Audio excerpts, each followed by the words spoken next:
Welcome to the Wildcard Finals of the Logitech McLaren G Challenge. This is the last chance for drivers to compete and win their seats in the Grand Finals next week, where they could be competing for money can't buy prizes and a share of a $250,000 prize pool. This is where it's at, and it's last chance saloon for these drivers. I cannot wait to see what they've got in store.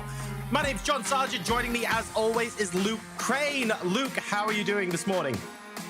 I'm good, super pumped for this. See, again, like you just said, last chance saloon, isn't it? It's the last opportunity for these drivers, some of them of which have tried to qualify via the qualifying process we've had for the last 6 months, and ultimately it's not worked out for them. And there's some new drivers that have come through a wild card that maybe at their local retailer for Logitech equipment, amongst various other places. And sometimes you get a surprise. So especially in like the APAC region and LATAM historically, we've always found like one or two that have come in and been right at the top level. Hopefully we're going to find someone that we may never have heard of before come through and do very much the same. That's exactly what we're hoping for today. It's going to be a ton of fun, and we've got lots of action going on today.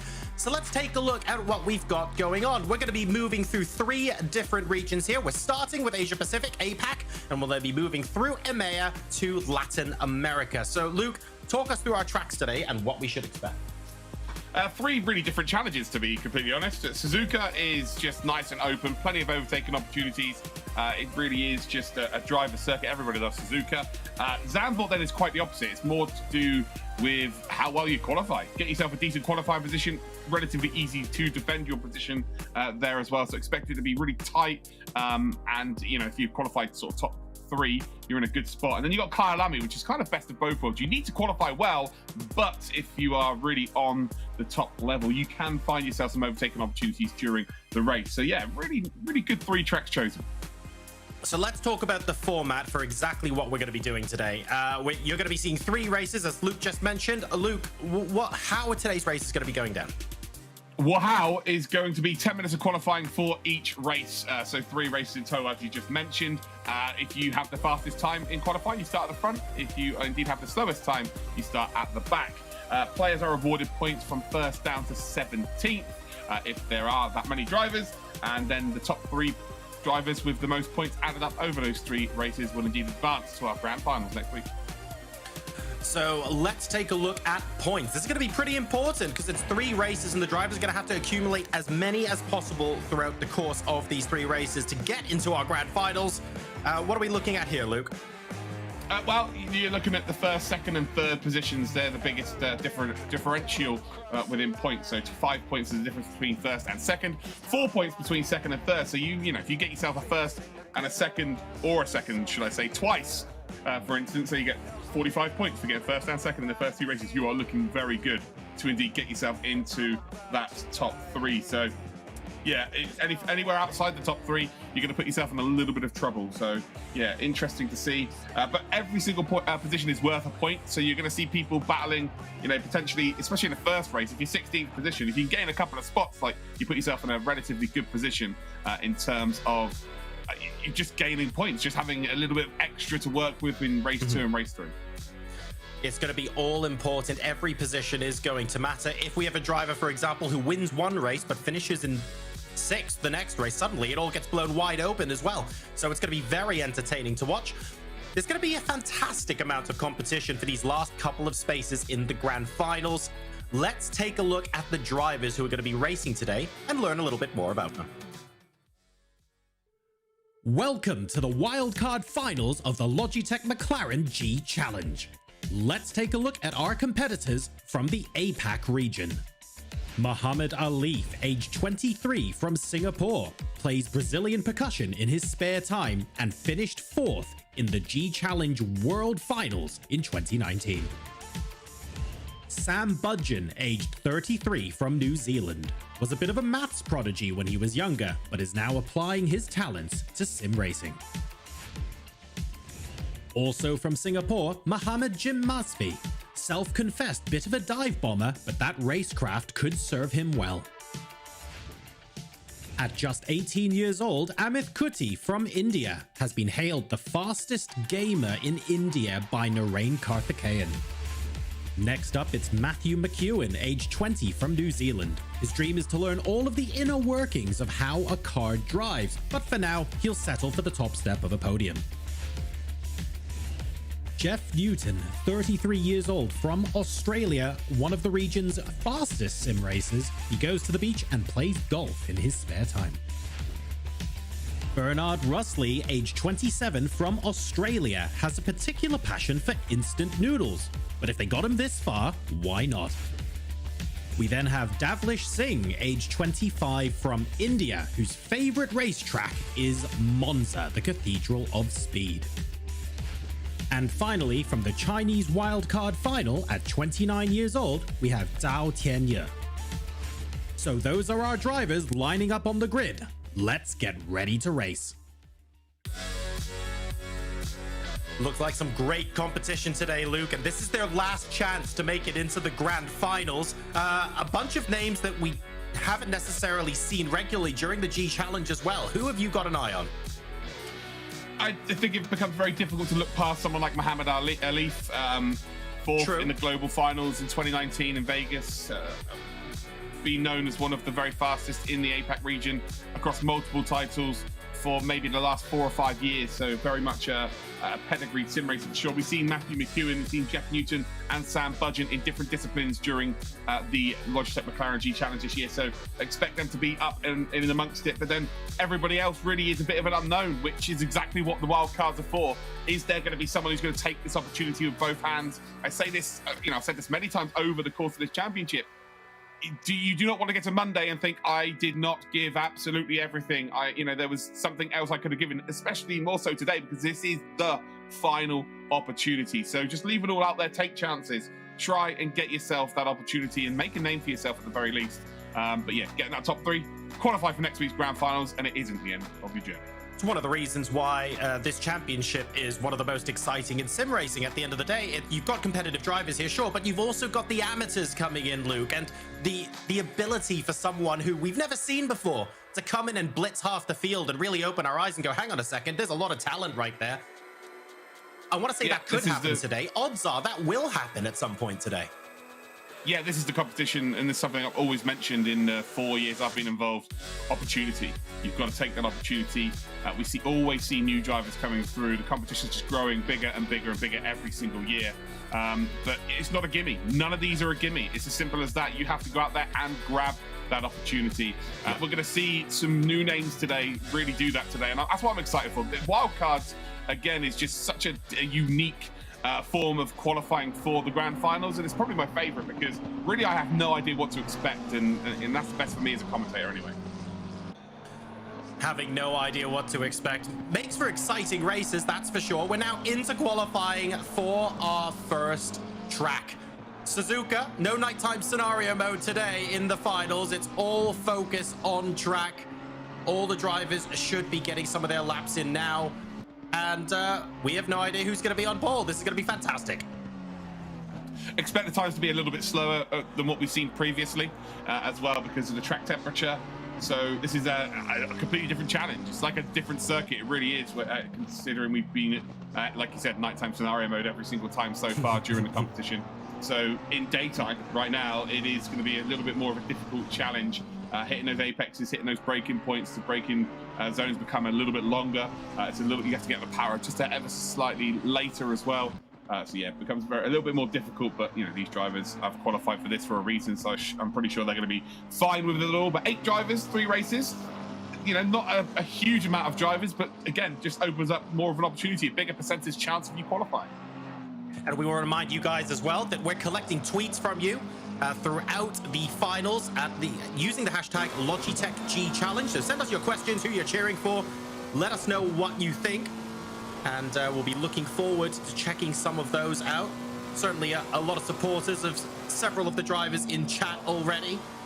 And looking forward to a good race. 8 minutes to go now. Plenty of time for drivers to get their laps in. Yeah, for sure. It's not do or die, but you want to get a good start, really. Race number 1, especially with this being one of those circuits where overtaking is vital. Because if you get a really good result here and then you head straight to Zandvoort, which is the next one, and qualify well, you've almost got 1 foot into the grand final. So yeah, it's vital to get yourself a really good finish here in race number 1. Going into the first sector, some lovely onboard shots here. Every driver, of course, wanting to squeeze every 10th of a second out of these lap times. Now, unlike some other disciplines of racing, Luke, it's not necessarily true that, you know, these tires are going to be one and done or something like that. The drivers are going to be able to get several opportunities, and it's not their first lap that's necessarily going to be the fastest, is it? No, for sure, but you won't get much more than 2 laps. I'll be very surprised if these drivers don't come in after a first attempt. They'll only be in 10 minutes of qualifying. They tend to split it into 2 sessions. You know, get your outlap in, first lap, then potentially a second, and then for the second stint, you come into the pits, get a fresh set of rubber on. Again, outlap, first lap, potentially a second if you've got enough time. So if you're looking to shave a couple of tenths off your lap time around Suzuka, then have a look. We've got a little bit of a video to introduce the track to you and maybe show you some of the key areas you want to be looking out for in today's race.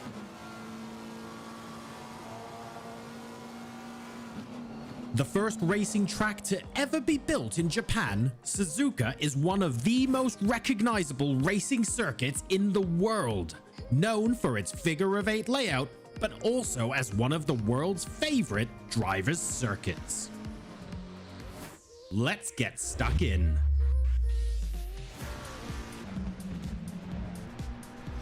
The high-speed S's are a flowing sequence of interlinking turns that see the car change direction rapidly at high speed. You'll need to master changes of direction and perfect your racing line to carry maximum speed through the complex. The Degner curve is made up of 2 tough and quick right-handers. Drivers have to adopt a line that changes mid-corner, which can unsettle the car and force them wide into the gravel. Stability here is key. Spoon curve is all about keeping the rhythm going. If you're too aggressive on the throttle, you will lose time through turn 14 and carry this deficit all the way through 130R. Be too slow on the throttle, and you'll lose valuable tenths on entry and into the apex. The awesome 130R corner is actually a straight in engine terms, with the driver at full throttle throughout. This corner has been the site of famous high-speed overtakes at the highest levels of racing. Remember, anyone can race, and while this year's competition continues to heat up, we're always on the lookout for the world's fastest sim races, so get practicing. Visit LogitechGChallenge.com for more information, and we look forward to seeing you on track.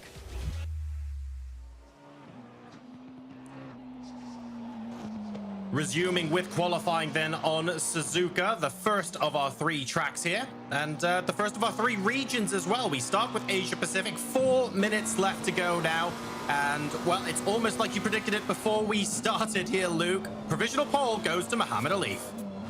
Yeah, again, got the pedigree. Everybody's, it's not even just about the raw pace that Mohammed Alif has, it's the reputation he has as well. The other drivers are going to be reacting to that and thinking, oh, well, you know, he's kind of a driver. If we can beat him, if we can be ahead of him, then we have a really good opportunity. And well, Amit Kuti, he is faster. 59.805 then. And well, there's your first surprise. Davlish Singh as well being up there. That's another surprise for me, which is what the wildcards are all about. But times are starting to tumble here with 3 minutes to go. And we are very, very close to this qualifying session being over. But they should, if you're on a lap now, still get 2 more in. Extremely close stuff indeed. The 2 Indian drivers were immediately behind him before. Amit Kuti, the 18-year-old, now takes provisional pole with a 1:59.805. Davlish Singh is now in 4th place provisionally because Matthew McEwen has also dipped into the sub-2-minute mark. Yeah, not a lot. 1.5 tenths between the front 3 here. I was expecting it to be a bit more strung out than this, if I'm honest. This is exciting to see. It really, really is, because yeah, Singh's not far off the pace at all as well. It's about 2.5 tenths further back, and then we've got Mohammed, who's around about 2 minutes, 2.3 there, so not about 3 tenths off of what would be a top 4. Jeff Newton then not too far behind as well. Bernard Russell as well, not too far behind. Budgeon yet to get a lap time. We're on board with Budgeon here then as we go through the first couple of corners in towards the Suzuka S's. And this is really where you can lose or gain the most amount of time. For the most part, it's lose time through here. It's just try and go through here as smoothly as possible. Just maintain that speed as best you possibly can. And ultimately then work on the rest of the lap to gain some time. So we've got to try and get as far right there as possible to open up this left-hander. It is a blind exit as well, so easy to run off into the gravel there. Very nice line there from Budgeon in the end, and then it's flat out all the way towards the Degner curves as we see the Ferris wheel just in the background. The first Degner curve, you can go through that pretty quickly, but the second one, you've got to slow down a little bit more, but there's a lot more camber in mid-corner, so you can get on the power a little bit earlier. And now we've got the flat-out run in towards Kobayashi corner. Again, you're on the brakes almost before you've got the car settled. What I mean by that is you're still having steering input as you're on the brakes, turning right before you turn left into the hairpin. And now we've got the right-hand kink here. You want to stay as close to that white line as possible. You don't really want to be running out wide there. It's just free time in sim racing, so you don't really get much tyre scrub if you run out, if you keep as tight to the white line as possible. Through Spoon Curve we will come then. Again, a relatively good line. You can get on the power very early through here. That's not early enough at all. Not on the limit of the car there, so Budgeon not really finding the maximum amount of time. And then we head down into 130R. How brave can you be? It is flat out. It was flat out in the nighttime scenario mode situation, but during the day, it's going to be a little bit more difficult. And again, it's just an acute angle there going in. Did not open up the entry to that corner nice enough at all. We come towards that final chicane, and that is an aborted lap, ladies and gentlemen. And Budgeon, his qualifying, I think, is going to be over. P8. Luckily, there's only 8 drivers here, so it's not going to be the end of the world, but that just looked very scrappy there, especially the final sector. That on the one hand, it quite clearly wasn't the maximum out of the car. On the other hand, it does feel like that Budgeon was on the ragged edge there. It didn't feel like he was driving that comfortably. He was trying so hard, but just not quite getting those lines right to squeeze every ounce of speed out of that car. And unfortunately, I think that might have cost him a decent qualifying slot there. In 7th place, right ahead of him, we have Bernard Russell at the moment. A lot of vocal supporters for Burby in the chat. I'm surprised we haven't been discussing our favorite flavors of instant noodles yet. He's on a 2:01.015 at the moment, so we'll be looking to improve on that lap. But qualifying is now about to conclude, so he hasn't got much time left. Yeah, well, good to see that a few of these drivers do indeed have a nice fan base watching them as well. Rushley will be one of the last drivers to indeed cross the line, actually. Just saw him in the background as we just saw Singh cross the line as well. So this is their final opportunity now. The clock has hit 0, so they've crossed the line, and that means that they can complete their lap if they cross the line before it was at 0. Kuti, still the driver to beat then, a 59.805. And then we've got a Leaf, 700ths of a second. Just no distance between the two as well. And expect Kuti, again, quicker, raw pace, but in the race, a bit more experience for Muhammad Ali. This is going to be a very, very interesting battle indeed. I think we're going to see the very best of both of them. And ultimately, these two qualifying for our finals next week, they would instantly go up there as some of the top drivers as well. I'm surprised that Elif hasn't qualified from the championship already, if I'm completely honest with you. Yep. We haven't seen Kuti at all this season. So, yeah, these two, if they do get into the final, just because they, especially Elif, because he's been there, done it, he's been there before, expect him to indeed be someone for everyone else to be wary of. And in terms of Kuti, he just has the outright pace, simple as that. Amit Kuti has been dubbed by Narain Karthikeyan as the fastest sim racer in India. I mean, that's a big accolade.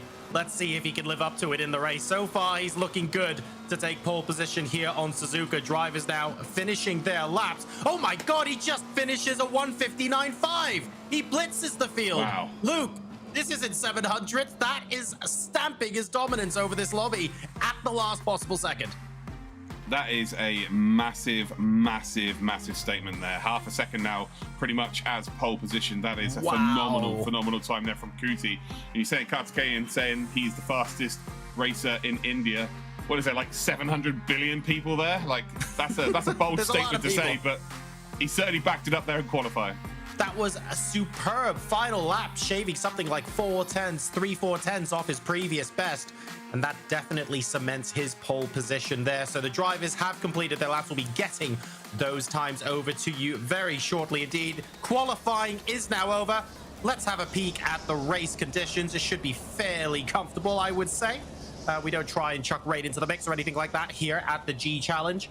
And 25-degree ambient temperature with a 30-degree track temperature, daytime rather than nighttime. So there is a little bit of difference, as Luke mentioned earlier, on Suzuka.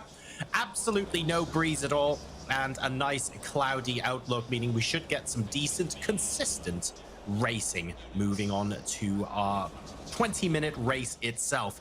Very different, Luke, once again, to how things were at night.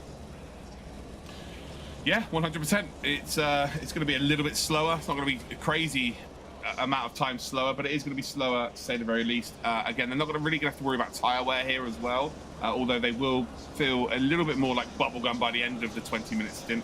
But yeah, it's going to be fine. 20 minutes is very, very manageable. I think this is going to be a very, very cagey affair indeed. So here is your grid. Amit Kuthi. Absolutely fantastic stuff. The young driver from India on P1 alongside Muhammad Alif, who we've seen many times before in the G Challenge. Matt McEwen will be on row 2 alongside Davlish Singh. So the two Indian drivers that are in the top 4. Jeff Newton and Mohammed Jin Masvi will be 5 and 6. Bernard Russley and Sam Budgeon will be 7th and 8th. So yeah, Budgeon qualifying P8, not the best position to be in, but ultimately with only 8 drivers, you can make up a couple of positions. You're looking pretty for the next couple of races. So it's not the end of the world. It doesn't matter what circuit we're on today, really. Even Zandvoort, with only 8 drivers, it's just not going to make too much difference. So the race is where you're going to earn your points. Qualifying is lovely and it's flashy. And, you know, we can talk about Kuti having an unreal pace. But if you don't get it right in the race, if you make a mistake here, lose a couple of seconds, you're going to lose a fair few positions. So it's all about making sure that you are strong, consistent, get a really nice start here. And just get the job done effectively. So now we're going to see, you know, how good is Kuti effectively. 18 years old, very, very young. You would imagine prone to a mistake or two at that age. Not got the experience of someone like Alif. Maybe not got the experience of this top kind of competition as well. And how it makes you feel and how it makes you react. So yeah, big tester here. And if Kuti comes through this with flying colours, oh boy, APAC, watch out. We have got a new contender for sure. Waiting to start race number 1 now. All the drivers on 0 points now as well. Is there any added pressure maybe because this is the first race and the drivers are focusing on just getting started on the right foot? Yeah, I think you always want to start well, right? You know, ultimately you're going to get 8 positions worth of points anyway because of the size of the grid. But you don't want to start off finishing P8. It's as simple as that. You want to get a big result in there as early as possible.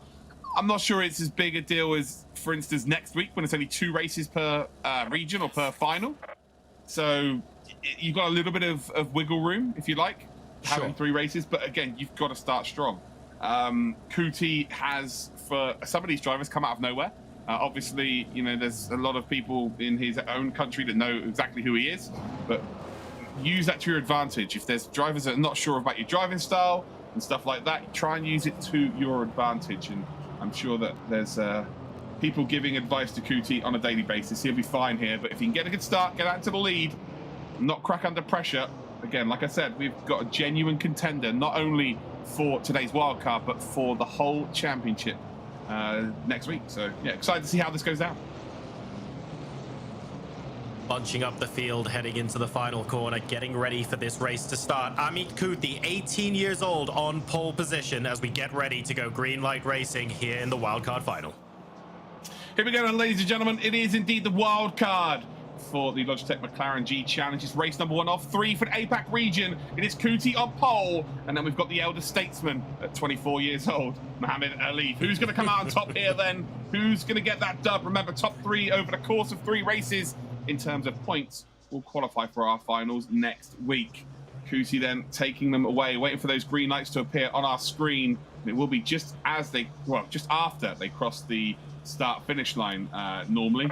So across the line we will go, and there it is, green light racing, and Kuti's got a very good start here, and actually it's McEwen. McEwen's got a very good start there in P3 and has that inside line for Alif. Kuti will be loving this, and McEwen doesn't quite get it done though. That would have been perfect there for Kuti, but he is not flinch at all. He indeed opens up turn number 1 beautifully well. He's in the lead of this race. He's done exactly what he needs to do here, but it's the S's. This is where you can lose that time. This is where you can make a mistake. You've got cold tyres, remember, on the car as well. It takes a couple of laps to really get them into a decent temperature range. But right now, every box has been ticked from Kuti. He leads out here from Mohammed Ali. And I think there were possibly no changes of position going through the first sector of lap number 1. Very clean from all of the drivers here. Amit Kuti currently leading the race ahead of Mohammed Ali and Matt McEwen. Davlish Singh is still in P4 ahead of Jeff Newton, Mohammed Jinmazvi, Bernard Rusley, and Sam Budgeon. Yeah, there's no real gaps forming a bar P7 to P8. So Budgeon may be struggling a little bit just to hang on to the back of the pack, but you know, that could be nerves in the first lap here. I'm sure that will close up. Oh, there's a spin there. Who is that? That is Jeff Newton. No, is that Davlish Singh? It's either Jeff Newton or Davlish Singh. I think it might be Jeff Newton. It is. It's Jeff Newton then. So he's round the wrong way, unfortunately there. Or is it Jinmazvi? I don't know who that was actually. I think it might have been Jeff Newton, although the time seemed to be he's still in P5. No, he isn't. It was Jeff Newton that fell back there. The times are saying that he's only 1.2 seconds behind, but I can't see his car. No, that's the most impressive spin in history if he's still in P5, I'll tell you what. Yeah, you're right. He has spun round though, right? He's not. I think he has. No, I think there. You're right there, Luke. Absolutely, because Jinmazvi is just behind Singh there. There we go. Oh, there we go. Jeff Newton is popping down there, but his times were updating as if he was only a second behind. That's crazy. Anyway, towards that final chicane, and you can see, oh, there's a mistake. There's the first mistake, though, from Kuti. Runs really deep there through the chicane, but luckily he's done all the hard work early in the lap. So he got himself such a big gap there to work with that mistake really isn't going to be capitalised on by Mohammed Ali. We've got McEwen then under pressure here from Singh. Singh not going to be close enough to make a move, I'm pretty sure here. It's a pretty quick turn 1, to be honest. And then it's a double apex, so you've got the next right-hander literally on the exit of the first corner. But yeah, it's just a little bit too quick there to dive one up the inside. You've got to be really close if you want to do that, and you've got to unsettle the car in front. But Singh, this is now where you've just got to keep yourself in check, really. Not try and do any hero maneuvers here. Just try and get as close to McEwen as possible, and then just sit behind him and potentially then try and make a move into the deck of the curves. And actually, he's setting himself up here beautifully well here. I'm not sure if he's quite close enough to do exactly what I said, though, but he's done the hard work. He has stayed right behind him. Is there a potential dive here again? Not really a slow enough corner. The real first opportunity will be Kobayashi corner. McEwen runs a little bit wide there, but ultimately opens up the corner nice enough to get on the power, and McEwen just about lives to fight another day. Very close and very tense. Really good racing between these drivers so far. We'll wait and see whether Singh can actually end up mounting that maneuver. Still plenty of time left in this race, by the way. Don't forget, it's 20 minutes long. And when 20 minutes is done, the next time the leader crosses the start-finish line, that will signal the end of the race. Amit Kuti then, a full second now ahead of Mohammed Ali, trying to gap him early on so that he doesn't have to worry about it later in the race even. Singh going for a very tight line around Spoon Curve, trying to slingshot himself out of the exit there, but doesn't quite get the amount of speed perhaps he was looking for. McEwen then should be fine on this lap as well. Yeah, and this is what we tend to find with the wild cards there. There was an obvious mistake from Singh. He got too excited effectively and tried to, I don't know, force a move in towards Spoon Curve there, but it was always a nothing opportunity. It was never really going to be on. Wasn't really close enough, but then he just loses more time and falls further and further back. And that's what you see in the wild cards, because for the most part, the wild card is half of these drivers have been in a local shop or a supermarket, whoever's been sponsoring the G Challenge for the year, and they would have set a time against other people, other customers to that shop, for instance.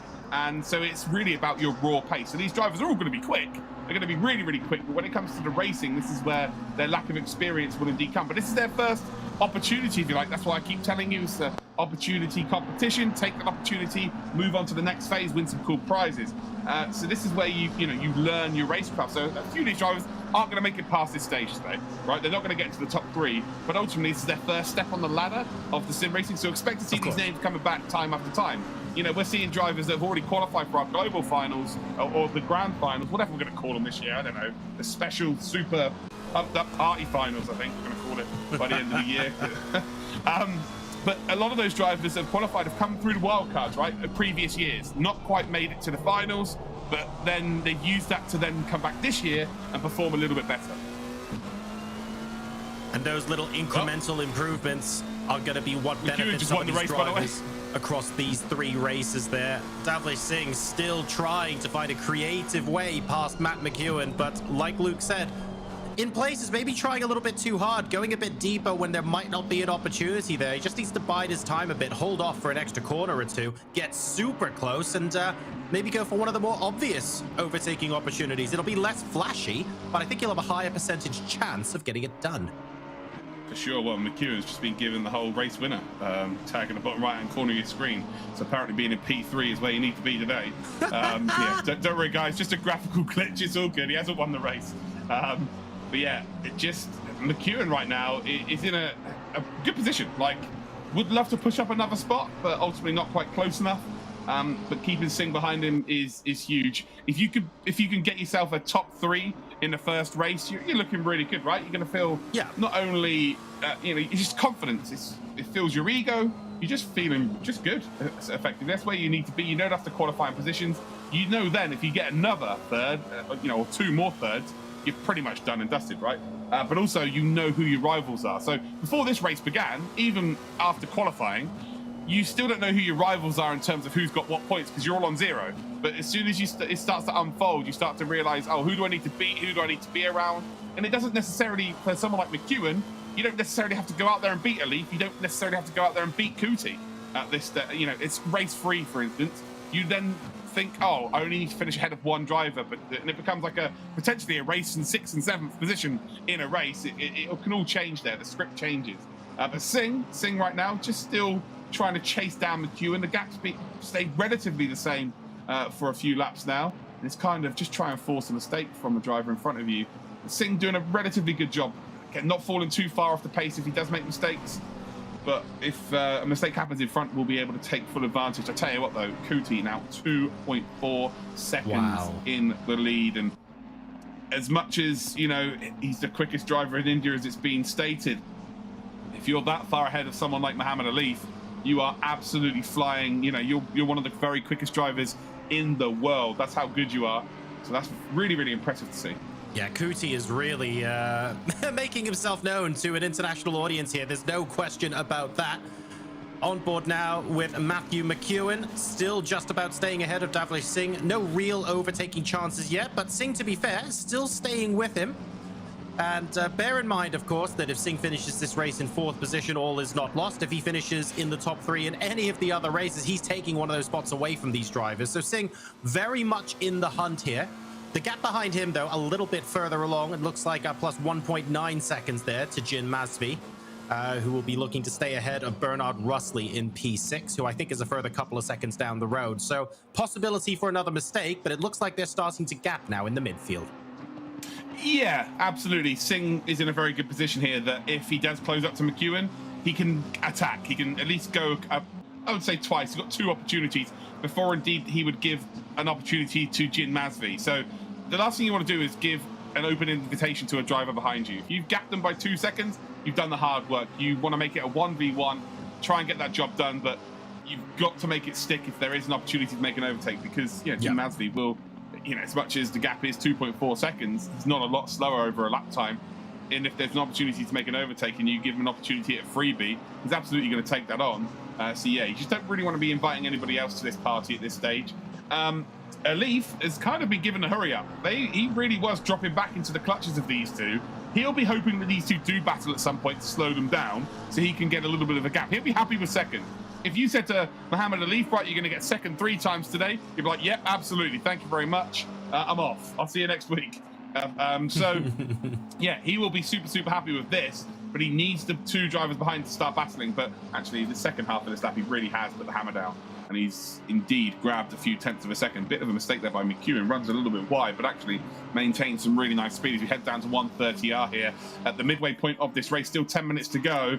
And really, Amit Kuti is the driver to beat. An absolute star in the making, that's for sure. And I was worried about potentially having some nerves or, not quite being at the races. Qualifying is one thing, but trying to get a performance in a race where you're all nervous and you've got some big names around you.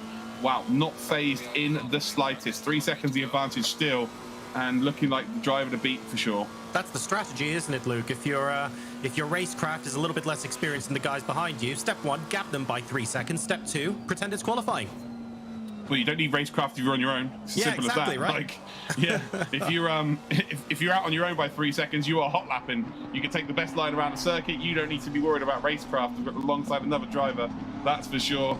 And that's the perfect scenario right now. Kuti, you know, and it's quite ironic, really, that if you're leading a race by quite a margin, you don't get any camera time. It's so Kuti right now. If he doesn't get if you don't get on camera during a race once during a broadcast, you've either had a very bad day or an extremely good day.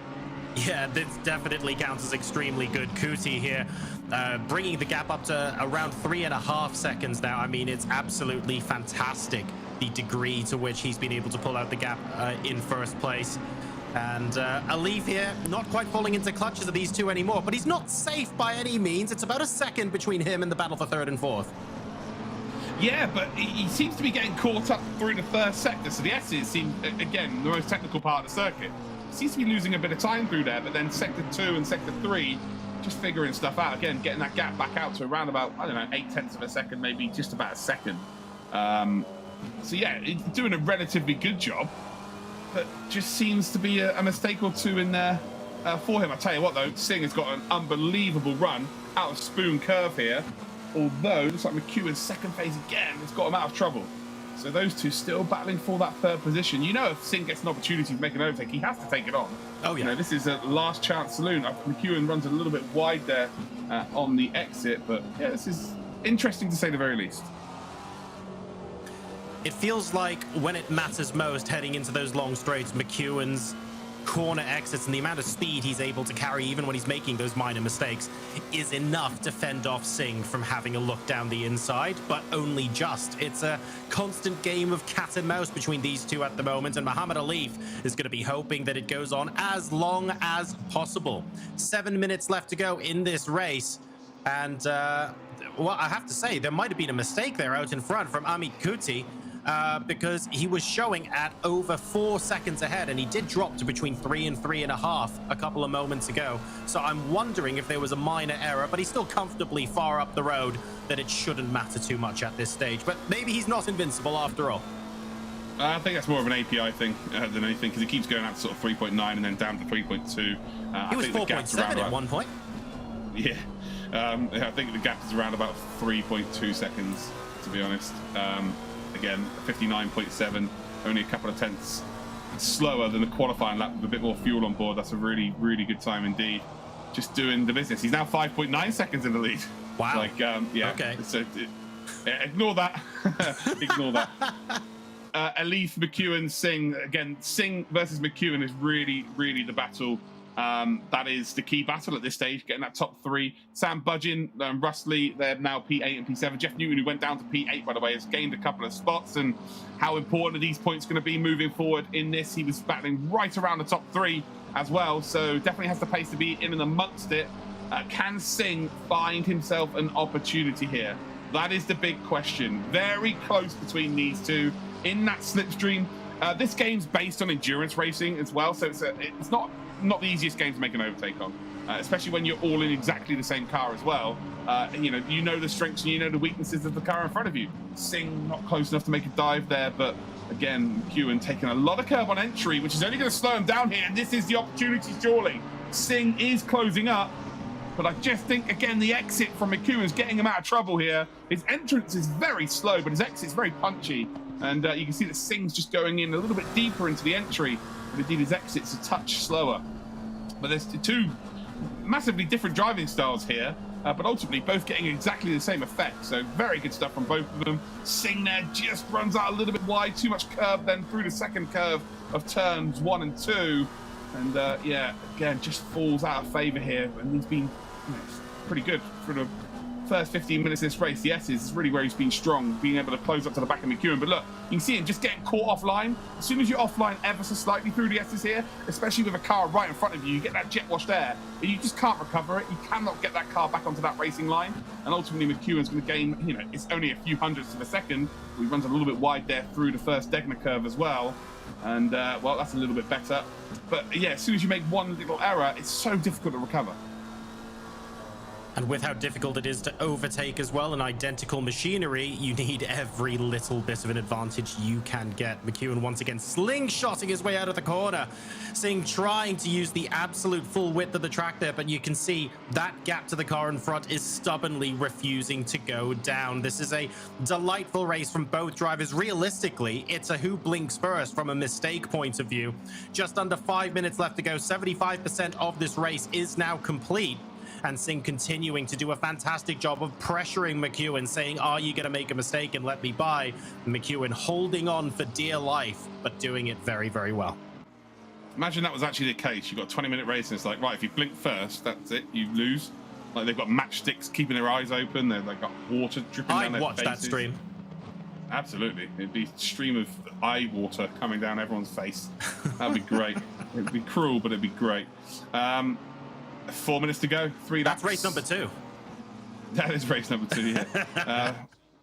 Depending when Kuti crossed the line, actually, as to whether this might be the second to last lap. We know it's Suzuka with a 20-minute race. It's very, very close. So I'm not overly sure as to whether this is either the final lap or we've got 2 more after. Sorry, this is the second to last lap or the third from last lap.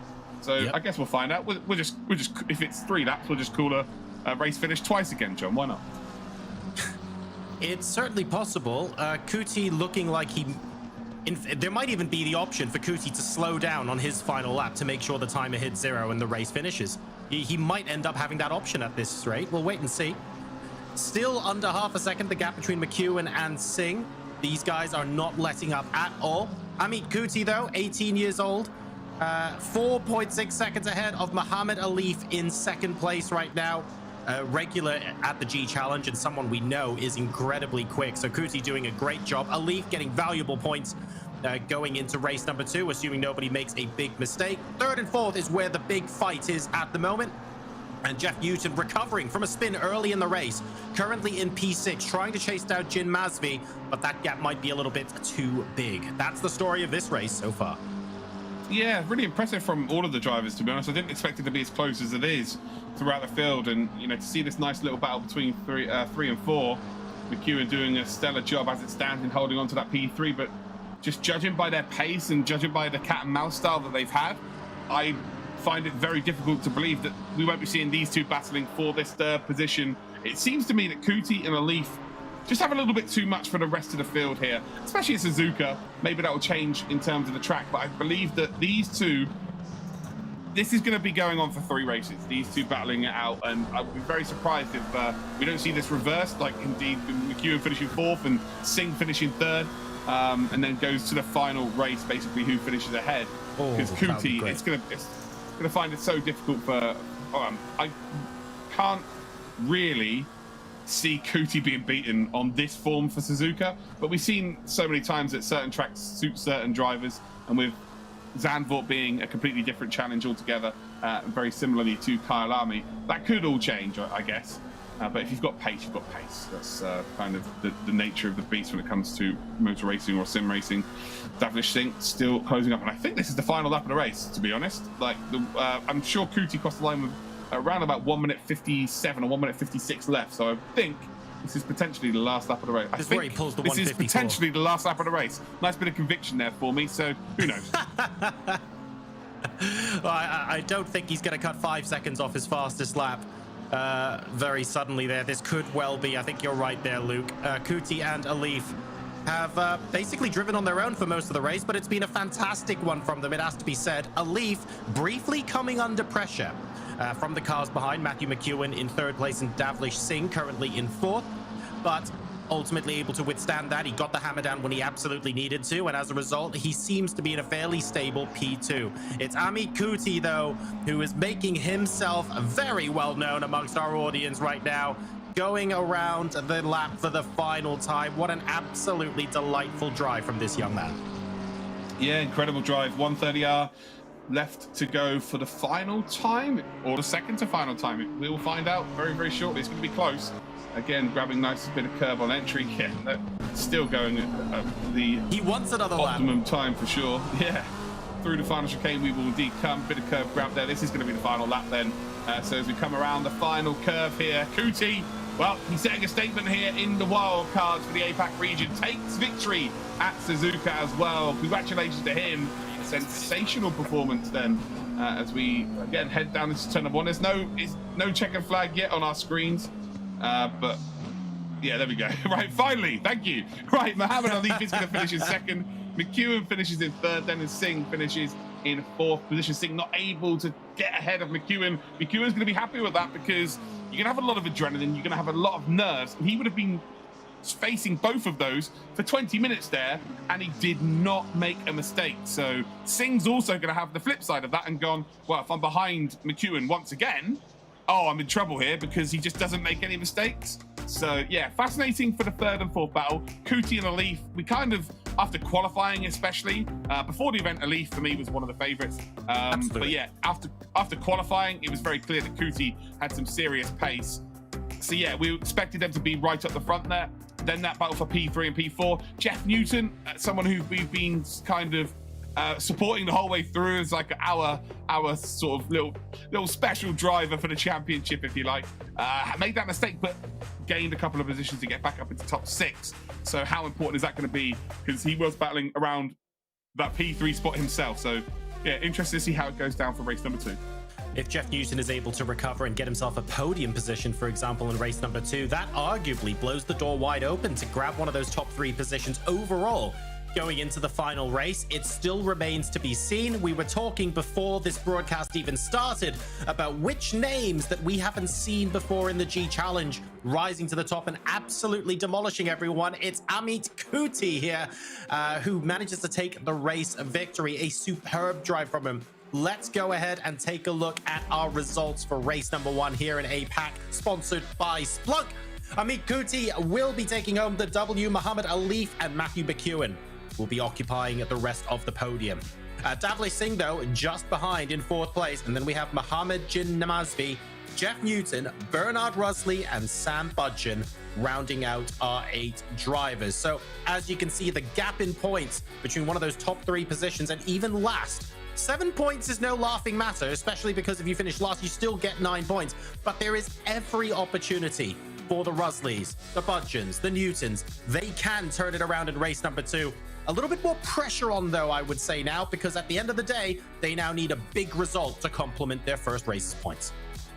Yeah, and sometimes it's not just about talent not performing well in race number 1. It could be the nerves. Someone like Bugden as well, potentially got all the nerves out of the system, go into race number 2, and you know, not so nervous, a little bit looser in the shoulders, and you know, perform to your best ability. So expect to see maybe someone like Rusley, you know, Budgeon, Newton, Jim Nasby really turn up in race number 2. You know, now they've got rid of all of those initial nerves. Here are the highlights from that race. Race start, very interesting race start. A lot of different lines going into T1, but at the end of the day, no real big changes of position, and this sort of set the tone for the rest of the race. Yeah, well, Kuti just got out into the lead very, very early. You know, that's the only time during the race that he realized there was actually other people with him. Right? Yeah, dominant display.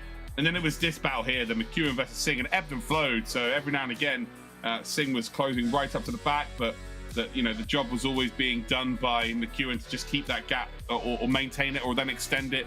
As soon as he, you know, made a little mistake, he always seemed to rectify it either in the next sector or the next lap at the very least. And then Kuti crosses the line. You know, there's not that many highlights in this because everybody was flawless, really. The only mistake we saw was Jeff Newton. It's a very difficult game to make overtakes on anyway, because it is based on endurance. And you see in endurance races like 24, 12-hour races, 6-hour races, most of the overtaking, and I'm saying all, but most of it's done via strategy.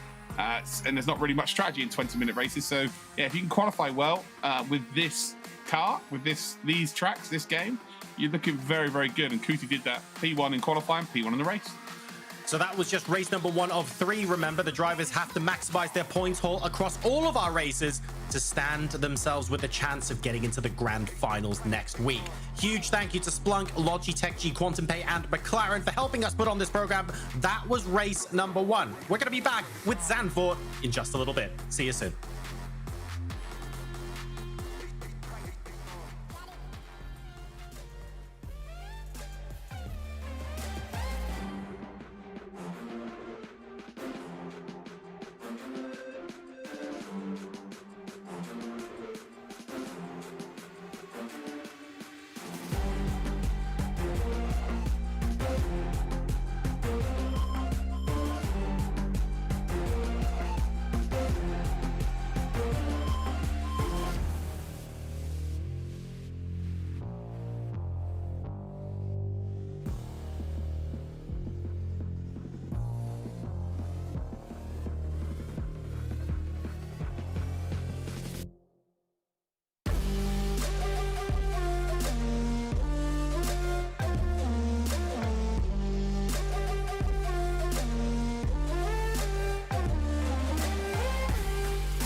Welcome back to the Logitech McLaren G Challenge. This is the Wildcard Finals. We start off with APAC. We've already had race number 1. That was on Suzuka. That was won by absolutely fantastic Amit Kuti, who really showed the world what he's made of, but we'll see if he can do it another 2 times, because now, Luke, we move into Zandvoort, a very different challenge. Absolutely. I've had my nice gin and beer break now. Back into race number 2. Yeah, for sure. So here we are, we're on board with Singh, someone who, again, it's not vital to need to have an amazing race here. Finish your P4 in race number 1, you're all good. But in terms of beating McEwen, you've got one driver now where you kind of need to just get ahead of them. So qualifying is going to be vital in terms of that. So if Singh can get ahead of McEwen, I think that those two are going to be the two battling for that final qualifying position. I know that sounds crazy after only one race, but the gaps in front and the gaps behind were kind of made that quite obvious. It's really, for me, the kicker is going to be Jeff Newton. If Jeff Newton can finish ahead of both of them, then it becomes super interesting. If he was battling for that top 3 before there was a mistake, again, I wasn't even sure if there was any contact or not. We didn't see the replay of that, unfortunately. So it might have been someone else spinning him around, if you like. So yeah, it'd be interesting to see how well Jeff Newton does. This is where Burby comes out of nowhere. Bernard Rusley wins race number 2. I can feel it. The power of the instant noodles. It's growing, Luke. It's gonna happen at some point. What is the thing with these noodles? I know he said he likes noodles, right? He loves noodles, apparently, and everyone who follows him knows he loves noodles as well. Noodles are pretty good, man. Is that like the equivalent in the UK of toast? Sort of. I buy noodles. I don't think I've ever had noodles. To be fair, I'm a versatile man. But noodles are good. I don't think I've ever had noodles. You've never had noodles?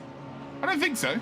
Well, okay, well, post-G Challenge, we're going to have to meet up when it's conveniently safe to do so. We're going to have to get you some good noodles, mate. Unbelievable. A noodle date sounds good. Absolutely. It's a whole new world. It's going to be great. We just want to remind you guys watching at home that we are collecting your tweets using the hashtag Logitech G Challenge throughout the course of the finals today. We are seeing you guys. Hello. Hope you're enjoying the show so far. Send us your questions. Let us know who you're cheering for. I mean, we know who some of you are cheering for already, but let us know what you think. We are enjoying having a chat with you. 7.5 minutes left to go in qualifying for race number 2 here in the APAC region. And so far, no one's set a lap yet, but I believe several of our drivers are now on their first hot laps. Yeah, short circuit here as well, so they should get maybe one more opportunity as we come through the carousel there for Budgeon. And now it's just all flat out all the way here. It doesn't look like it's going to be flat out. There's a lot of undulation around this part of the circuit, but it is. And then you come up through the crest here, through the right-hander, and then it's a downhill right-hander. Just the corner completely slips away from you. Still flat out. Now you're going to be on the brakes just ever so slightly. And then we head into our first real harsh braking zone. Through the right-hander, it opens up really nicely here. And then it very much is a huge pinch point. So it's wide on entry, but it pinches through the entrance, and then it's wide on exit as well. Now we come through this sweeping left-hander into... It's very similar to Suzuka, turn 1 and 2, this corner here. Oh, Budgeon off circuit again. But the opposite way round, it's left-handed. So... yeah, you can lose a lot of time through there. You can gain a lot of time through there. Simple as that. At the final chicane, you grab too much curb through here, you're in trouble. But to maximize the corner, you have to grab a load of curb. It's a very double-edged sword, if you like. Budgeon off the circuit again, and I think the nerves are really getting the better of Budgeon here. Of course, we've seen him many a time throughout the season so far, and has performed relatively well. Not well enough to qualify for our grand finals, but I think we've seen better showings from him previously than we are today. And I just think we are genuinely seeing someone suffer from nerves here. So if you're taking a look at Zandvoort, and maybe you haven't seen racing on this circuit before, you're just trying to get a couple of extra tenths on your lap time, let's take a look at what this circuit has to offer us. Circuit Zandvoort, newly reintroduced to the Formula One calendar in 2021, is known for its fast, sweeping corners and has been welcoming many disciplines of motorsport for decades. Let's get stuck in. Tarzanbocht has a fairly early apex and a second apex without touching the curb. Alternatively, you can hug the white line all the way around the inside to defend your line. Trail brake through Hugenholzbocht and get an early apex, as the natural camber of the corner here should help to hold you in nicely. into Scheiflag. You want to aim to brake around the orange marking on the barriers to the left. Don't worry about turning in too early, as the goal here is a late apex, so you can slingshot your way out of the corner from the apex curb and not worry about understeer.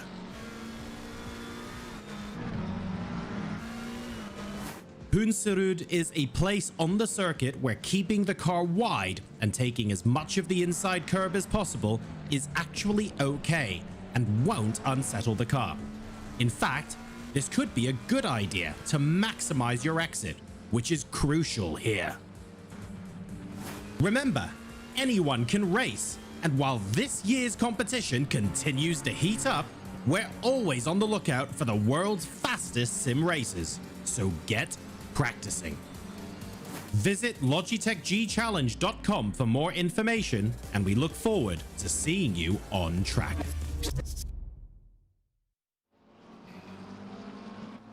Welcome back to qualifying here at Zandvoort, ladies and gentlemen. This is APAC race number 2. The winner of race 1, Amit Kuti, absolutely blew the world away. And we're going to see if he can do it one more time. He's currently 0.2 of a second ahead again of Muhammad Alif in second place. But will somebody else swoop in and surprise us? We'll wait and see. Bernard Rusley is now into P3. Yeah, the battle for P3, I think it's going to be the really interesting battle now. It does look like we have two standout drivers, but Rusley now ahead of Jeff Newton, who are both ahead of Davlish Singh and Matthew McEwen. So, well, Jeff Newton's just gone back up to P3 here. So this is really, really interesting in the regard of Davlish Singh and McEwen finished 3rd and 4th in race number 1. So, yeah, if it was to end like this in terms of the race result, oh boy, it would be close there for P3. But yeah, Kuti absolutely smashing it right now. Not as big a gap to Alif as there was previously at Suzuka. Shorter circuits, you'd expect it to be a little bit shorter in terms of the gap. Muhammad Alif, though, just right behind him. They're not far ahead, though, of Jeff Newton. I told you Jeff Newton was quick. I'm just, again, still more wondering what happened in race number 1 now. I think he must have had an issue with the first half of qualifying, because all I could see from his last attempt really in race number 1 is that he overcooked it and had to abort his lap. I mean, all drivers do that. Even the fastest overcook their laps from time to time and abort them. It's just unusual to have a driver do that without a time already being on the board. He really did leave it till last minute, didn't he? So maybe he was suffering from some other tech difficulties in the first half of qualifying. We're not sure. One thing we do know, though, is that he is back now, and it feels like 1:35 here at Zandvoort is very much the bubble. Only 2 drivers underneath Muhammad Alif by 35 thousandths of a second, but then Kuti managing to grab a 1/4 of a second underneath that benchmark as well. It'll be interesting to see how many other drivers join them in the 134s. Really important information here from our producer that jam on noodles is his favorite. Don't you even dare. I will come over there and I will hurt whoever said that. Yeah, and I would say like noodles is probably the equivalent to maybe shrimp in terms of the seafood area. Whoa, slow down. Unbelievable. I'm just trolling. I love it. I can troll whoever I want when I want. Look, I'm telling you, Rusley was maybe sort of P6 to P8 first race. Now the Mi Goreng is kicking in. He's going to be P3, P4. He's going to win race 3 by a 30-second margin. Wow, okay. It's going to happen, man. Where are we? At the North? We're not at the Nordschleife, are we? Oh, wouldn't that be great? I'd love to watch that.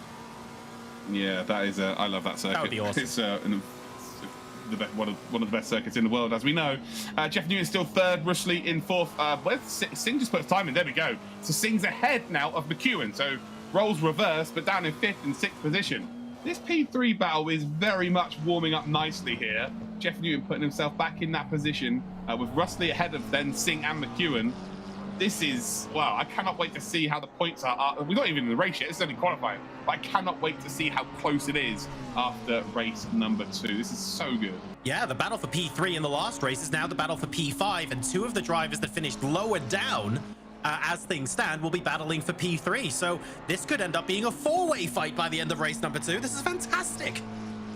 Oh, we all have a 4-way fight. Alif's ahead of Kuti at 134.592.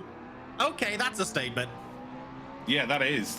Again, it's still the same 2 that are quite clearly faster than everybody else on raw pace alone here, but it's Alif's turn this time. And this is vital as well, because as much as just finishing top 3 out of everybody here today is vital to moving forward into the grand finals next week.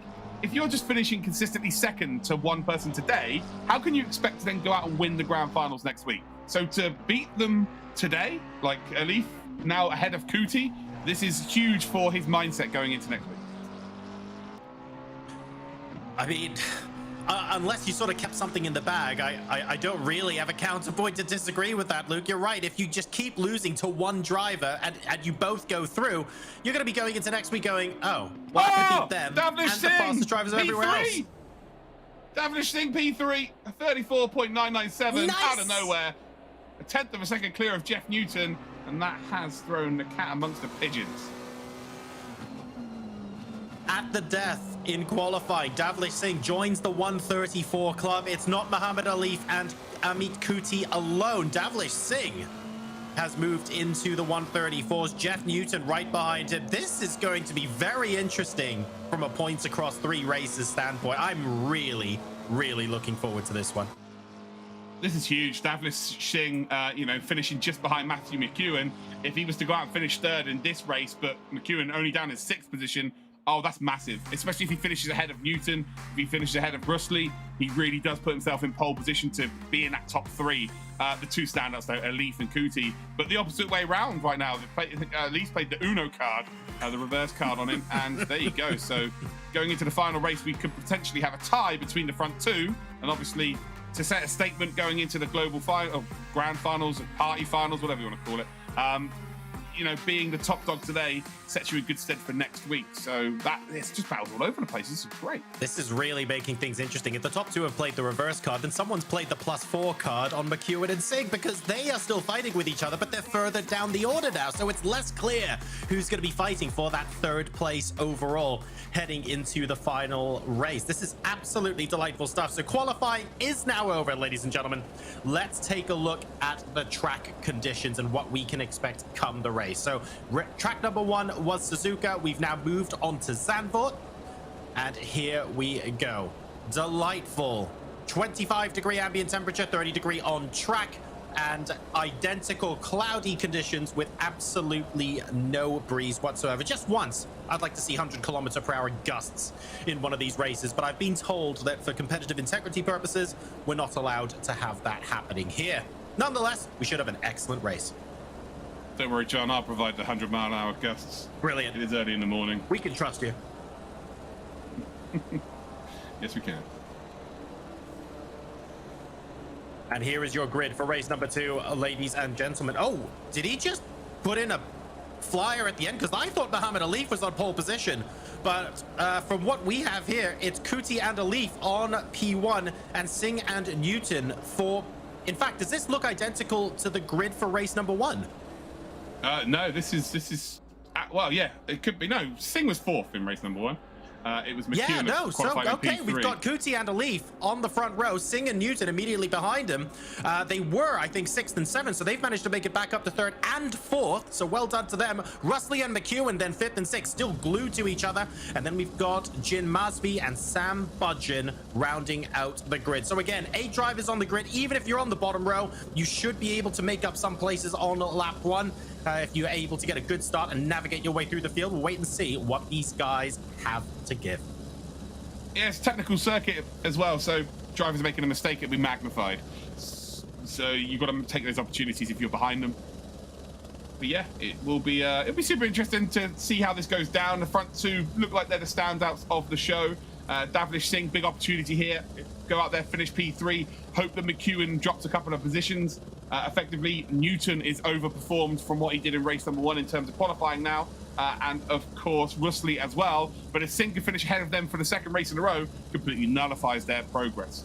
So Davlish Singh right now is the driver to watch if he can finish in this position. Again, McEwen, a couple of cars between him and McEwen, and he has that 3rd spot nicely, not sewn up, but nicely indeed going into race number 3. But Kuti, Alif, is it going to be the same outcome as race number 1?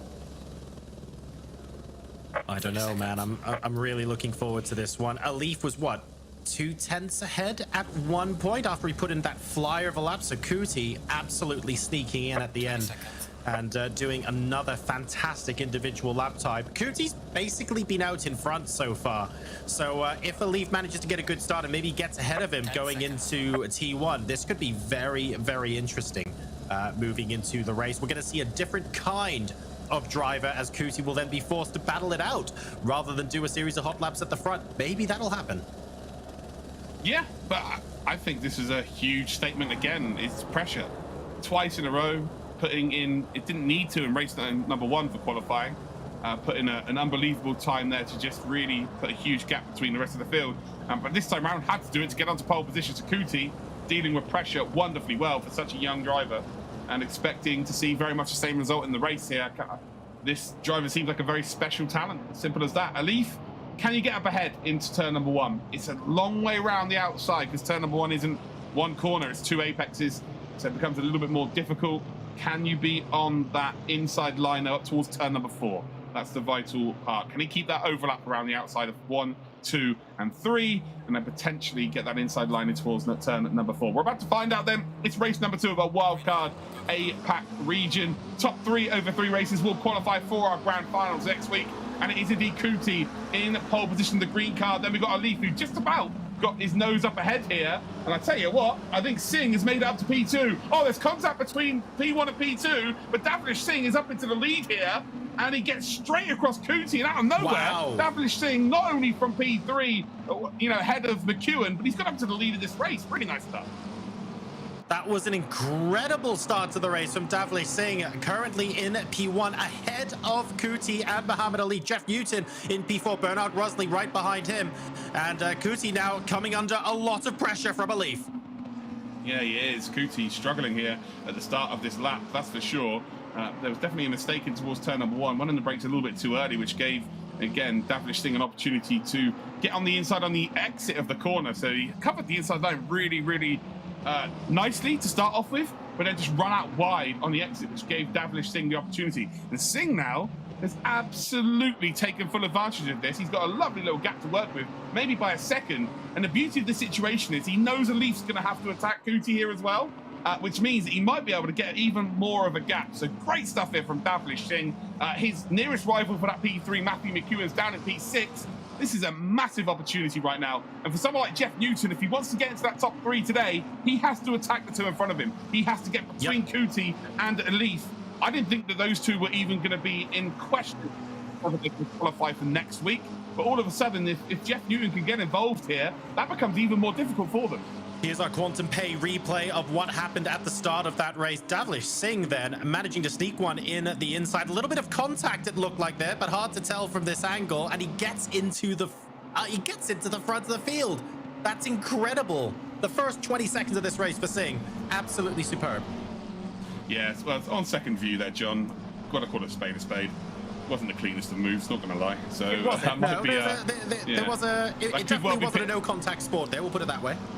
This is not touring cars, this is a GT racing, so that might be called into question at the end of this race. We'll see, but ultimately he's in the lead. He's going to try and take full advantage of that. Jeff Newton, who I was just talking about, just losing time here to Alif. Cootie seems to have figured stuff out though. Lap number 2 really is putting that gap on Alif and trying to close down on Singh. So I would expect Cootie to catch up to Singh at some point, make that gap to, well, pretty much 0, a potential overtake in the offering.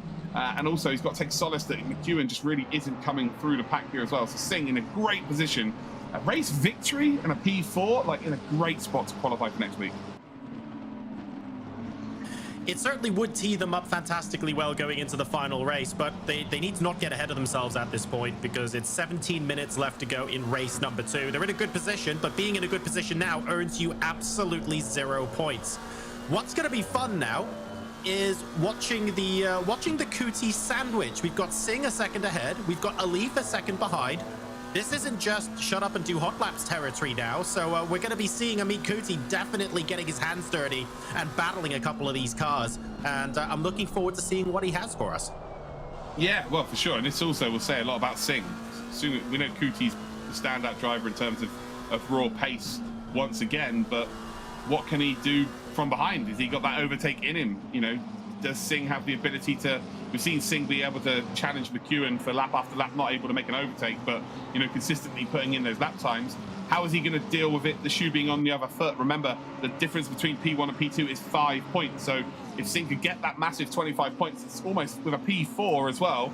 And McEwen not being anywhere near the top 3, it almost guarantees himself going through to next week's grand final. So this is a massive opportunity here for Singh. Kuti and Alif, they're in a great spot as well. Being P2 and P3, and having Jeff Newton, Russley, McEwen, they've not even been in the top 3 as of yet. This makes it very, very strong for the front 3 as it is now to be the drivers that qualify. Here is indeed Russley we're on board with in the number 8. And, trying to close in on Jeff Newton here. Jeff Newton, this will be brilliant for him because he seemed to have just lost a bit of time to Mohammed Alif over the first few laps just because he had so much pressure from behind in terms of Russley being there. But now, a bit of breathing room, able to maybe go and chase him down. For the first time, though, the gap was just under a second between Kuti and Singh at the front here. So Kuti is flying, and he's closing in on Davlish Singh. About a quarter of the way through this race. So Singh leads from Kuti and Alif. That's your top 3, but about 1 second behind is Jeff Newton in P4. Russley right behind him, and then Matthew McEwen is in P6, looking to pick up the pace there, about 1.4 seconds behind Russley. Mohammed Jin Mazvi is in P7, and Sam Budgen currently in P8, looking like he might have suffered from a little bit of an issue earlier, sadly, several seconds off Mohammed Jin Mazvi, so we'll wait and see if he's able to recover and close that gap. Yeah, to be fair, Budgen really, if we're going to be completely honest, just hasn't been at it today. Someone who has a very bright future ahead of him, that's for sure. Like, it must have been a mistake as well, though, because losing 5-6 seconds this early is uncharacteristic. Sure. But again, just being off the pace, qualifying, not being able to get that optimum qualifying time in either as well. True. We've seen a lot of Budgen, though, that you can't take away the fact that he's qualified for this stage. He's qualified for so many monthly finals. Like, to do that, you've got to be very fast indeed. So you can never take that away. You've got to use that to build for next year, perhaps, for the year after that, for other competitions around the world. Like, you've got to lean on that experience. So, it's not always about getting through to the grand finals. It's all about what you can gain from it. And, at the start of this competition, is he a better driver than he was from, now? Definitely. You would have learned a lot about yourself or from other drivers. So, yeah, definitely use it as building blocks to get to further heights in your career. I mean, at the end of the day, in order to be consistently in the broadcast, you have to be the top 30 qualifiers in each region, and to finish in decent points, which, by the way, Budgen has been doing, you basically have to be one of the top 10, top 15 drivers in each region. And these aren't individual countries, right? These are like continents, entire continental regions we're talking about. So Sam Budgen, even though he's in 8th place here, is one of the fastest drivers in the APAC region, beyond the shadow of a doubt.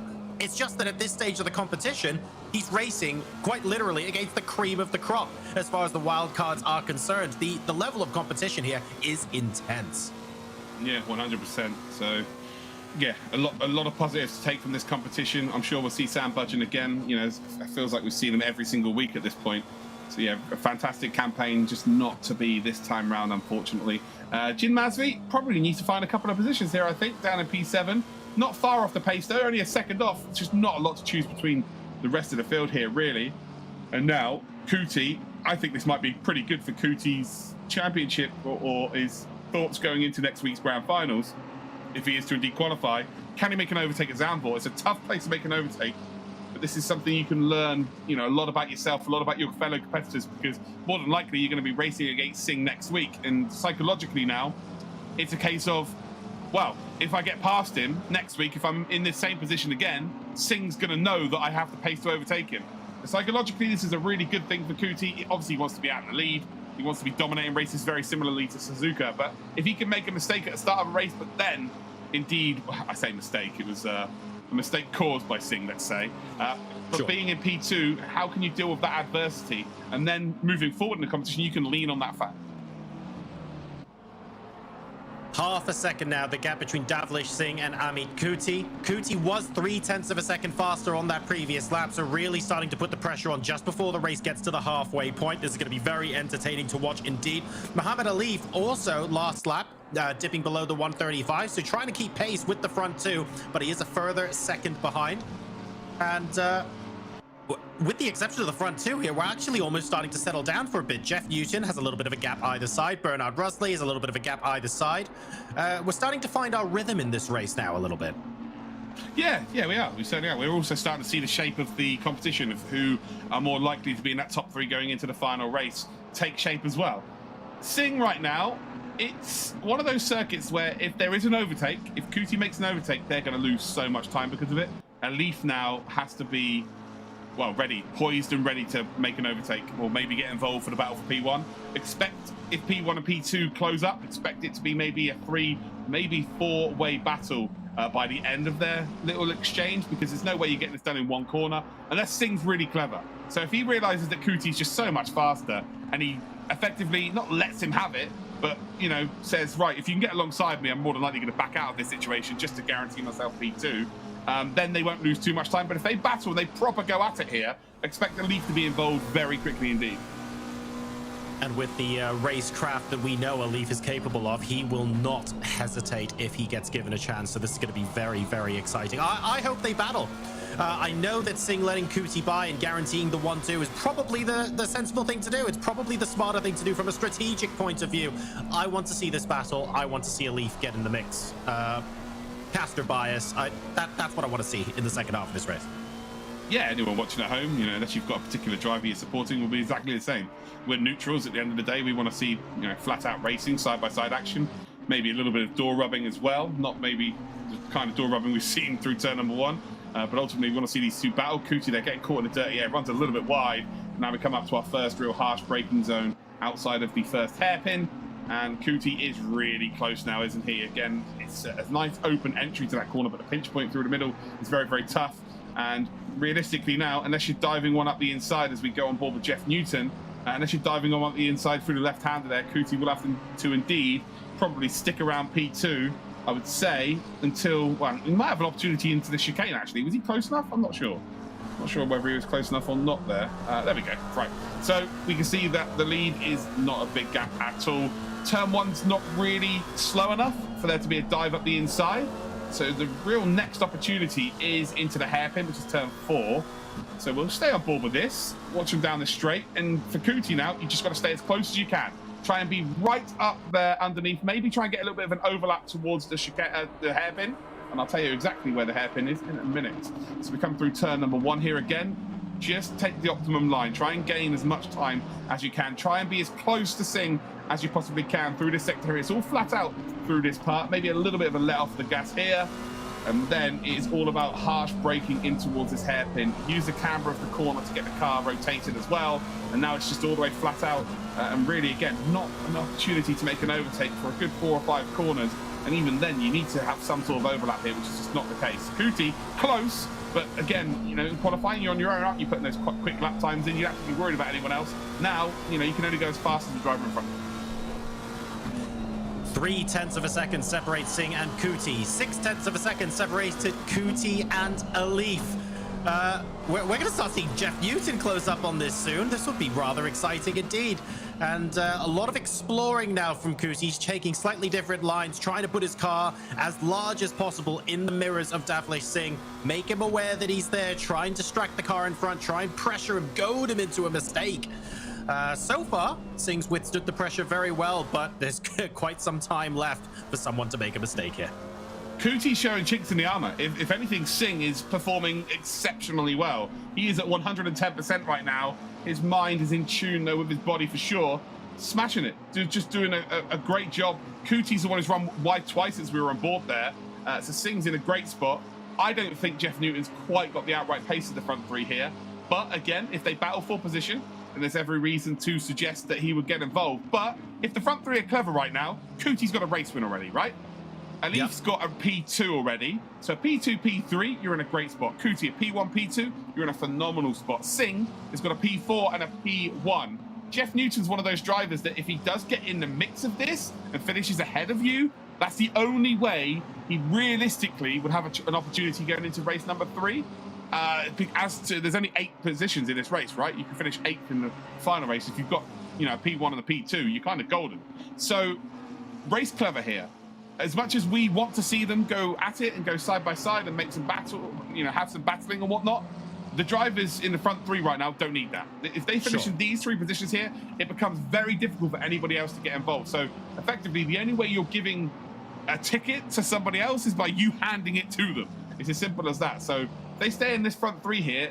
These three then become the very heavy favourites to qualify for next week's grand final.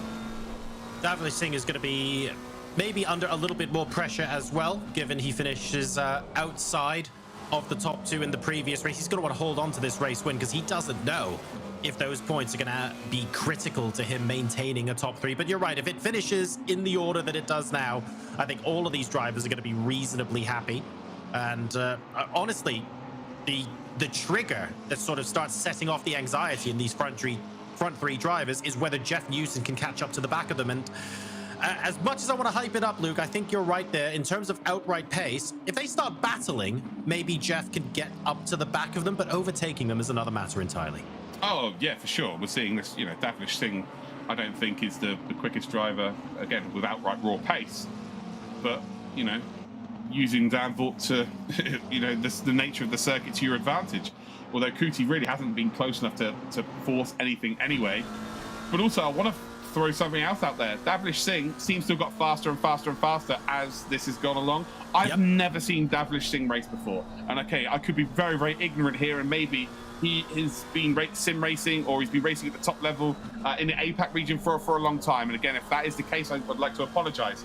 But for me, I'm witnessing a driver here who's been given his first opportunity, and he was nervous and he wasn't able to really perform to his absolute best in race number one, found himself out of position. But he's taken the opportunity in race number two, and as soon as he's got up to the lead, the nerves have disappeared, and he really has found another level. And we see this every single year. There is a driver that is just about good enough to qualify for a grand final, or is just about good enough to get to our streamed events, but it doesn't quite work out first time of asking. Then the second time they get a little bit faster. Then the third time they get a little bit faster. And then there's other drivers that at the start of a competition, they are lightningly fast and they drop off throughout the season. It's better to be hitting your peak now than ever, because obviously the grand finals are literally peak time. Right now, Davlish Singh to me is that driver. He's really finding some really good form here.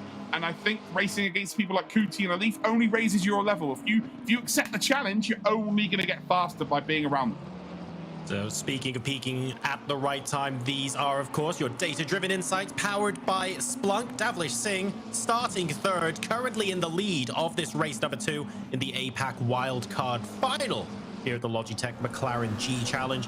He's currently leading by a fraction of a second from Amit Kuti, the winner from race number 1, who is absolutely breathing down his tailpipe. But if either of them make a mistake, especially if it's a big one, Muhammad Alif is very slightly further down the road and is ready to pounce on both of them. 3 minutes and 20 seconds left until the timer runs out in this race. Yeah, I think the only one that really would take a chance at this stage would be Alif, I would say. I don't think Kuti... Again, I could be wrong, but I don't think Kuti takes an overtake on here, unless it's blindingly obvious and there's a huge mistake. Like, you wouldn't put... You've got a P1 and a P2 in your pocket here. You don't really want to risk that at all. But again, he's young. He's 18 years old, so that lack of experience may come into play here. But from what I've seen here, it seems a very, very much an established campaigner and seems to have everything, in check. Singh is probably as close to Kuti as he has been all race here. So it remains to be seen. We're going to have 2 laps remaining, and maybe we will see that overtake. Alif is actually closing in on both of them.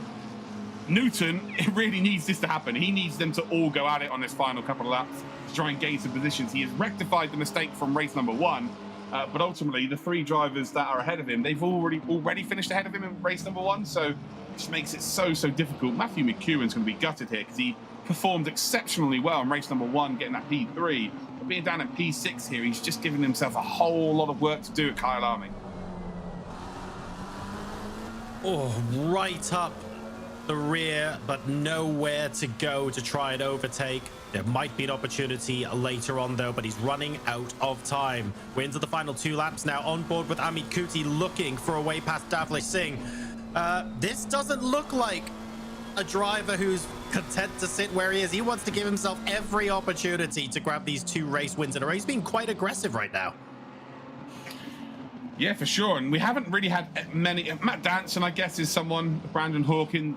Those are the 2 dominant drivers we've had so far this season for the G Challenge. But, normally we have 1 in every region, right? Or 2.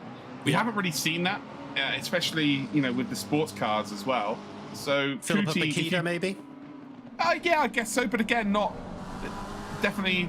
There's other drivers that can beat Philippa as well. Yeah, sure. Like, I don't think it's as clear. You know, it's not kind of a case of when Philippa gets into the lead of a race, there's certain drivers when Matt Danson gets into the lead of a race, when Barron Hawkin gets into the lead of a race, you're kind of thinking, well, how is someone else going to catch him? Like, even in my mind, I'm thinking, oh, unless it's a real big mistake, it's almost impossible. With Bakida, very quick, winning races, but ultimately, I feel like there's other drivers of a similar ilk from the region.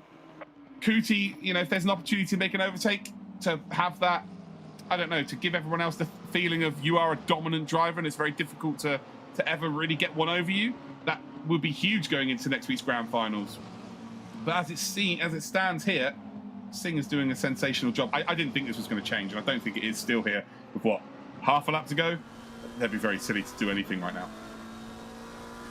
I suspect so. There's no real reason to do that. I mean, Kuti can go for a bit of a lunge towards the end of the lap if he wants to, but it's the risk-reward ratio just feels off at this point in the race. A first and second would be absolutely delightful, and it wouldn't confirm his presence in the top three because you still, at the end of the day, need to finish the final race. But I think Kuti will be very, very pleased with that. Really, the big loser here in terms of these three not going at it hammer and tongs, honestly, is Jeff Newton. He's done a phenomenal job this race, and it feels like there's a chance he won't get rewarded for it.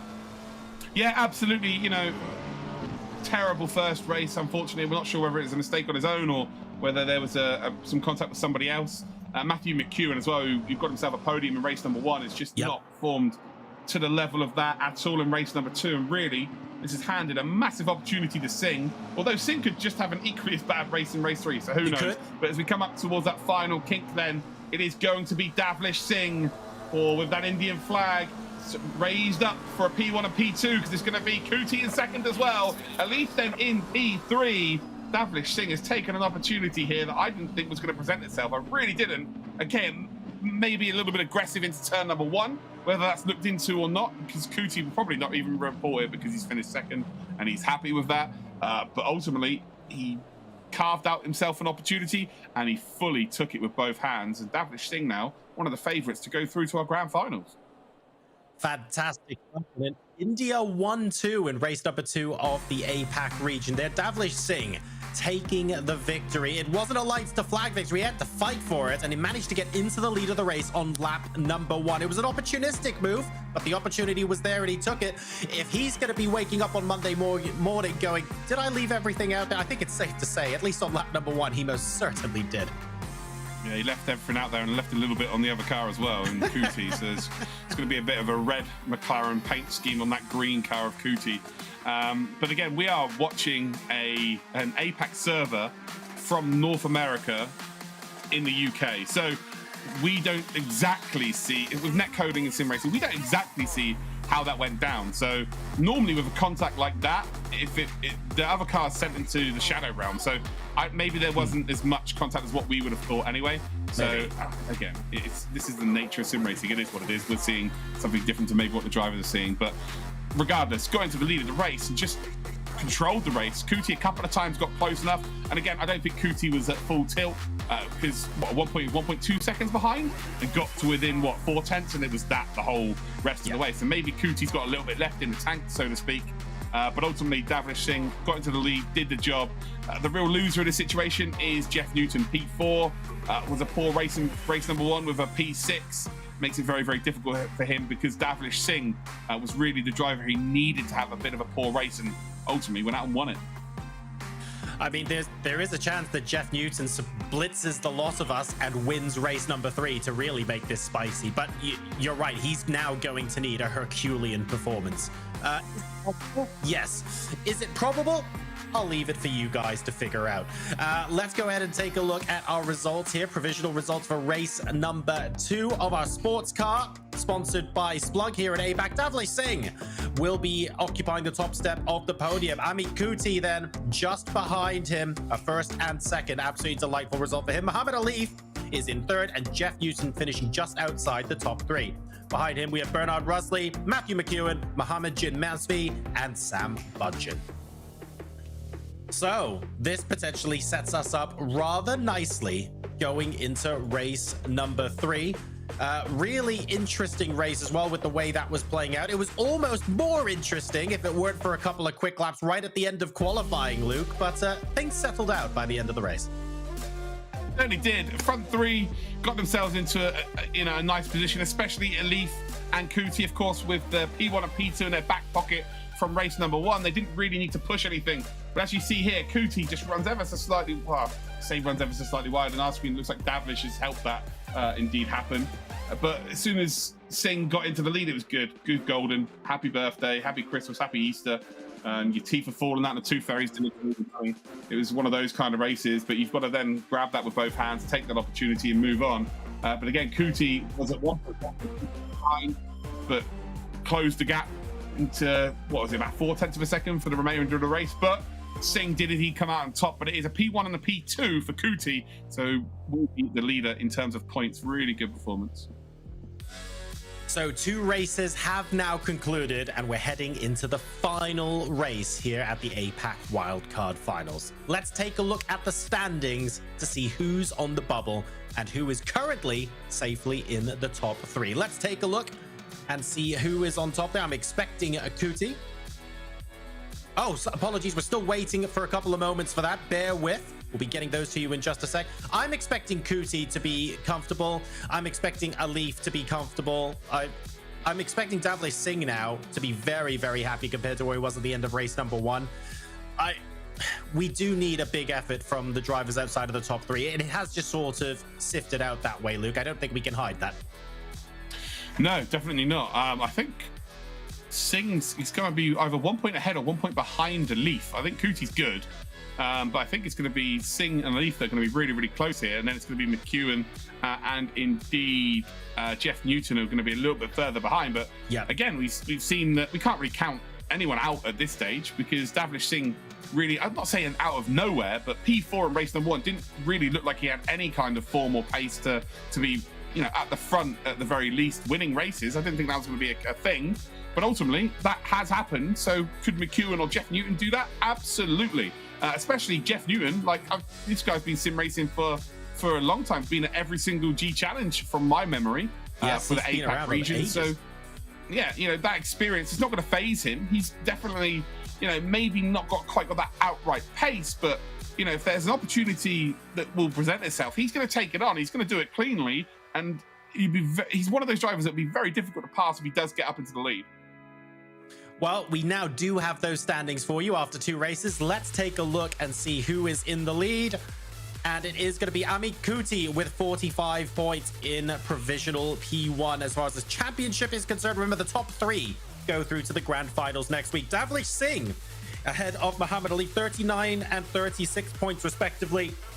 And this is the gap, Luke, that you were talking about. To get into the top 3, it's a 9-point gap for McEwen, and it's an 11-point gap for Jeff Newton. Is it doable? Yes, but wow, that's going to be quite some race number 3. And to be fair, I'm all in for it if we end up getting one of those races. Yeah, is it possible? Oh, who knows? You got to look at it like this. For McEwen to indeed go through at this stage, he would need to finish P1. And he would have to then have Elif finish down in P3. It would then go to count back because of a race victory. McEwen would go through because that would be a 9-point difference between P1 and P3. To then, if someone else wins the race, to then have a 9-point difference between you and Elif, it's got to be 4 cars between you. So it becomes very, very difficult indeed. So effectively, Elif just needs to get himself in a top 3 and McEwen not win the race, and he's good to go. In terms of Jeff Newton, it's even harder. You need to win the race, and you hope that Elif is down 3 positions. He has to finish outside the top 3. So yeah, it becomes really, really difficult. But is it possible? It's motor racing. Absolutely. It's a McEwen-Newton 1-2 potentially that we're trying to tee up here. Is it going to happen though? I mean, frankly, these races have been absolutely fantastic. Elif needs to hold on to a top 3. We'll wait and see if he can do just that. Massive thank you, as always, to Splunk, Logitech G, Quantum Pay, and McLaren for helping us put on the G Challenge for all of you guys at home. That was 2 races in the bag. We'll be back with our 3rd and final APAC race after this break. See you in a sec.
Welcome back, ladies and gentlemen, boys and girls. We are about to get stuck into qualifying for race number 3 here in the APAC region. We now move from noodles to barbecue as we hop down to Kyalami.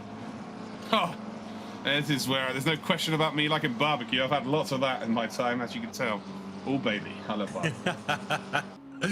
We want to remind you guys as well, we're collecting tweets from you all finals long using the hashtag Logitech G challenge. So keep those comments coming. Send us your questions. Send us your photos where you're watching things from, who you're going to be cheering for. We always welcome hearing your comments, seeing them on socials, and indeed reading them in chat. Absolutely wonderful stuff. But now, 9 minutes left to go. Kyalami, it all comes down to this. This will determine which 3 drivers from the APAC region move on to the grand finals next week. Okay, John, you told me during a break that there's this hashtag Noodlegate thing. I've opened the chat, and there is a thing. Oh, you shouldn't have opened chat. That was the mistake, Luke. Yeah, well, there we go. Oh, why is someone arguing that noodles are better than barbecue? Like, we don't even need to have this argument. Barbecue noodles, done. Well, no, first of all, that conversation's shut. Nothing beats barbecue. Like, what? That is, I'm just not even going to get involved. You're wrong. Thanks. Into qualifying, ladies and gentlemen. All right, so if you guys maybe haven't seen as much of Kyalami before or want to check out what the track is like, look no further. We've got a little bit of a video here to show you some of the fantastic features in this really excellent racetrack for race number 3. One of the best tracks for racing in Assetto Corsa Competizione, the venue of the South African Grand Prix from the 60s through to the 90s, the Kyalami Grand Prix circuit. Let's get stuck in.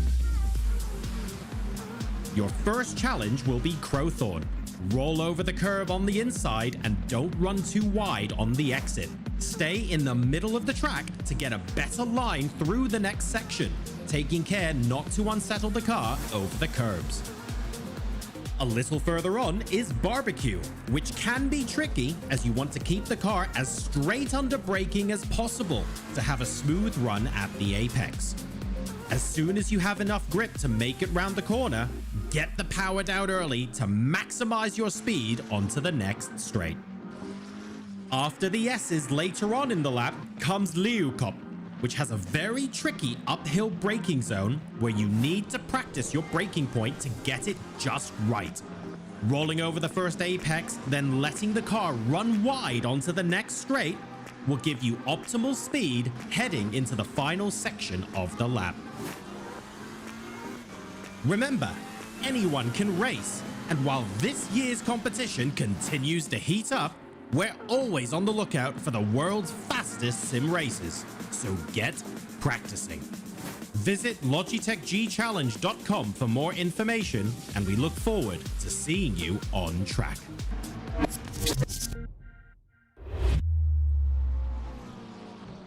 And here we are, ladies and gentlemen, back in qualifying. So really exciting to have Kyalami as our final track, Luke. I think one of those tracks where multiple lines through the same corner still leads to a similar time through said corner, which is why the racing here is so much fun. But ultimately, if you're someone like Kuti right now, your goal is to zoom off into the distance and never have to think about it at all. Yeah, I'll tell you one person who's not happy with Kuti, and that's Matthew McEwen. Just before we went into your Let's Get Stuck In segment, yeah, he tried to kind of, I don't know what he was trying to do, but Kuti was very slow into the final corner, and McEwen caught right up to the back of him, and he got held up into the final corner, so he wasn't at maximum speed on exit, sort of lost a lot of time, and then he was stuck behind him for the whole lap, so McEwen just couldn't go any faster than what Kuti was achieving. So yeah, McEwen's got every reason to be a little bit upset. He's coming for a fresh set of rubber. And now same as Kuti as well. So they're both into the pits. And now they're going to try and, well, put their best times in. But I tell you what, I was saying about Davlish Singh being that driver that's just getting faster and faster and faster. He's 4/10 clear of everybody right now. And really is showcasing that skill set that we probably didn't think he had in race number 1. But ultimately is taking this opportunity, and there's no nerves now. He's shaking them off for sure. Davlish Singh is just getting faster and faster throughout the course of this, and that's going to be frustrating for the likes of Jeff Newton and Matthew McEwen. 4/10 and then some from where? We know it's possible, but unbelievable stuff coming in from Davlish Singh. He's actually just improved by half a tenth as well. Yeah, he has. This pretty ridiculous. I was expecting to see potentially a 140. I think we will see that. I think we're going to see Kuti and Alif. So yeah, interesting.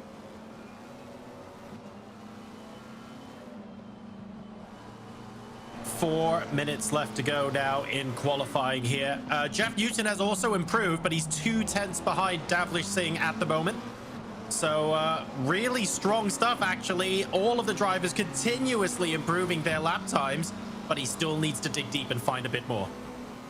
Yeah, needs to win effectively, and then has to hope that Ali finishes in 4th. So Newton finds a couple of tenths here, and that is on, isn't it? You know, that is genuinely on. Kyalami is one of those circuits as well that these drivers probably would have had the most laps around just because it's the most fun.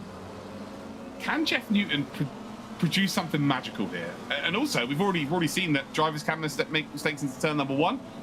P2 might even be good enough to have a little nibble there. He knows he has to win this race. That's the bottom line, effectively. Is he going to be able to make that late lunge? There's going to be chances taken in this race. And, you know, we're saying, is it probable that we're going to see someone fall out from that top 3 and someone outside make it their way in? Probably not. But right now, it's looking more and more likely. It really is. I think Jeff Newton, if it stays as is in qualifying, Jeff Newton will need to do to Davlish Singh what Davlish Singh did to Amit Kuti in race number 2. If he can get ahead by turn 1 and just focus on really trying to squeeze out that lead and getting that race win at all costs, there's a chance.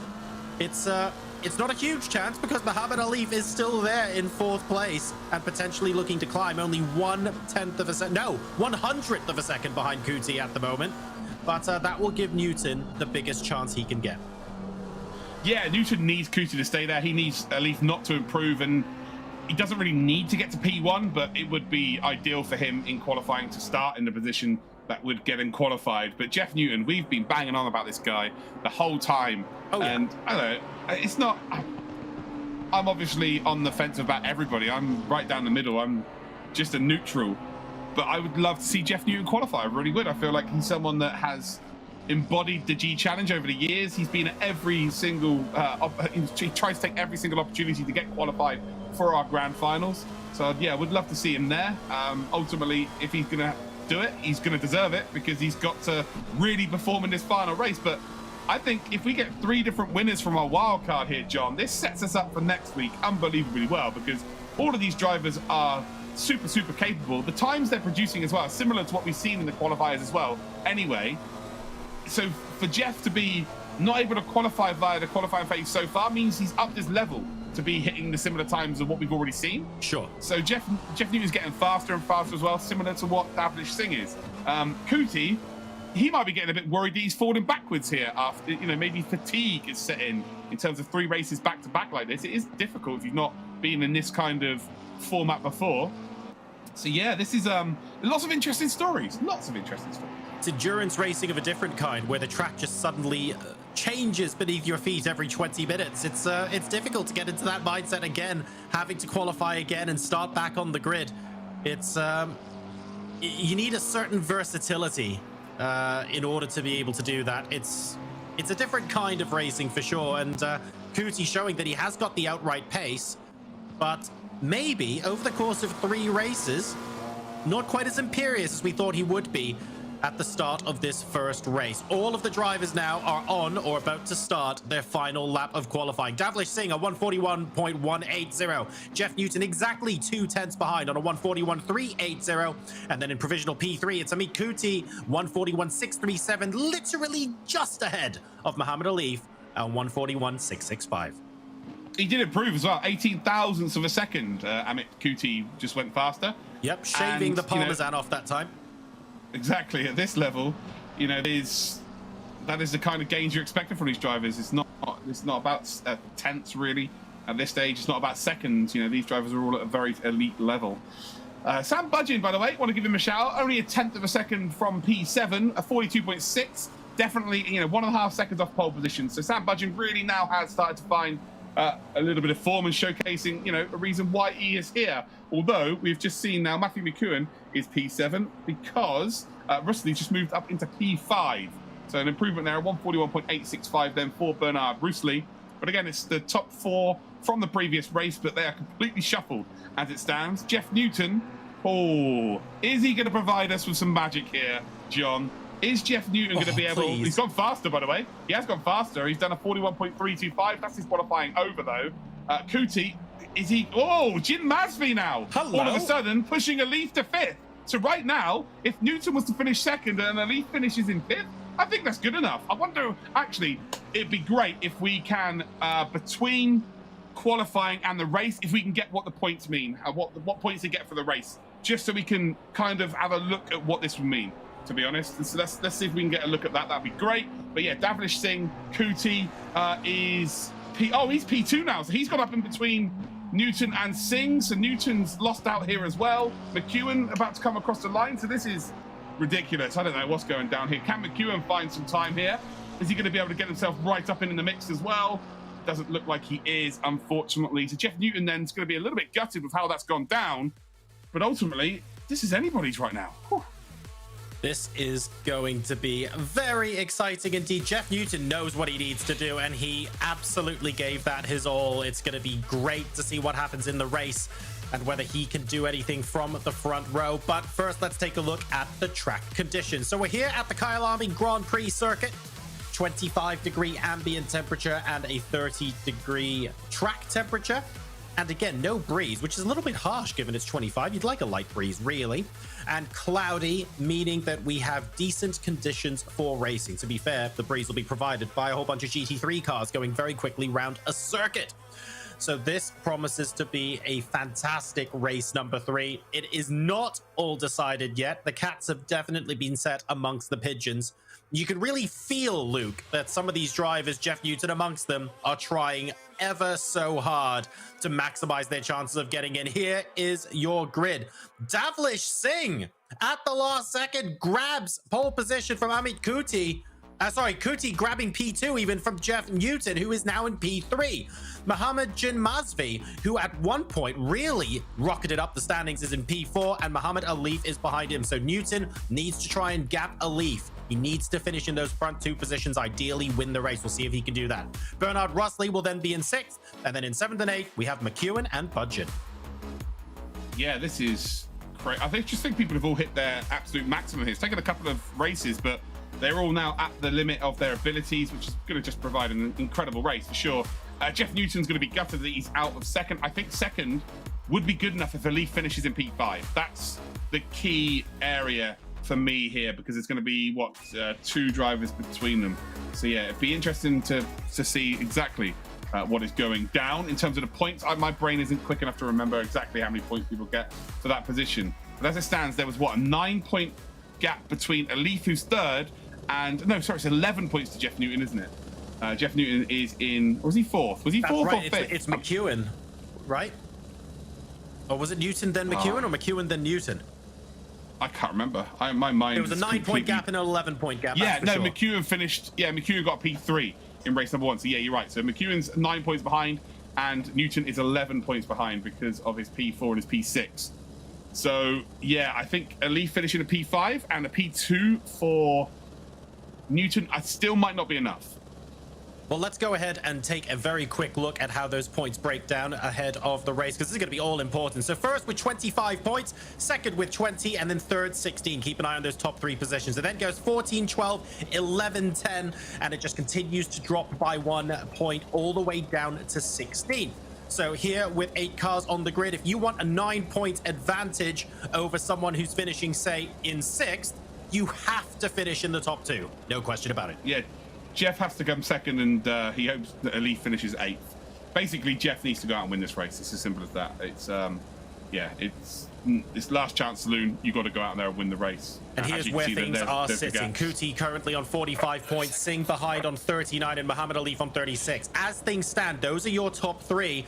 And then Matthew McEwen is 9 points behind, and Jeff Newton is 11 points behind. So big gulfs need to be bridged here. Is it possible? Yes, but we really would need the race to go perfectly in their favor.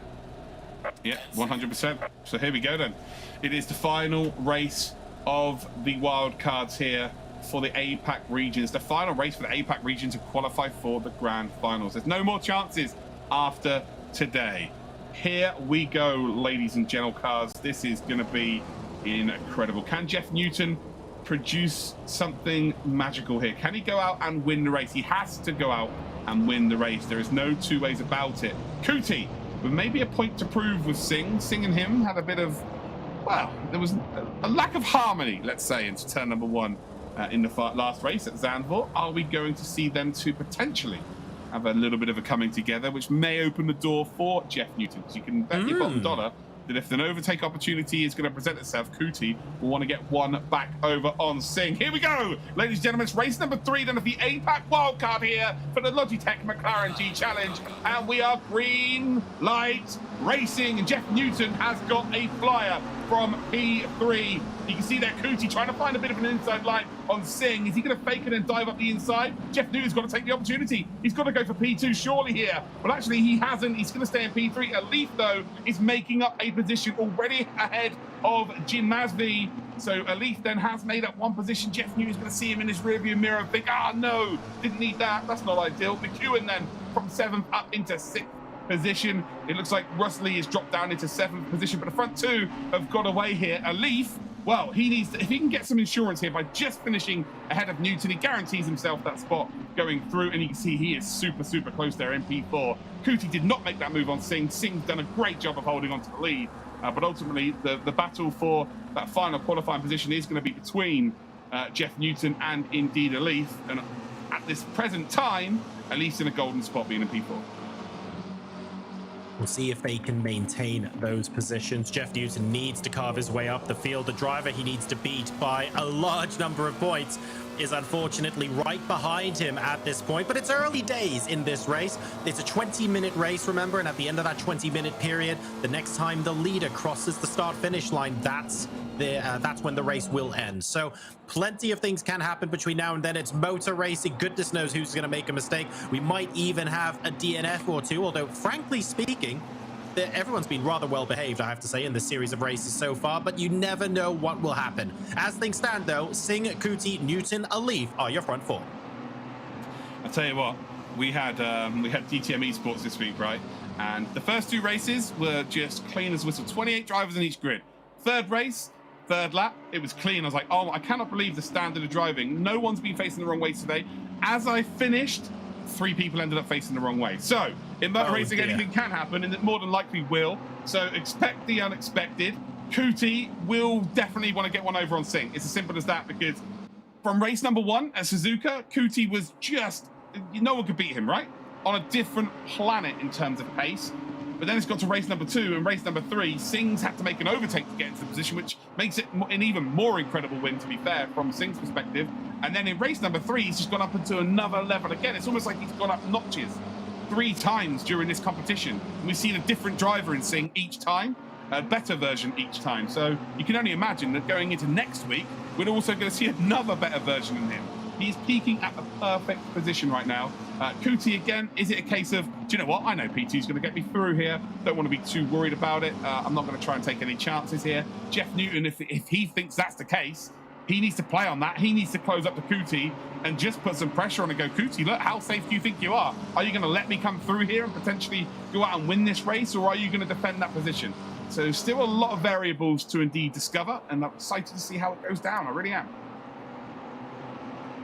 16 minutes, 45 seconds left to go in this race. No huge gaps forming yet between the drivers. Everyone's sort of sticking together. I think the biggest gap really is between Muhammad Alif and Matthew McEwen, 4th through to 5th, which is looking like it's close to 2 seconds. But otherwise, the drivers here looking to be relatively chilled. The front 4 maybe trying to pull away a little bit, but still anybody's race here on Kaya Lami. Davlish Singh at the moment is gapping about 0.8, 0.9 of a second, a couple of car widths ahead of Kuti, and Jeff Newton is waiting to pounce. He really needs these front 2, to be honest, Luke, to start battling a little bit.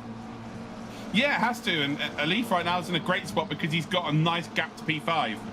Alif doesn't have to do anything here. He's an experienced campaigner. He's been in this position many times before. There are a lot of drivers there who won't want anyone in their ear in terms of like a race engineer. They won't want to be doing any mathematics while they're live. Alif's a different kettle of fish. He won't mind the stats going through his brain. He'll be trying to work out exactly what he needs to do while this race is going down at the same time.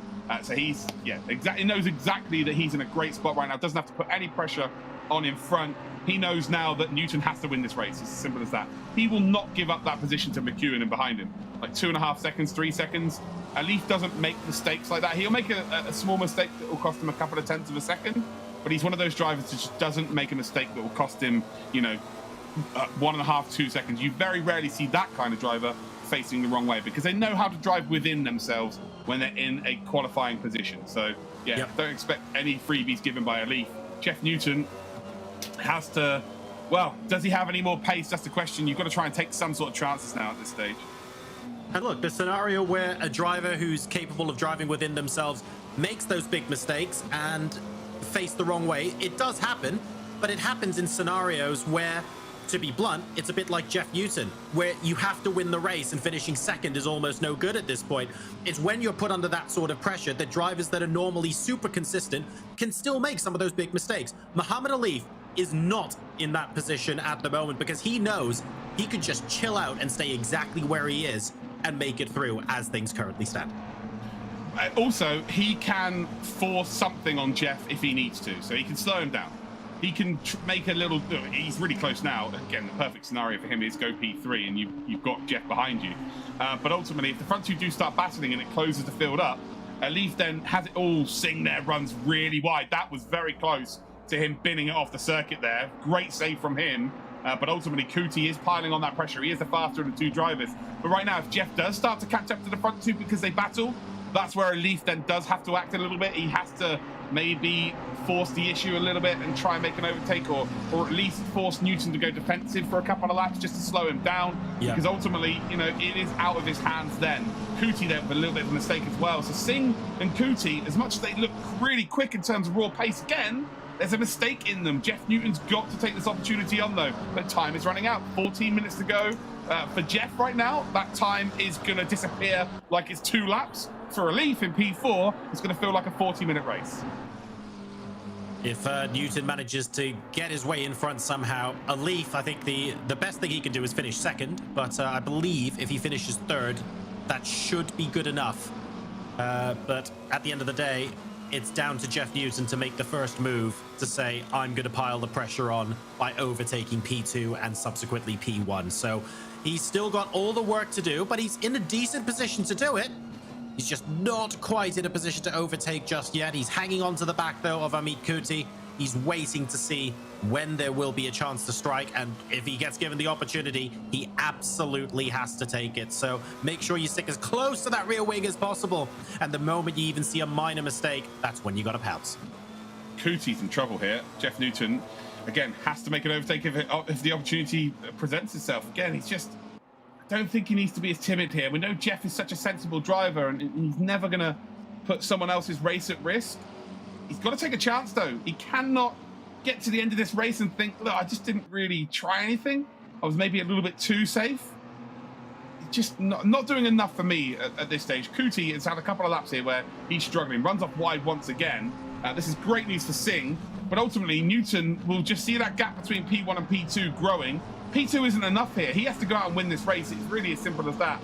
Alif will know that as well. But can Alif potentially just take the race, or take the result all out of Newton's hands effectively, get ahead of him, and then just defend from being in front of him? He doesn't need to.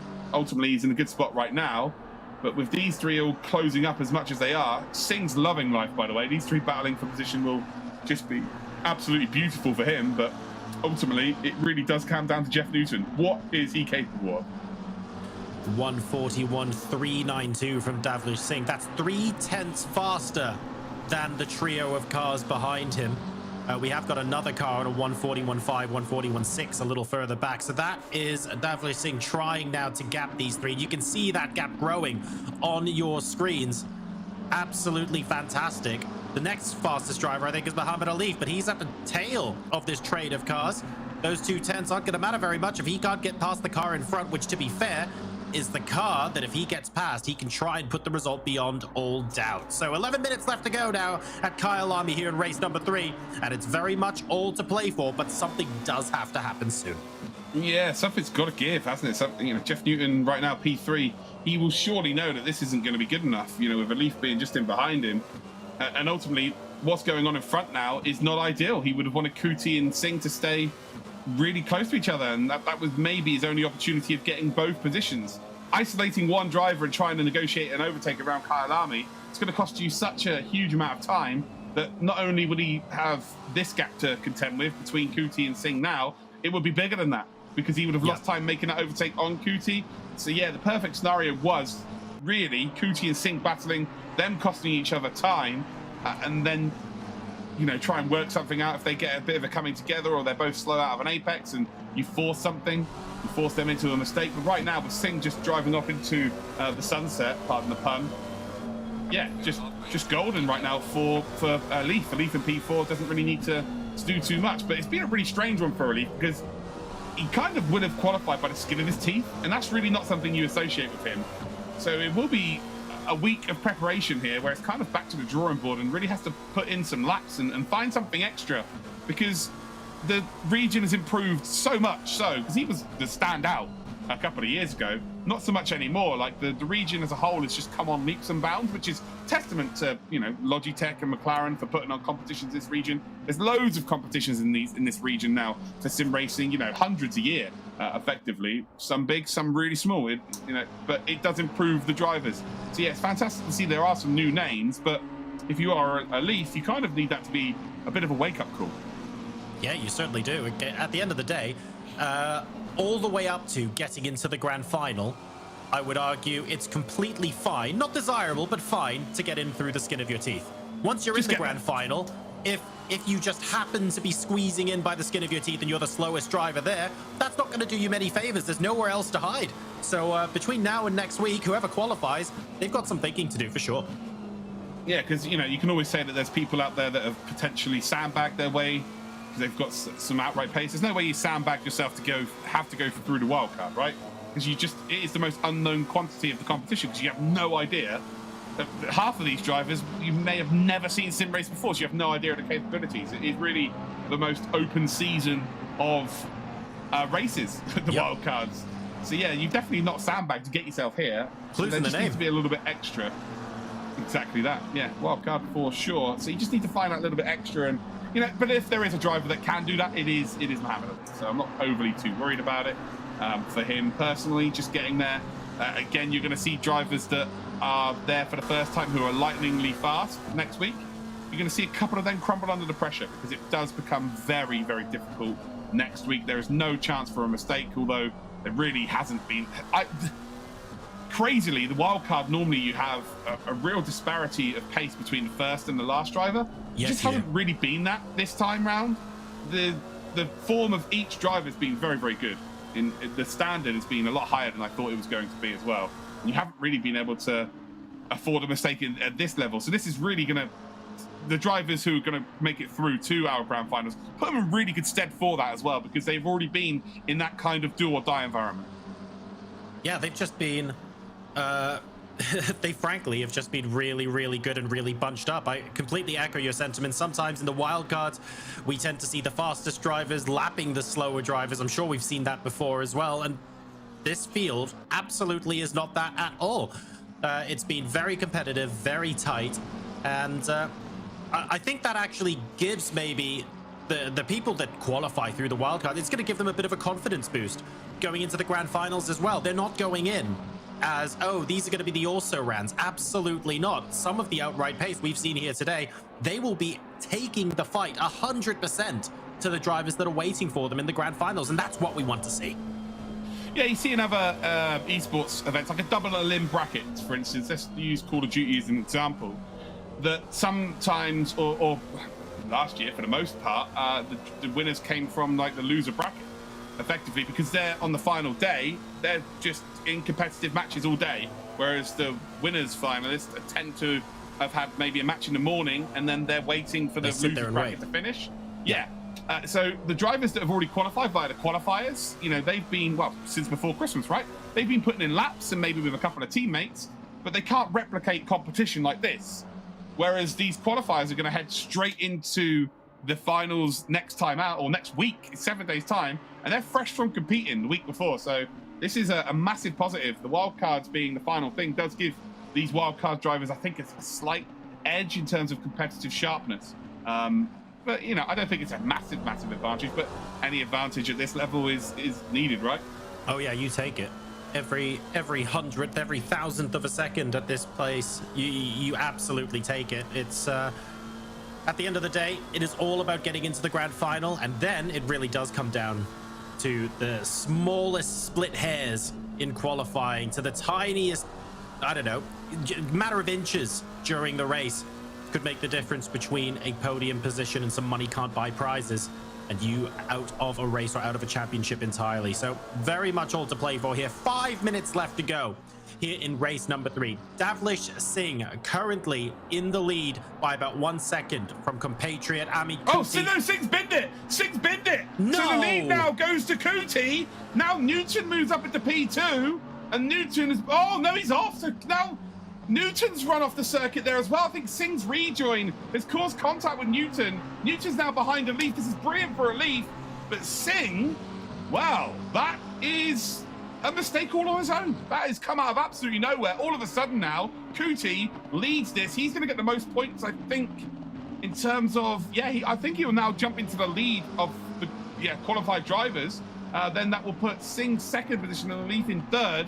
Newton is gone from gifted an opportunity to then, I think he's been tagged by Singh's rejoin and ultimately then lost out on the next corner. Kuti's been gifted one here, and there's a chink in the armor of Singh. He said that he was getting faster and faster and faster, and we said that anything could happen in motorsport. Well, he was going faster and faster and faster, and then there's a mistake that's cost him the lead of the race. Well, normally your caster curse works immediately, Luke, but today it looks like it's about 90 seconds in arrears. Nonetheless, we've got the Quantum Pay replay of exactly what happened there. Let's take a look at that one more time.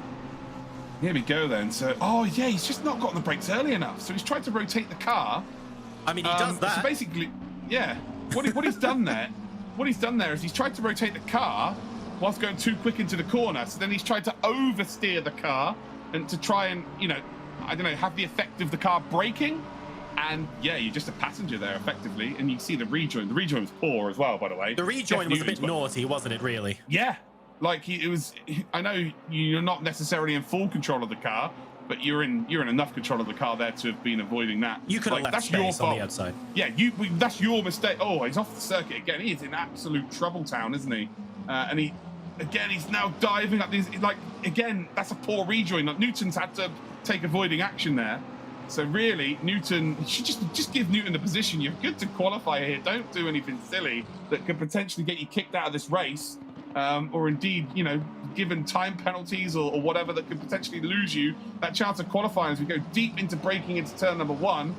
And it's just becoming a little bit scrappy here. Looks like Newton is going to avoid any potential contact. Singh is going to get the move done. That's a really nice move, to be fair, through turn number 1. But it's just gone from looking unbeatable to all of a sudden being in the mid-pack and struggling for that racecraft. 2.5 minutes left to go in this race, and well, we've thrown everything up in the air just a little bit. Newton there going a bit wide. Ami Kuti now in the lead by just under 3 seconds from Muhammad Ali. Davlish Singh back into P3 and Jeff Newton behind. This is going to be dashing the hopes of Jeff Newton, unfortunately, but very interesting to see things shaken up with just a couple of minutes to go. And to be fair, there's still more time for more drama. Yeah, 100%. And again, just going back to the incident with Singh, obviously we have more action happen as I was trying to explain it. Basically, he's just going too fast for the corner. He's locked up. He slammed his brake mid-corner as well whilst rotating the car. And that's why he's just kind of stopped and then driven off to the right into the grass. Initially didn't get on the brakes early enough and then you applied too much brake pressure. And then you're just a bit of a passenger. But the rejoin was just, especially when you've got this kink here, wasn't it? He moved over. And Newton's got every reason to feel aggrieved for sure. And he's just tagged the sausage curb there. And once you're taken out every rhythm, especially when it's not your fault, oh boy, it can take some time. And it's not only this race that's disappearing. Like he knows there's no chance of him qualifying now because Alif's in second position, and he's going to be gutted because of it. Like even if the whole Singh rejoin didn't happen. Alif is probably still going to end up being in second position anyway, but you're never going to shake that feeling of that wasn't my fault. I couldn't do anything to avoid that. And that's the reason why I'm not going to be participating any longer in this competition. Yeah. So he's going to be absolutely gutted there. Singh, that's not ideal preparation going. You know, you've got pace, but that's not ideal preparation going into the grand finals now, because if he went out and won this comfortably, he is in a great spot. But now he knows that even if he's in the lead of a race, that he's capable of making such a mistake. That is not ideal in the slightest. It's inviting more pressure, isn't it, next week in the grand finals? If someone's behind and they see and they go, hang on a second, he's been in this position before, we know we can pressure him into making a mistake. Not a message you want to give your competitors at all. But it wasn't even pressure, John. That's the thing. Like, it's even worse because it's come out of nowhere. That's like, there's true, no one behind him that's putting in lap times that were challenging him to win this race. The fact that it's your own mistake and you've done it because you've lost concentration, when it's nothing to do with another driver. Like, if someone was catching him at half a second a lap, then you'd be like, well, I know why I've made that mistake. But when you've done it on your own with no one pressurizing you, you're out in the lead like that, you have no idea how you've done that or why you've done that. So you just realize that, oh, okay, there's that mistake in me, and I have no idea how to rectify it. One driver who does not care is going to be Amit Kuti, who is going to take the second win of today's wildcard event, which I believe is going to put him back up to the top of the points, and, well, going through to our grand finals in flying colours. So winner of race number 3 of the Logitech McLaren G Challenge Wildcard APAC Regional Wildcard Final Super Party Showdown, Amit Kuti. Taking absolutely nothing away from Amit Kuti there. Yes, he was gifted the lead of that race, but to be fair, he was in a position to inherit the lead of that race, and he took full advantage of being in that position. Well done to him. Fantastic performance, frankly, throughout all 3 races, but he is certainly going to be top of the standings from a points point of view without us having to calculate anything else. Really, really good performance. Yeah, sensational performance. Like, we were expecting him to be fast in qualifying 1 and race number 1. We absolutely got that. And then race number 2 obviously had to be overtaken at turn number 1. And let's say the overtake wasn't the cleanest overtake of all time, but wasn't able to reciprocate and retake that position. So you're starting to then worry. And then in qualifying 3, although at the death, again, produced another really good lap, it wasn't right in and amongst it. So it's kind of like, oh, okay, so is this a flash in a pan?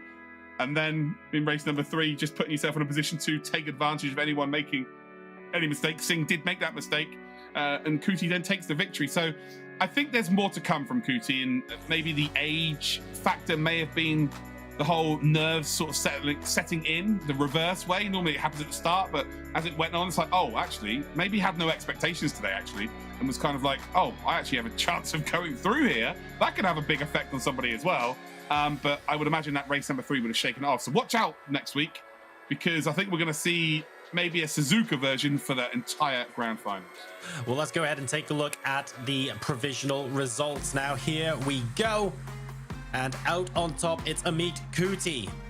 So these are the final results of race number 3, powered by Splunk. Kuti will be taking the top step off the podium. Muhammad Alif and Davlish Singh will be 2nd and 3rd, respectively. Behind them, Jeff Newton, valiant fight back from him. And Matthew McEwen, let's not forget about him as well, finishes just behind.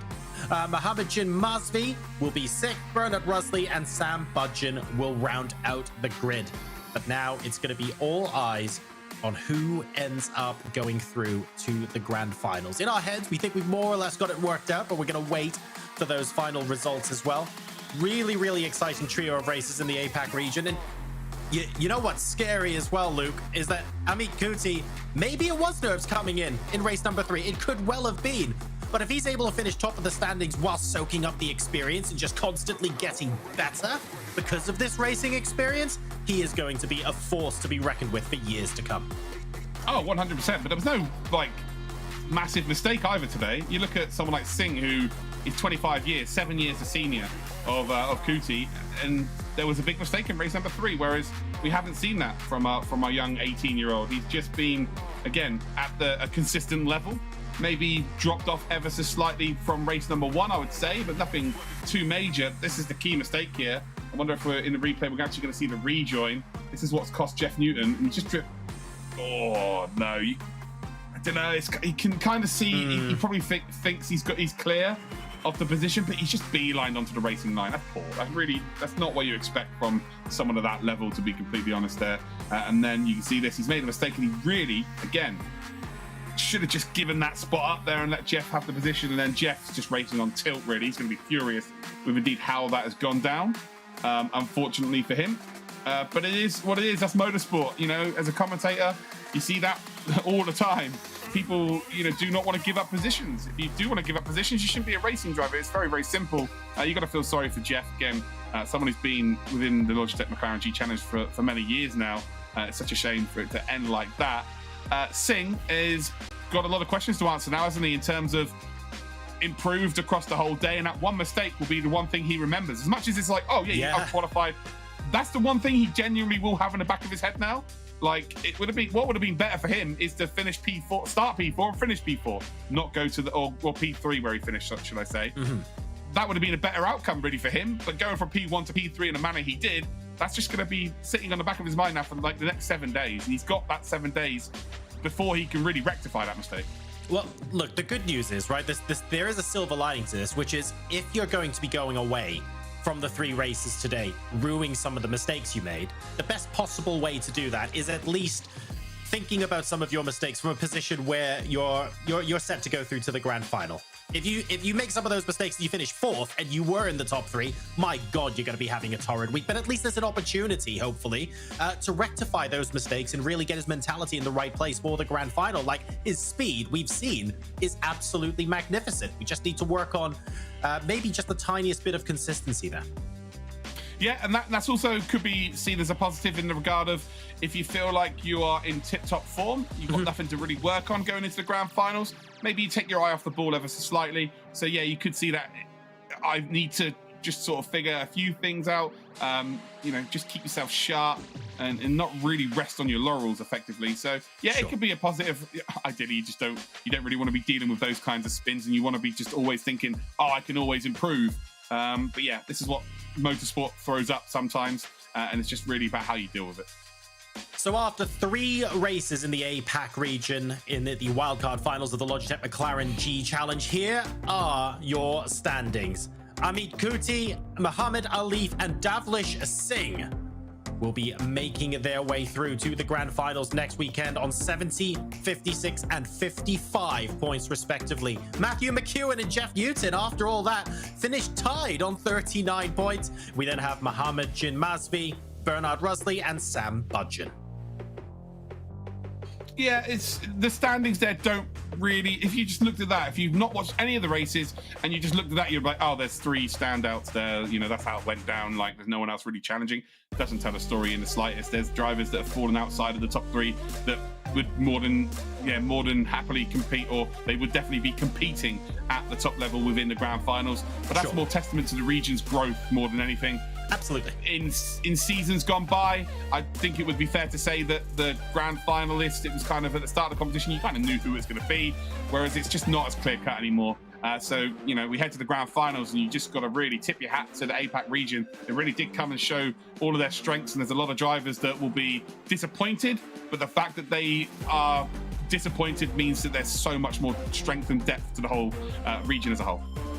So here are your qualified races for the grand final in Asia Pacific. This is what we're going to be seeing next week. Philippa Bakida, Andrew O'Hara, Dylan Tan, Fadli Rahmat, Andika Maulana, Ferris Stanley, and Connor Davis come through via the online qualifiers, and the wildcard qualifiers who will be joining them are Amit Kuti, Muhammad Alif, and Davlish Singh.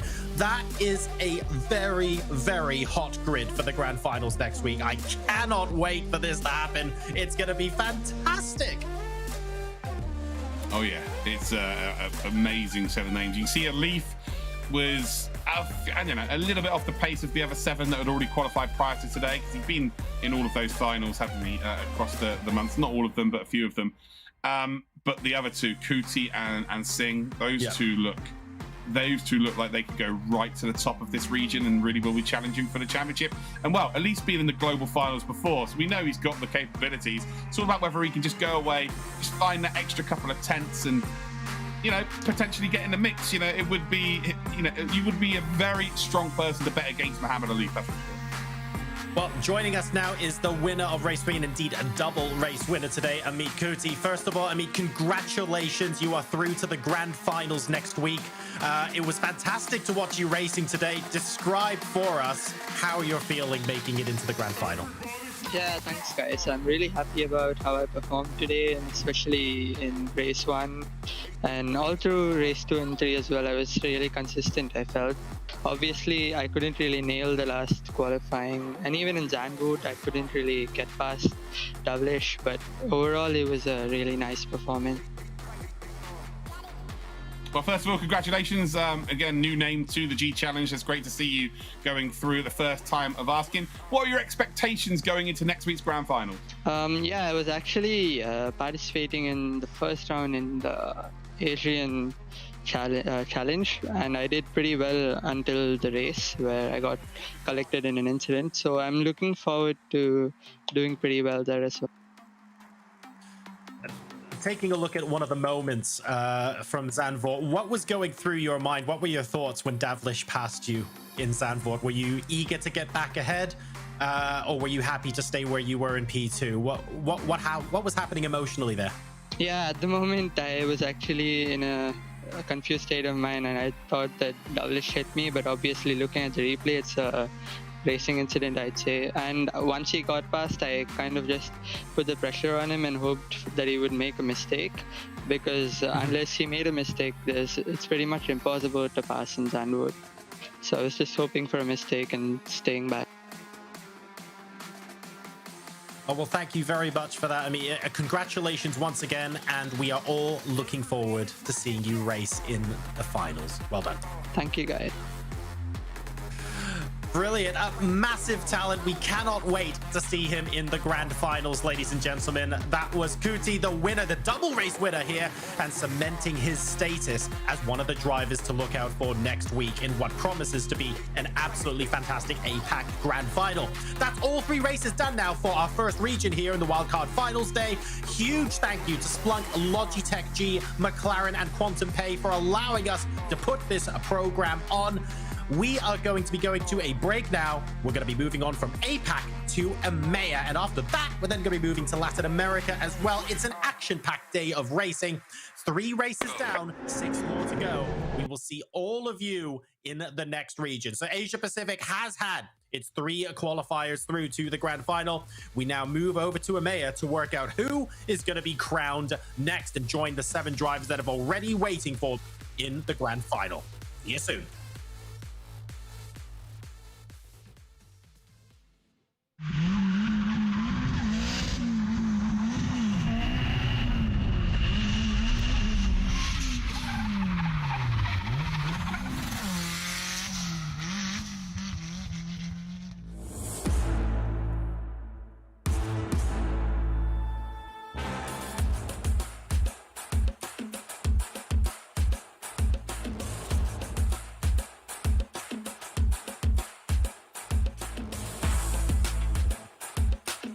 プロフェッショナルドリフトドライバーの田口和也です。ドリフトって非日常的な車の動きをしているので、見ているお客様を楽しませられるっていうのがドリフトの魅力だと思っています。決して安全ではない、一歩間違えばクラッシュになってしまうっていう危険と隣り合わせの興奮っていうのが非常に自分自身で運転している中では魅力でありますね。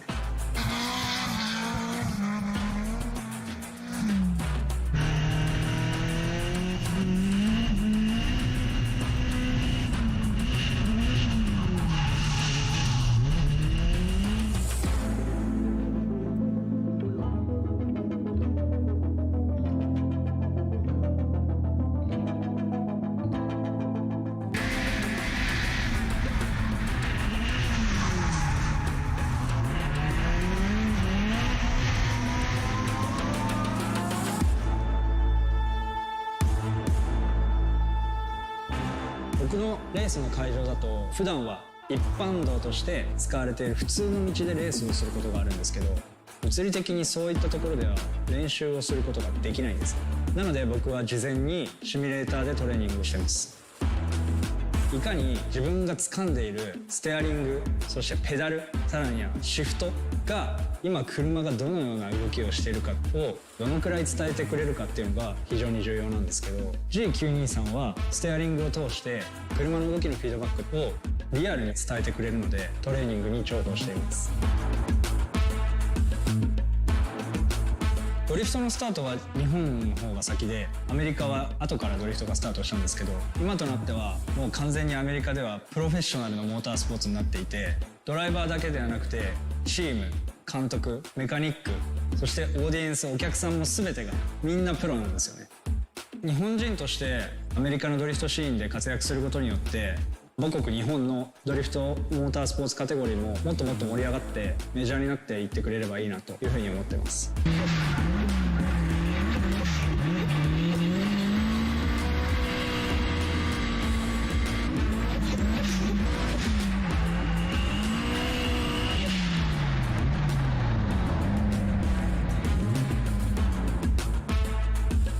G923 は僕にとっては欠かせない存在ですね。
Compete. Yeah, yeah.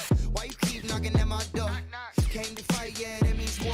Gotta level up, wanna settle the score. Yeah, feels a lot better than it did before. What you brand new, yeah, it's time to go pro.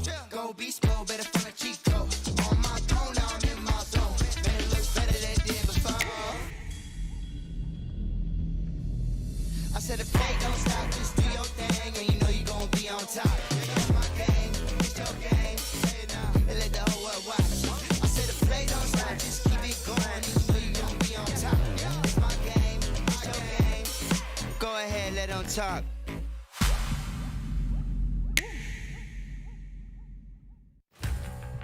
Am I allowed in here? Normally I'm behind the wheel.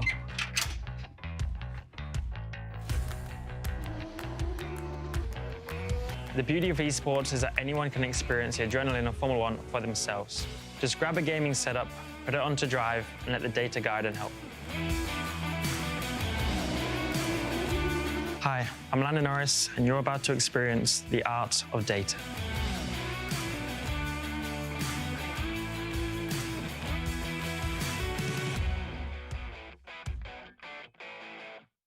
I think the biggest advantage of the G923 for me is just how realistic it is. The feedback that you get as soon as you plug it in, it was pure enjoyment as soon as I started driving. This is kind of the closest I can get to accessing that adrenaline and emotion of being on a gravel rally stage in Finland and flying over those crests. For me, it's about getting as real as I can to the environment that I race in, and obviously the wheel is the best instrument for that.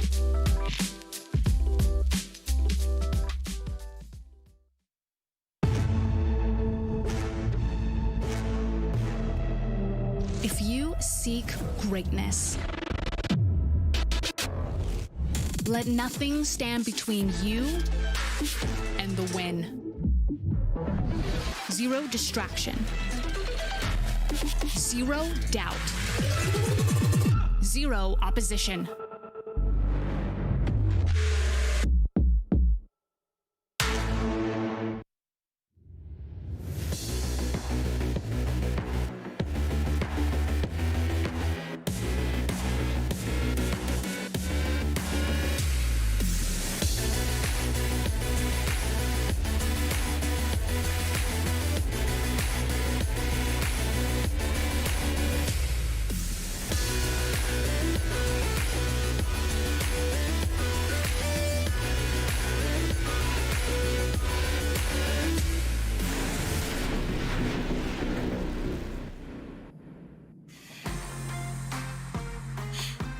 Welcome to the wildcard finals of the Logitech McLaren G Challenge. Over the last 5 or 6 months, drivers from all around the world have been competing to get into the grand finals. We now know the identities of 7 of those drivers in the EMEA region that will be competing next week, but 3 spots are still up for grabs.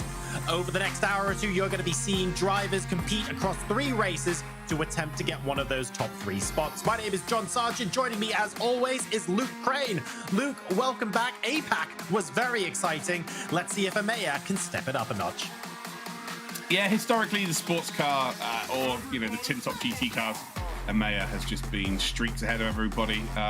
Maybe not so much in 2021 or now in 2022 because every single region really has stepped it up. But again, you normally save the EMEA region for this specific car to last. It's not last today, but this will be incredible.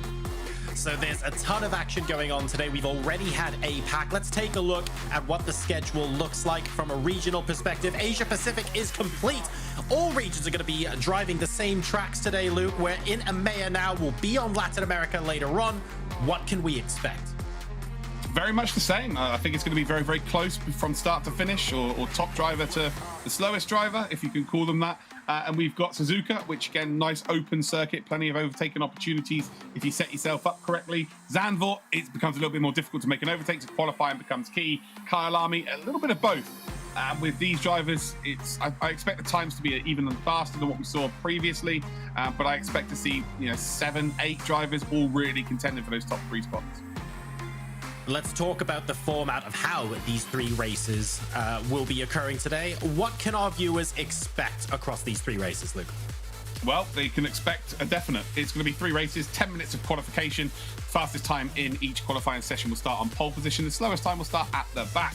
After each race, points are awarded, and then you have all of the points accumulated over 3 races.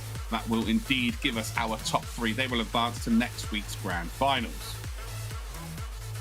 So it all starts off with qualifying. We've then got the races, and at the end of it, we will have our 3 drivers going through to the grand finals. Let's take a look at the points structure and what these drivers are going to be scoring. This certainly was very interesting in APAC. We actually had a tie, but it was a tie between 4th and 5th places, as opposed to one of the 3 going through to the grand finals. Luke, what have we got in store? Well, because there's going to be more drivers in this region, it becomes a little bit more difficult. If someone gets a race victory, they are in a great spot because of the difference between P1 and P2 is 5 points, but then you look down P13, P14, it's only 1 point. So yeah, getting a big performance in at least one of those races is absolutely vital. I just believe that all of these points are going to be so hard fought for. We potentially could see 3 different winners today as well. This is going to be superb. So it looks like we have some really fun and exciting tracks today. But of course, what makes a race, it's the racing drivers. And we have some absolutely fantastic talent here in the EMEA region who have qualified from all across the region. Let's take a look at who they are and maybe a little bit more about them. Welcome to the wildcard finals of the Logitech McLaren G Challenge. Let's take a look at our competitors from the EMEA region. Ibrahim Al-Mubarak, 29 years old from Bahrain, multi-talented in esports, and when he's not sim racing, he's playing first-person shooters. Martin Kadlecik from the Czech Republic is one to watch out for. At 17 years old, he's a 6-time Czech autocross champion and a 3-time Central European autocross champion. Jan Grankvist, 20 years old from Finland, used to play football competitively growing up, but has now turned his attention to motor racing. Abdelmatin Kassi is 21 years old from France and practices a lot of sports to stay in shape to complement his racing. At 26 years old, David Buescher is a massive fan of the Arctic Monkeys, but will this be Ritz or rubble for him? Next up, Chris McDade, 27 years old from the United Kingdom, has participated at high-level sim racing for a number of years and is no stranger to the G Challenge. Haris Mitropoulos, 30 years old from Greece, has been racing almost all of his adult life and began with motorbikes in 2007. Michele Nerbi is 25 years old from Italy. When he's not sim racing, he enjoys cycling and assembling model aircraft. Mike Nobel from the Netherlands is 29 years old and officially drove for Bentley Motorsport in the SRO Esports Series. At just 16 years old, Ulaş Özildirim from Turkey used to play basketball competitively before moving to sim racing professionally. The 21-year-old Dragos Simeon from Romania has already been sim racing for 7 years and has professionally done so for the last 2. Dmitry Grabovsky, 26 from Russia, has plenty of gaming experience and works as a quality assurance engineer in game development when he's not sim racing. Jordan Sherritt, at 22 years old from South Africa, has previously beaten Formula 2 and Formula 1 drivers in his junior days go-karting. Daniel Pontones from Spain is 23 years old and runs and cycles extensively outside of sim racing to keep up his fitness for events. Next up, Lars Baumeller, 28 years old from Switzerland, also participates in real motorsport in his spare time. And finally, Marcin Świderek, 26 years old from Poland, was his country's first ever representative in the FIA Motorsport Games of 2019. So those are our drivers lining up on the grid. Let's get ready to race. Looks like some great competition today, Luke, and this is their last chance to make it into the grand finals as well. Who are some of the names we have to be looking out for? Well, Chris McDade, Jordan Sherritt, they both have been trying to qualify through the qualifying phase. Both actually made it to the semi-finals, but couldn't make it to the semi-finals. Jordan Sherritt, actually a race winner in month number 2 at Brands Hatch, if you remember. Mike Noble, he is one of the very, very quickest. Again, as he mentioned, he drove for Bentley in the eSports SRO season number 1. He's actually one of my League Pro Series champions as well. He's also won the ACL World Cup from 2020, which is full of the very best out there on Assetto Corsa Competizione as well. So expect him to be right in and amongst it. Martin Kadlecic, do not sleep on that guy. He is an incredibly talented driver if he hooks it up. It's one of those where he has the pace, but there is a mistake in him for sure. But very similar to what we saw in the previous Wildcard, there are a lot of unknown quantities here. So it is not beyond the realms of possibility that someone else outside of that top 4 could go out and win this today. It really is that kind of field. So here we go. We are in qualifying for race number 1 of EMEA, and we just want to remind you guys as we begin the broadcast here that we are collecting tweets from you throughout the finals using the hashtag Logitech G challenge. Make sure to go ahead and hop onto socials. Let us know what you think. I've contributed myself, including with the hashtag Noodlegate. Hopefully Luke's got a couple up his sleeve as well, but I am looking forward to these races and what they bring. Yeah, but yeah, maybe. Who knows? I don't know. I'm more invested in being professional on the broadcast, John, and going out sending tweets. You wouldn't catch me doing that. Okay, let's talk about toast for a second. Qualifying, absolutely key here. It's something that someone like Chris McDade has openly said he struggles to nail his best lap times. He's struggling to get his best lap times from practice into the qualifying session being only 10 minutes. That's something a driver maybe outside of the top 4 favorites, I would say, have to take full advantage of. They have to try and catch the drivers off their guard in this qualifying session. You qualify well, historically, we've seen how difficult it is to overtake on this game. So yeah, try and catch them off guard, try and get an unbelievable time in as early as possible, and you put yourself in a very, very good position.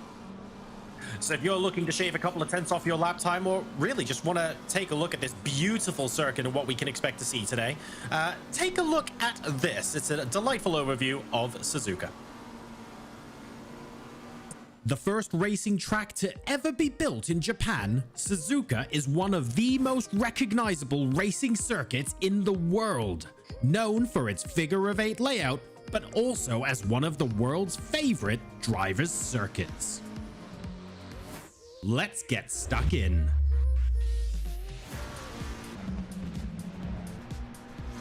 The high-speed S's are a flowing sequence of interlinking turns that see the car change direction rapidly at high speed.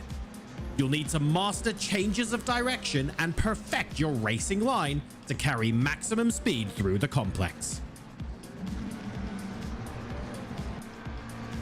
The Degner curve is made up of 2 tough and quick right-handers, drivers have to adopt a line that changes mid-corner, which can unsettle the car and force them wide into the gravel. Stability here is key. Spoon curve is all about keeping the rhythm going. If you're too aggressive on the throttle, you will lose time through turn 14 and carry this deficit all the way through 130R. Be too slow on the throttle and you'll lose valuable tenths on entry and into the apex. The awesome 130R corner is actually a straight in engine terms, with the driver at full throttle throughout. This corner has been the site of famous high-speed overtakes at the highest levels of racing. Remember, anyone can race, and while this year's competition continues to heat up, we're always on the lookout for the world's fastest sim races, so get practicing. Visit LogitechGChallenge.com for more information, and we look forward to seeing you on track.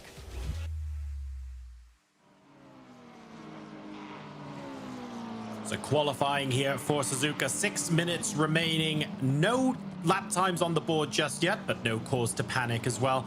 A little bit of a bigger field this time, Luke, and the dynamic is going to be a tad different. Even on tracks like Kyalami, where it's a lot of fun and overtaking is possible at multiple places around the lap, you don't really want to be outside of the top 10 no matter what.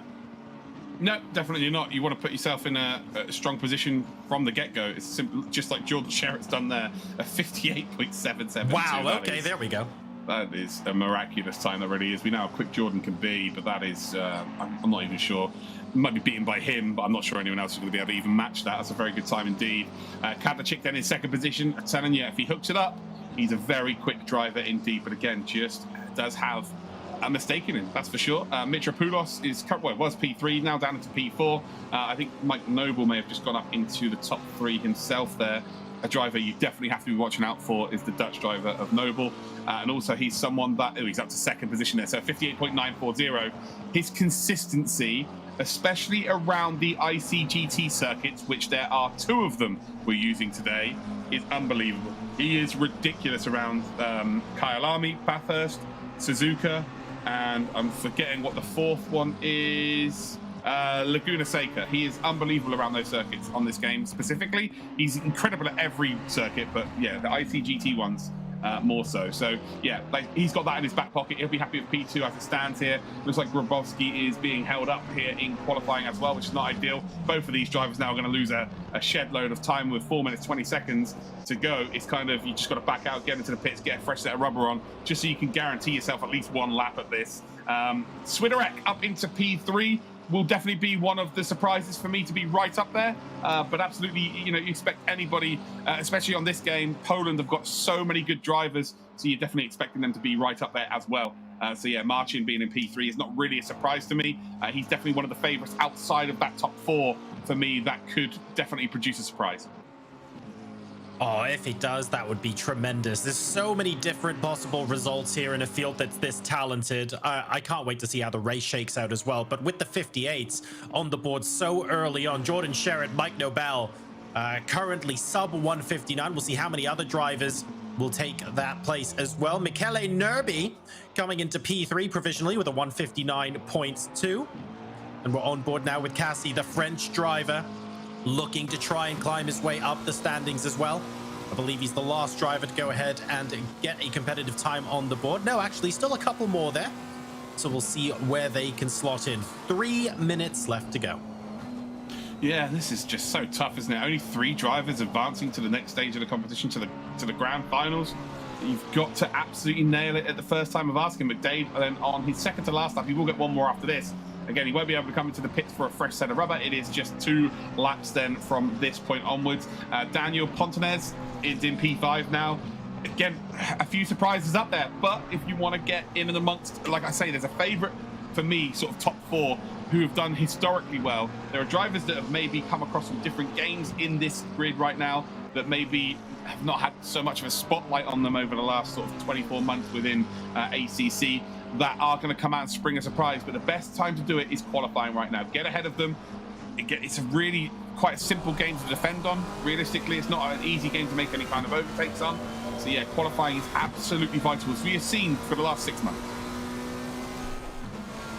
So far, in terms of shaking out these lap times and maybe getting us to a point where, yeah, okay, we're fairly comfortable with what we're seeing here.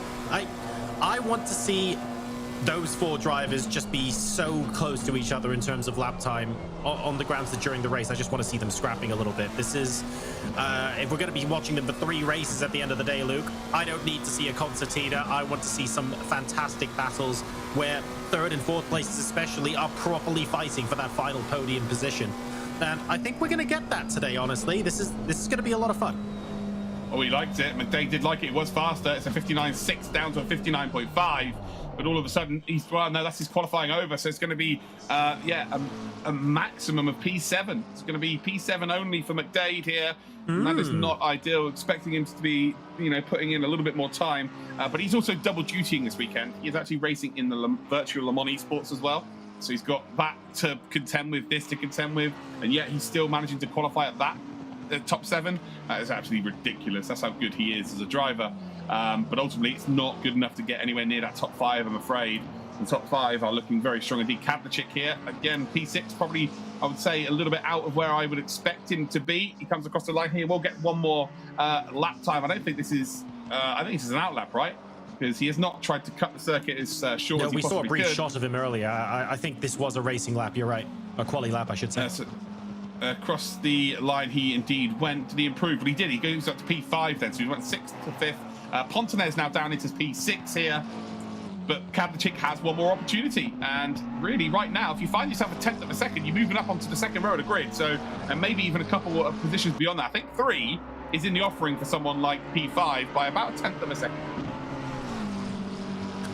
The gap here starting to close up a little bit. It was looking like sort of the 159.2s and the 159.5s. A little bit of a 2-3/10th gap, I should say.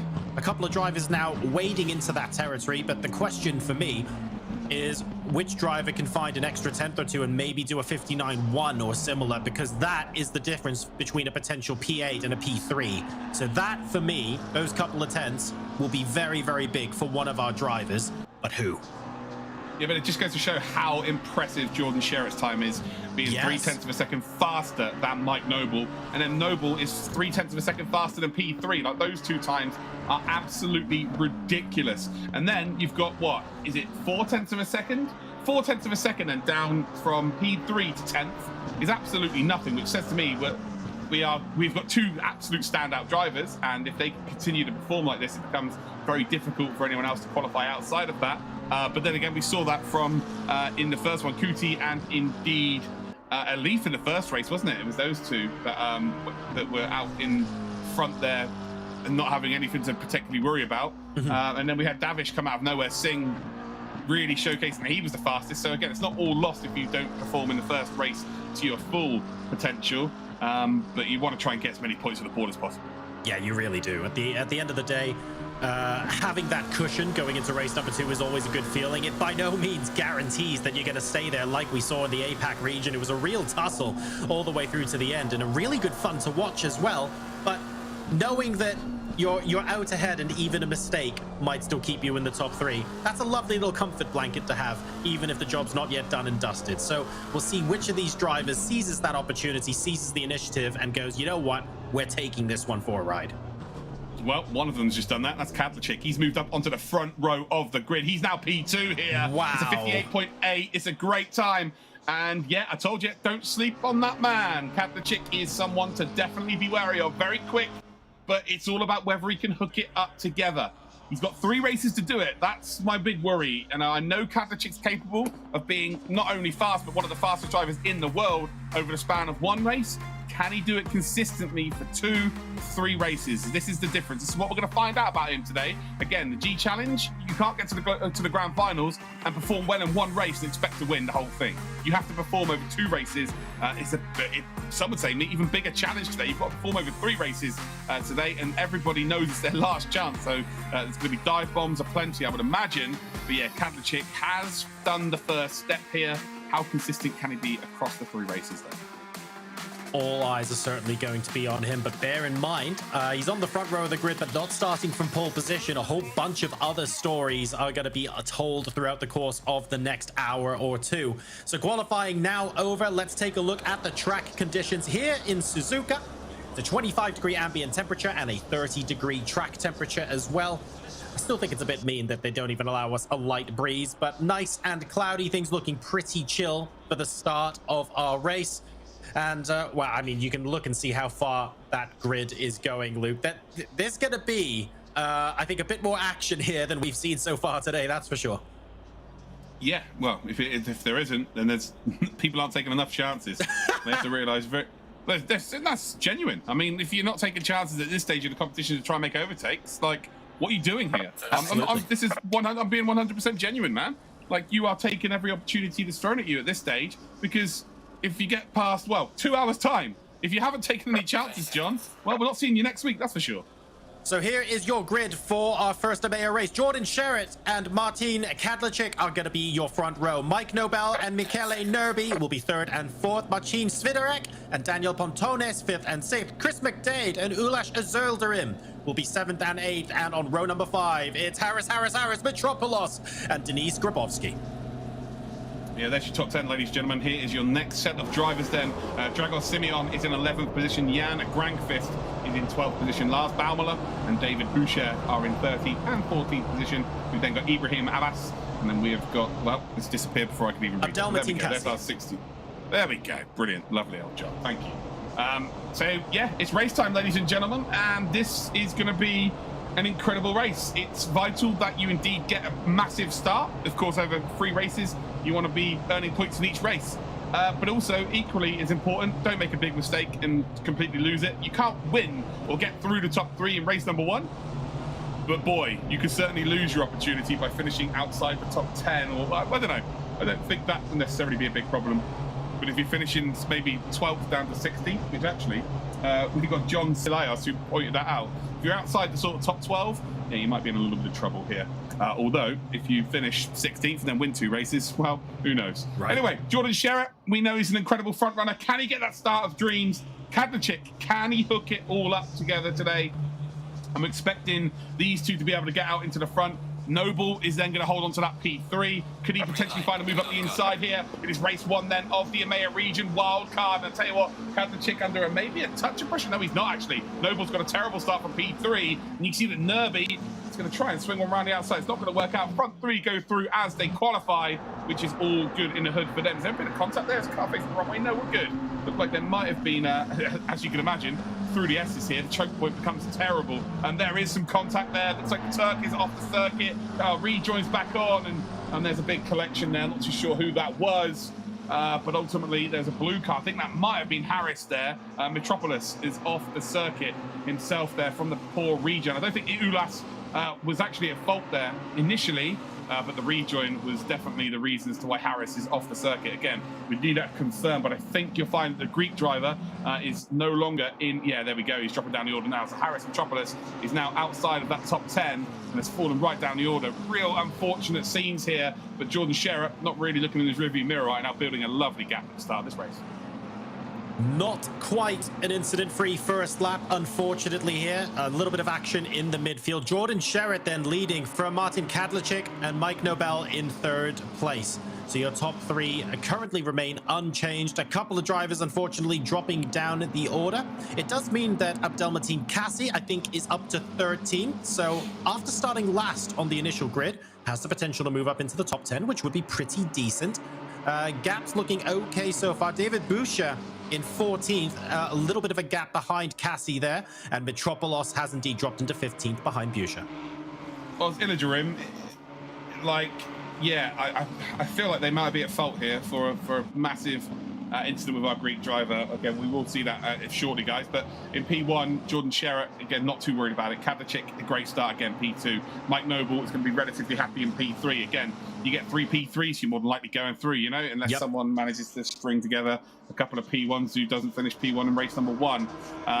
But yeah, the front 3 have done what they needed to do here. Who's gained the most positions? Well, McDade's still P7, started P7. We've got Grabowski's moved up a couple of positions here. Ulas has dropped down. Simeon's moved up, Grankvist moved up as well.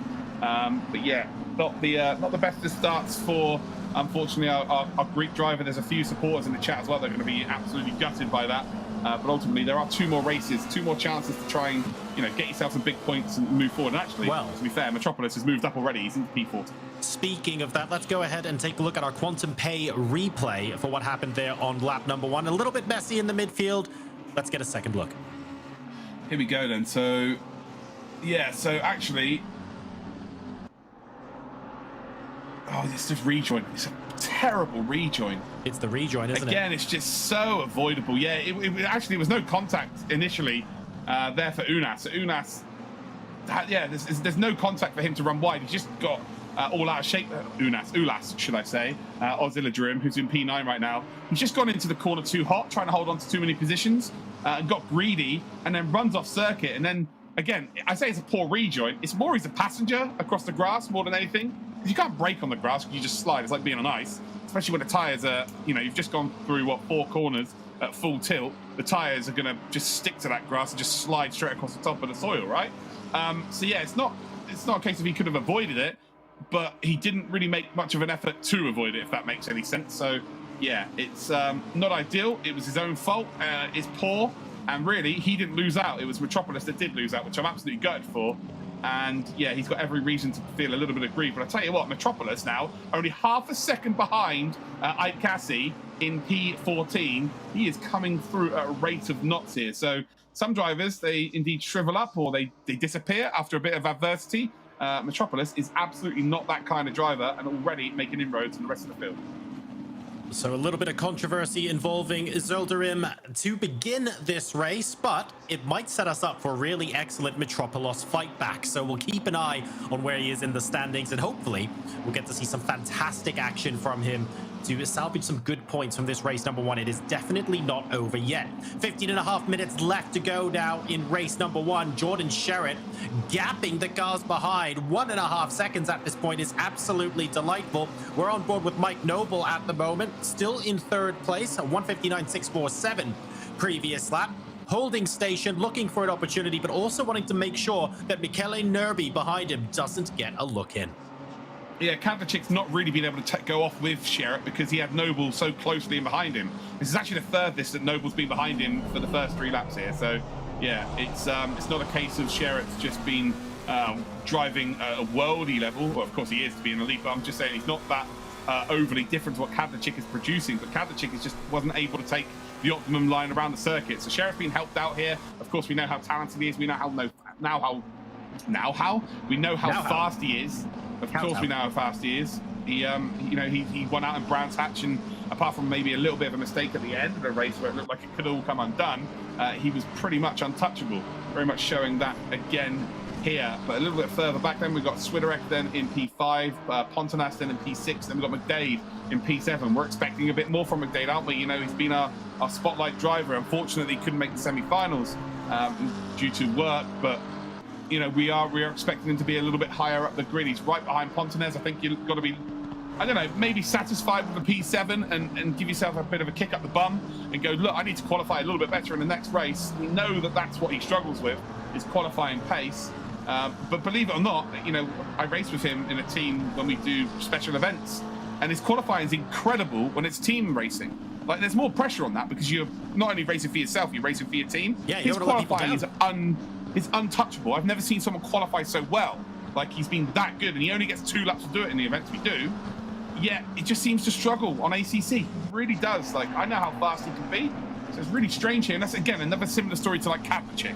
Kavlicek is world level, but he is prone to letting his foot off the gas again. Pardon the pun, but he doesn't tend to be able to replicate that for a 90-minute race or for 3 races in a row. For his sake, I hope he proves me wrong today, of course. He's doing a sensational job right now of keeping one of the very quickest in the world, Mike Noble, behind him. But look at this, though. He's a bit of a cork in a bottle right now, isn't it? Because Nerby is now catching up. And if, as soon as Swiderek then starts getting involved as well, it becomes then 4, 5, then potentially 6 if Pontonas and indeed McDade catch up. And a whole heap of trouble for P2. So Kavlicek really does need to kind of get a bit of a move on here, get himself about a second advantage. Of course, we know he's capable of being faster because he qualified P2. His raw pace is quicker than Noble's over 1 lap. It's just whether he can string 1 or 2 together. On Harris watch now, Metropolis is up to 12th position and is only a quarter of a second behind Jan Grankvist right now, so continuing to make some inroads in a potential top 10 fight back. So that'll be good to watch as well. Jordan Sherrod still comfortably out in front ahead of Kadlachik. And at the moment, we're not seeing that many mistakes. Lap 1 was certainly eventful, but I feel like this is sort of the stage of the race where everyone's starting to settle into a rhythm. Nothing too rash is happening, and people just sort of feeling out where they're strong compared to their competitors if they're looking to mount an overtake maybe in the second half of the race. But otherwise, really just settling into our rhythm right now. Yeah, Kadlachik there, you can sense there was some sort of pressure because he ran wide out 130 out, grabbed far too much curb, and then Noble really closed up. I think if Noble's maybe a car length closer, he dives on up the inside into that final chicane. Noble's one of the safer drivers you'll ever find, and I would say that is actually to the detriment of some of his results he's had, because people just expect him not to dive them most of the time. So yeah, I think once he adds an aggressive streak, which will happen at some point, there's only so many times you can not take an opportunity on, and you're just going to get sick of getting the same results. He gets a bit of a nasty streak to him. I think that can complete him. Every driver needs a nasty streak, in my opinion. Obviously, we don't want to see people diving from the moon and back. You know, it needs to be calculated to some extent. But there's certain drivers, like Noble, I'd say McDade's another one, where they just kind of, they have to be 100% safe that the overtake is going to happen, and that's brilliant. Like, that's what you want as a fellow driver. But sometimes, you know, you need to take a chance or two and potentially to get the maximum or get those results. It's really difficult where to draw the line, isn't it? Especially if you're one of those drivers who normally does just play it safe and relies on raw pace, sometimes knowing that, you know what, it's okay to 80-20 the occasional overtaking maneuver if you feel like it's crucial for your championship chances, or to make it, in this case, into the top 3 in such a competitive field. But when do you choose to do it? When do you choose to stay safe? It's so difficult to tell it. You look like a genius when it comes off, right? But when it doesn't, Luke, you also just feel it for days, weeks afterwards, and you go, why did I bother? Why did I do that? It's one of the toughest calls you have to make as a racing driver sometimes. Yeah, well, I've never been called a genius, and I've never felt like a genius, so I wouldn't know, John. But yeah, I'm just gonna have to agree with you, I guess. I tell you what, Metropolis, I'm gonna throw this out there. This is a sensational drive, because not only have you been punted off the circuit, no fault of your own, to get rid of that instantly, potentially have damage to the car as well, and to drive at this level. If he gets a top 10, which I think is more than likely going to happen, do that. it becomes a little bit more difficult to catch up to P9. He's got 13 seconds deficit to, well, actually no, the timing's a little bit off actually. I reckon it's more or less 7 or 8 seconds here. Are we going to potentially see him catch up to Ulas? And then we see their battle part 2? Because I'm telling you now, Metropolis is taking that opportunity on if it presents itself. Does Ulas do the right thing and give up the position? I don't know. Who knows? But it's, yeah, this is an outstanding drive from Metropolis. And I know people will be at home thinking, you're crazy, man. You're talking about someone who's in P11 going for P10. Like, there's no mugs in this field. Every single one of these drivers racing right now are elite level. Completely. Like, I would love to have the skill set these drivers have. And for him to be able to make overtakes with ease, as he's been doing, from P16 now up to potentially P10 at some point.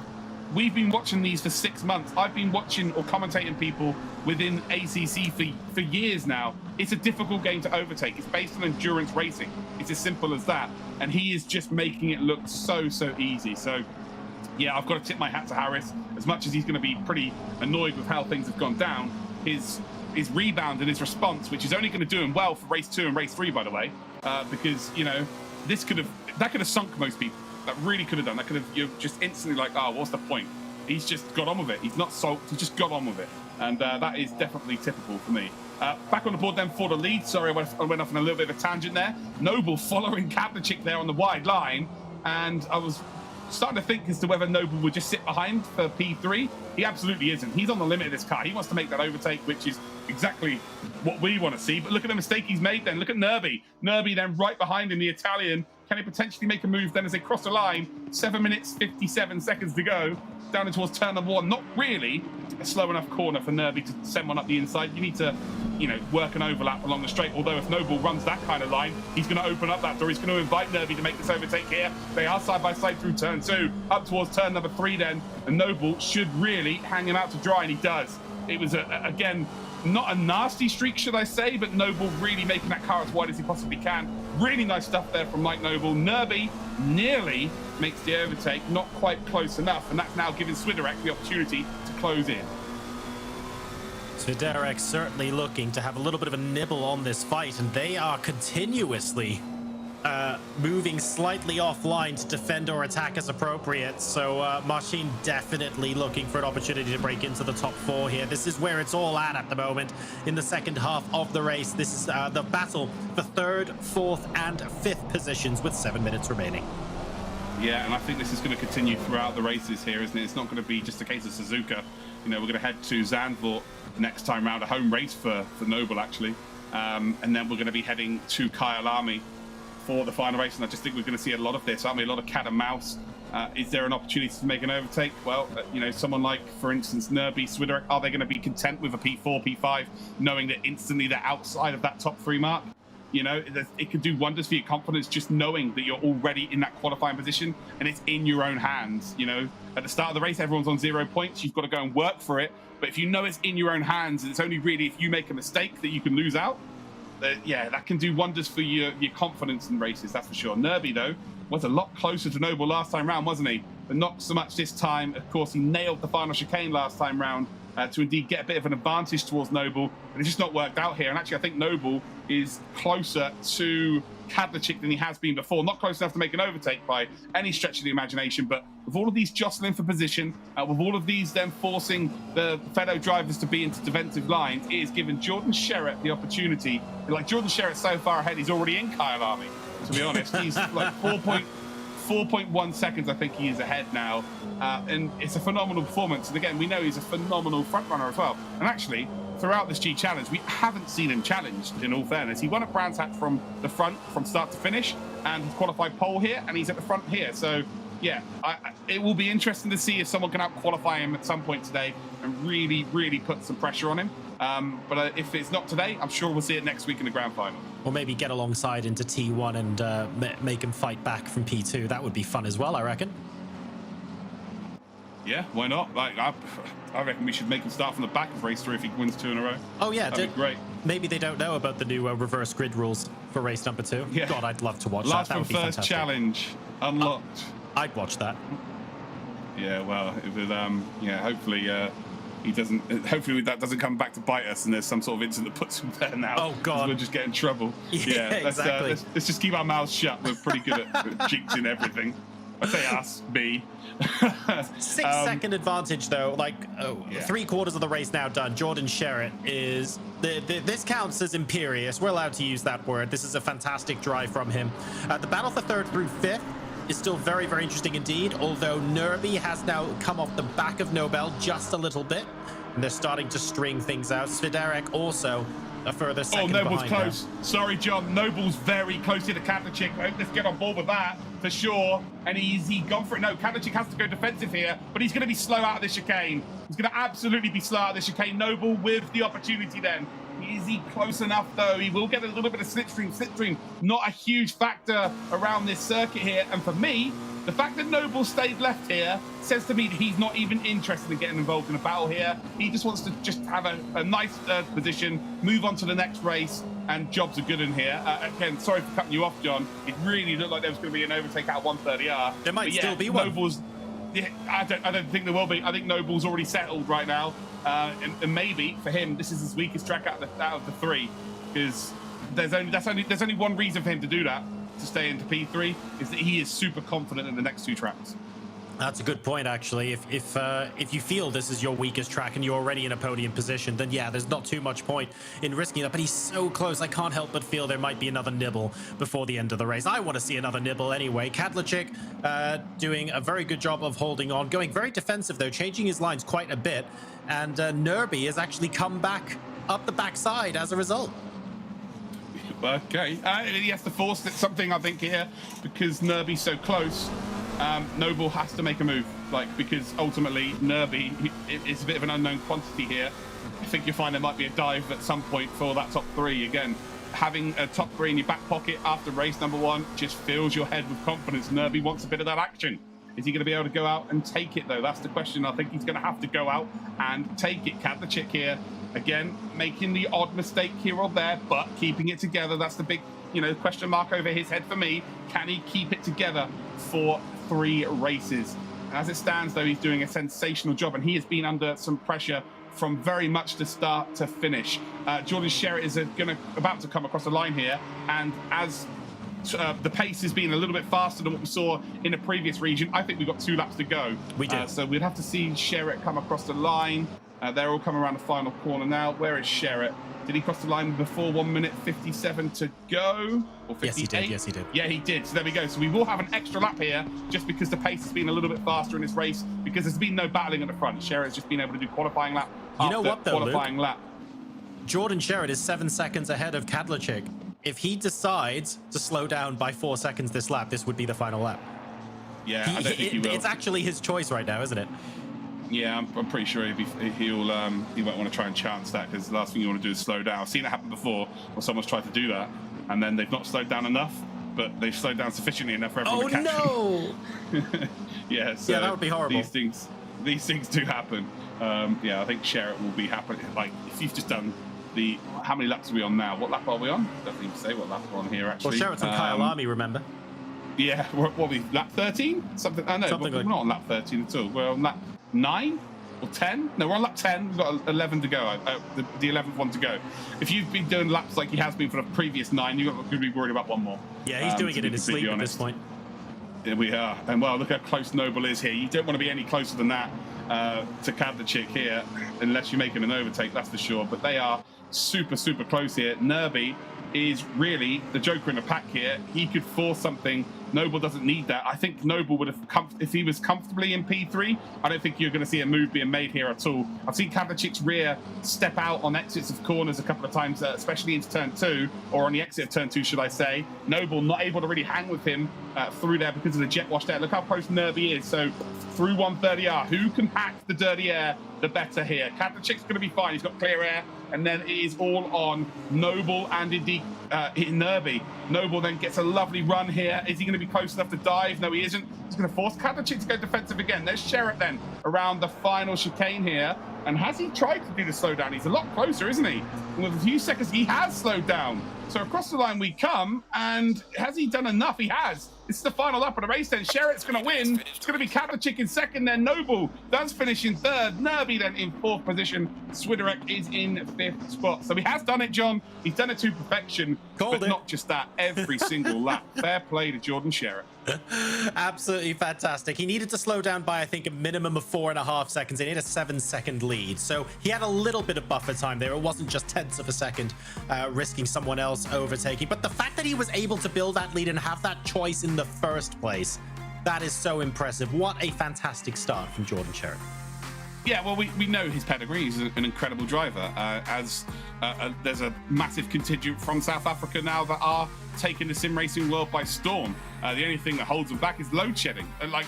Legitimately, they have their power completely turned off. And they have no choice in this. And the amount of racing leagues and championships that these drivers are in, and they have to be omitted from the championship because of stuff like that, that's the only thing holding them back. So, yeah, it's incredible to see. And I've only seen over the last sort of 24 months, that South Africa really has just taken a grip on sim racing to the extent they have. And well, we're seeing it here from Jordan Sherritt. As much as, we've already had our qualifiers in terms of the winners from each month going through to our semi-finals, and then they've already qualified. Like, Jordan Sherritt wins this today, he automatically, for me, becomes the favourite for the whole competition. Like, that is how fast he is. He couldn't make the semi-finals because of work. Like, he is an incredibly talented driver. He's still got a lot to learn as well. He's only 22 years old.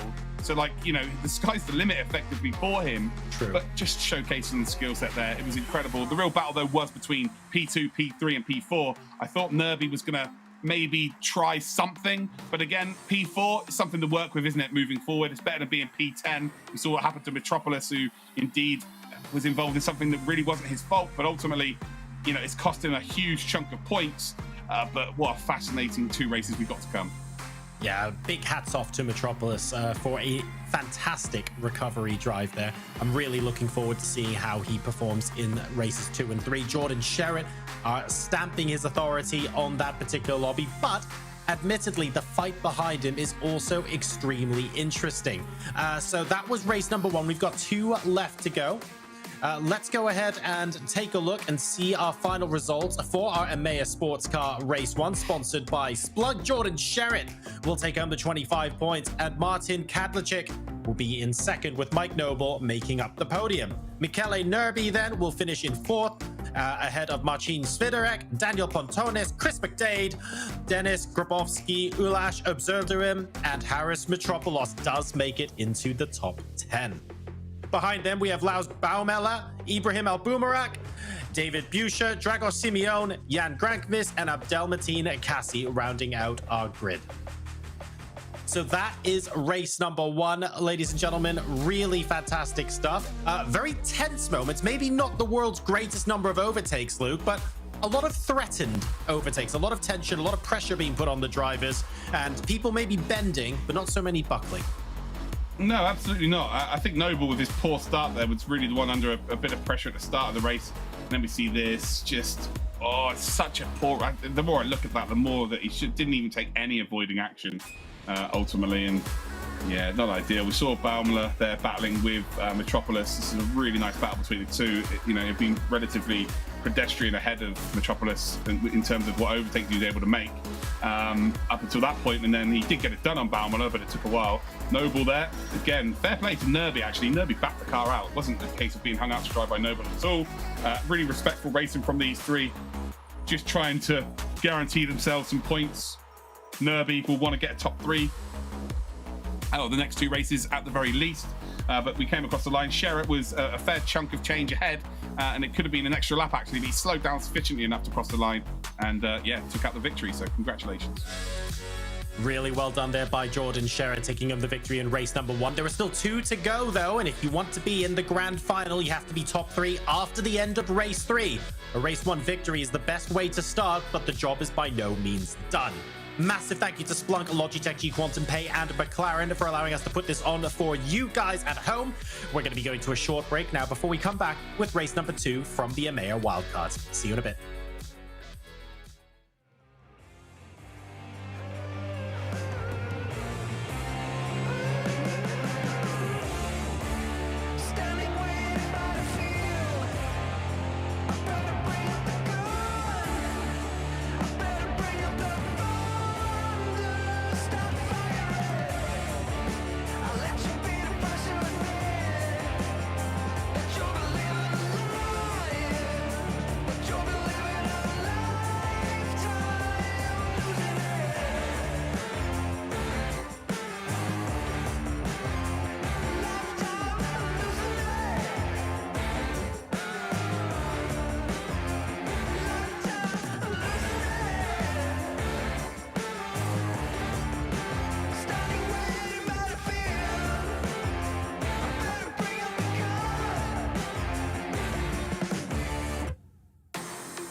Welcome back to the Logitech McLaren G Challenge. Today is the Wildcard Finals Day, and we're about to hop into race number 2 for EMEA. Qualifying is now live around Zandvoort. Now, Luke, very, very different challenge here to Suzuka or Kyalami.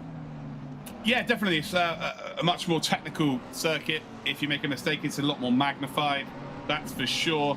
Qualifying is vital. If you qualify well here, you more than likely get a decent result. It's very difficult to make overtakes. It's also the old version of Zandvoort as well, so we do not even have that banking flat-out right-hander at the end. It is a double apexed right-hander, if you like, where you do indeed...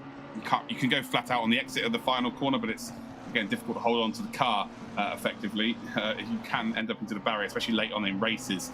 So yeah, it is all about maximizing your qualifying here at Zandvoort. I would expect someone like Jordan Sherritt to be just as quick as he was at Suzuka. But it's really about the rest, isn't it? It's really about drivers outside of that top 3.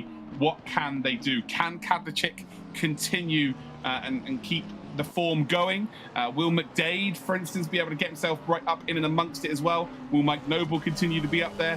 What about Michele Nurbi? Nurbi finished P4 in race number 1. Kind of needs a top 3 really before we head into the final race. Remains to be seen how it goes down. But all in all, this is very exciting, and I'm glad to be here for it. And we want to remind you guys at home as well, we are collecting tweets from you all throughout today's wildcard finals using the hashtag Logitech G Challenge. So send us your questions, let us know who you're rooting for, let us know what you think of the races and the tracks. And we definitely enjoy reading those and responding to them as well. So thank you very much for sending those in. Lots and lots of action still to be had today. Jordan Sherritt has certainly put his foot down to say, I'm going to be dominating this. But will someone out-qualify him here? Will we have someone on the front row take P1 potentially going into turn number 1? Will he even be on the front row? It's still technically too early to call that. So many, many things can still happen here at Zandvoort, and I'm looking forward to seeing how these 3 races continue to develop. Yeah, and of course, you can have a bad qualifying session. You know, it happens to the best of people. Everybody has a bad qualifying session at some point. You know, it's just because you were that dominant in race number 1 doesn't necessarily mean you know, it's quite likely that you're going to be up there, but it doesn't necessarily mean that's going to be the case, if I'm honest there. And that's the first time, though, a 34.2. All right, Jordan, no need for that. Wow. Although Mike Noble is only 0.02 of a second behind. It could not be any closer, but I'm still going to say there's scope for people to go quicker than that. There is scope for people to go quicker than that, especially at this level as well. They're 2 tenths clear of Kadlecic, but you know, it rolls reversed 2nd and 3rd, I guess, but it is the same sort of 3 that are right up the sharp end there. But that is so close from the front 2. I cannot wait to see how much closer this is going to get and if other drivers are going to be joining them. Now, if you want to get a couple of tenths shaven off your lap time, or like me, you want to get within 15 seconds of Jordan Sherritt, let's be real, go ahead and take a look at this. Zandvoort has got a lot of history behind it. Here's a bit of an overview of what you can expect. Circuit Zandvoort, newly reintroduced to the Formula 1 calendar in 2021, is known for its fast, sweeping corners and has been welcoming many disciplines of motorsport for decades. Let's get stuck in. Tarzanbocht has a fairly early apex and a second apex without touching the curb. Alternatively, you can hug the white line all the way around the inside to defend your line. Trail brake through Hugenholzbocht and get an early apex, as the natural camber of the corner here should help to hold you in nicely. Into Scheiflach, you want to aim to brake around the orange marking on the barriers to the left. Don't worry about turning in too early, as the goal here is a late apex, so you can slingshot your way out of the corner from the apex curb and not worry about understeer.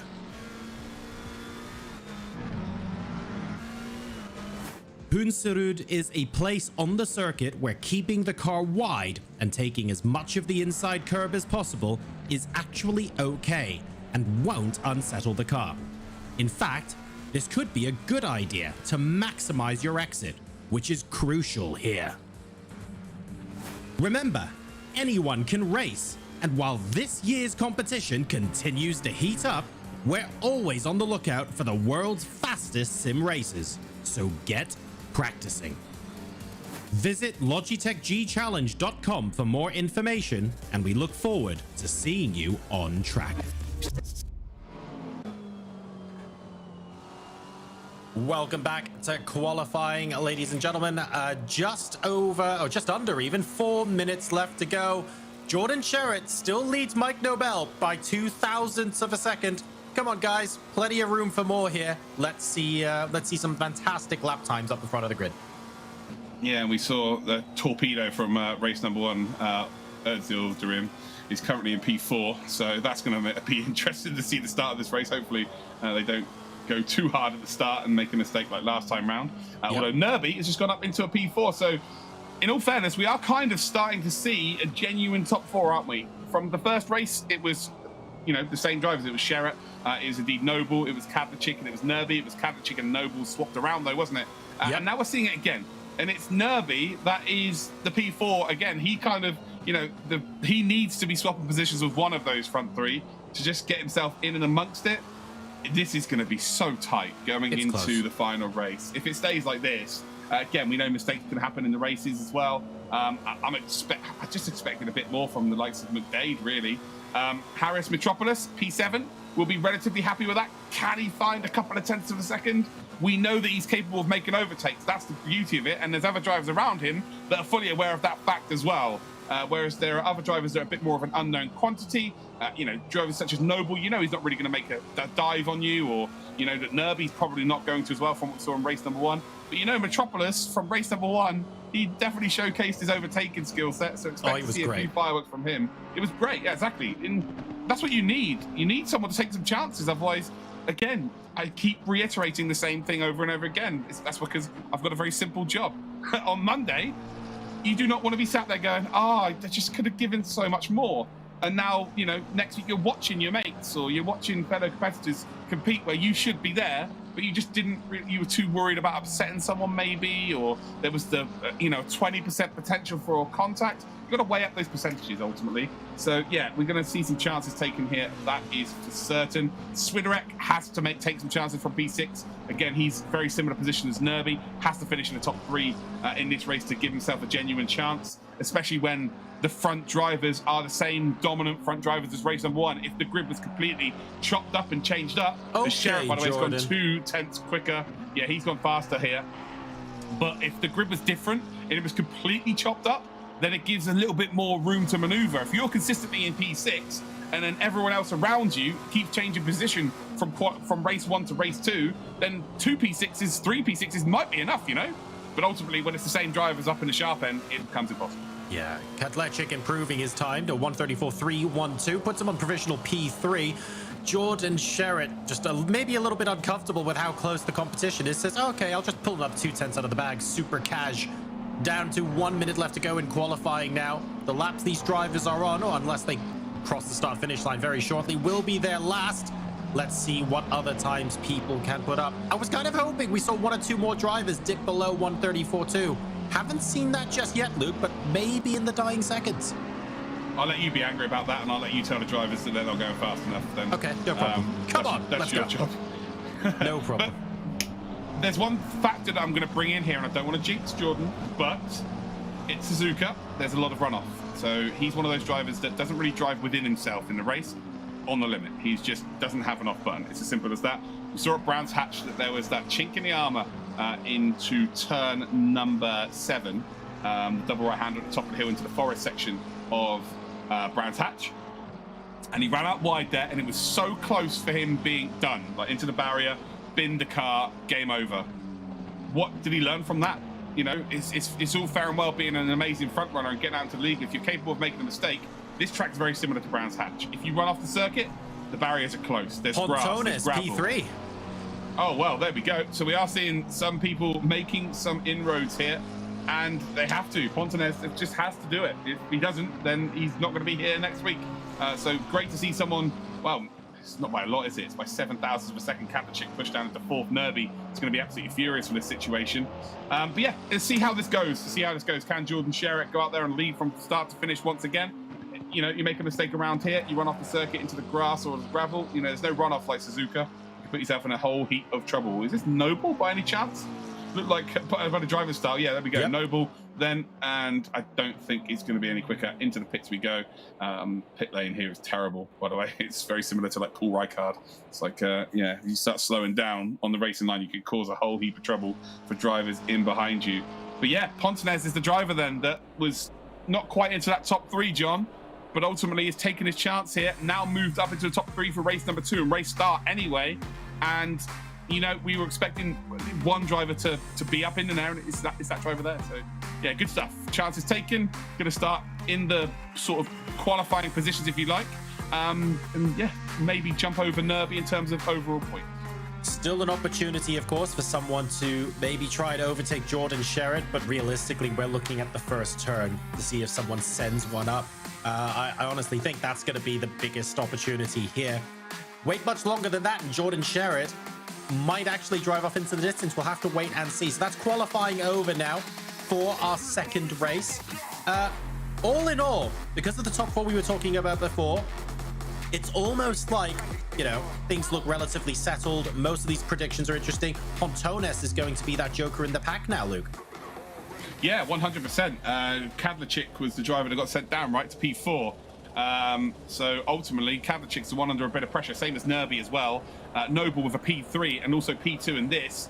That's good news for him. Like, he really does need a couple of drivers to be splitting him and Kadlachik effectively, and Nerby. So, yeah, it's brilliant for him. Again, who could we talk about other than Jordan Sherritt? Dominant performance once again. Can he produce it in the second race? So similar track conditions to before, then going into the race. 25-degree ambient temperature, 30 degrees on track, cloudy and no breeze at all. Pretty chilled out. Let's take a look now at the grid for this upcoming race. On the front row then, pole position for Jordan Sherritt with Mike Noble alongside Daniel Pontonez. Grabs a fantastic P3 alongside Martin Kadlachik. Michele Nerby and Ulash Özildirim will be on the third row, so Özildirim may be trying to make up some ground for race number 1. Sviderek in P7 alongside Chris McDade, and then Harris, it's Metropolis with Dragos Simeon in 9th and 10th. I'll tell you what, we've had some API names this season, but that is taking the biscuit as Özildirim's. Jesus. Dennis Grabowski is in P11. Lars Palmela is in P12. Ibrahim Abbas is in 13th. 14th then for Jan Grankvist. We've then got David Boucher in 15th. And then we've got Abdelmateen Ait. I forgot their second name. Oh dear, that's not ideal. But it's there somewhere. It'll be appearing in a minute. Ait Cassie will show up. It shows up when it goes onto the left-hand side, but not on here. Yeah. That API for Özildirim is basically Morse code. Oh, we look great when we read it. They're like, wow, how do those guys read that? These guys are fluent in wingdings. This is amazing. Oh, God. We've got in P7. With the fantastic overtake on. Just me. Yeah. Oh, love it. Sorry, guys. We've been doing this for a long time. You can probably now hear the insanity. 1 week ago. Don't worry about it.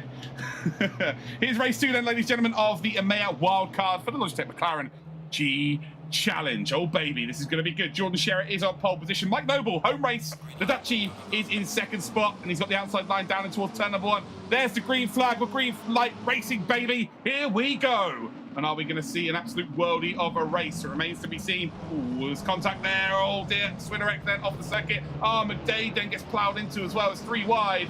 I'm not sure the drivers in behind have really made too much of a mistake there. What I think has happened is I think that they have not... Well, McDade's checked up because of the 3 wide, and ultimately the drivers behind just have not slowed down. Sherritt leads, Noble second. Pontonez is in third then. Kadlachik is in fourth. Yes, he is. Nerby is in 5th still. No, he's dropped back. Nerby is not in P5 here. Trying to figure out exactly who is in... Oh, no, he is. He is. Sorry. There we go. I see the flash of red car there in P5. He is golden. There's the mistake, though, that I knew that Sherritt was capable of. It's one of those circuits where you just do not get away with it. He runs wide. Where's Mike Noble? Not close enough to take advantage. But there is the first chink in the Sherritt armour. We'll see if he can hold this up for the next 19 minutes. Mike Noble definitely wants a win on his home track. At the same time, it has to be said, the top 3 drivers go through to the grand final. Mike Noble is not going to be kicking himself for finishing in 2nd place, right? So there will be some elements of risk taking because pride ultimately is at stake and it affects all of us. How much of a risk is he willing to take? If Sherritt makes another mistake and invites him and, you know, holds the door open, it would be rude not to say yes. Noble's strongest track is Card Army, 100%. So if you can get an unrisk taken P2 here, you go for that, right? Noble specifically will be that kind of driver. He will not be too worried about it. I think that Kadlachik is someone who's going to have to take some sort of chance at some point, I would say.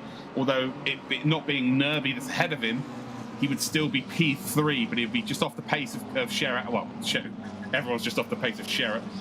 But yeah, just off of the pace in terms of points from Noble by quite the margin. So this puts Sherritt and Noble in a very strong position.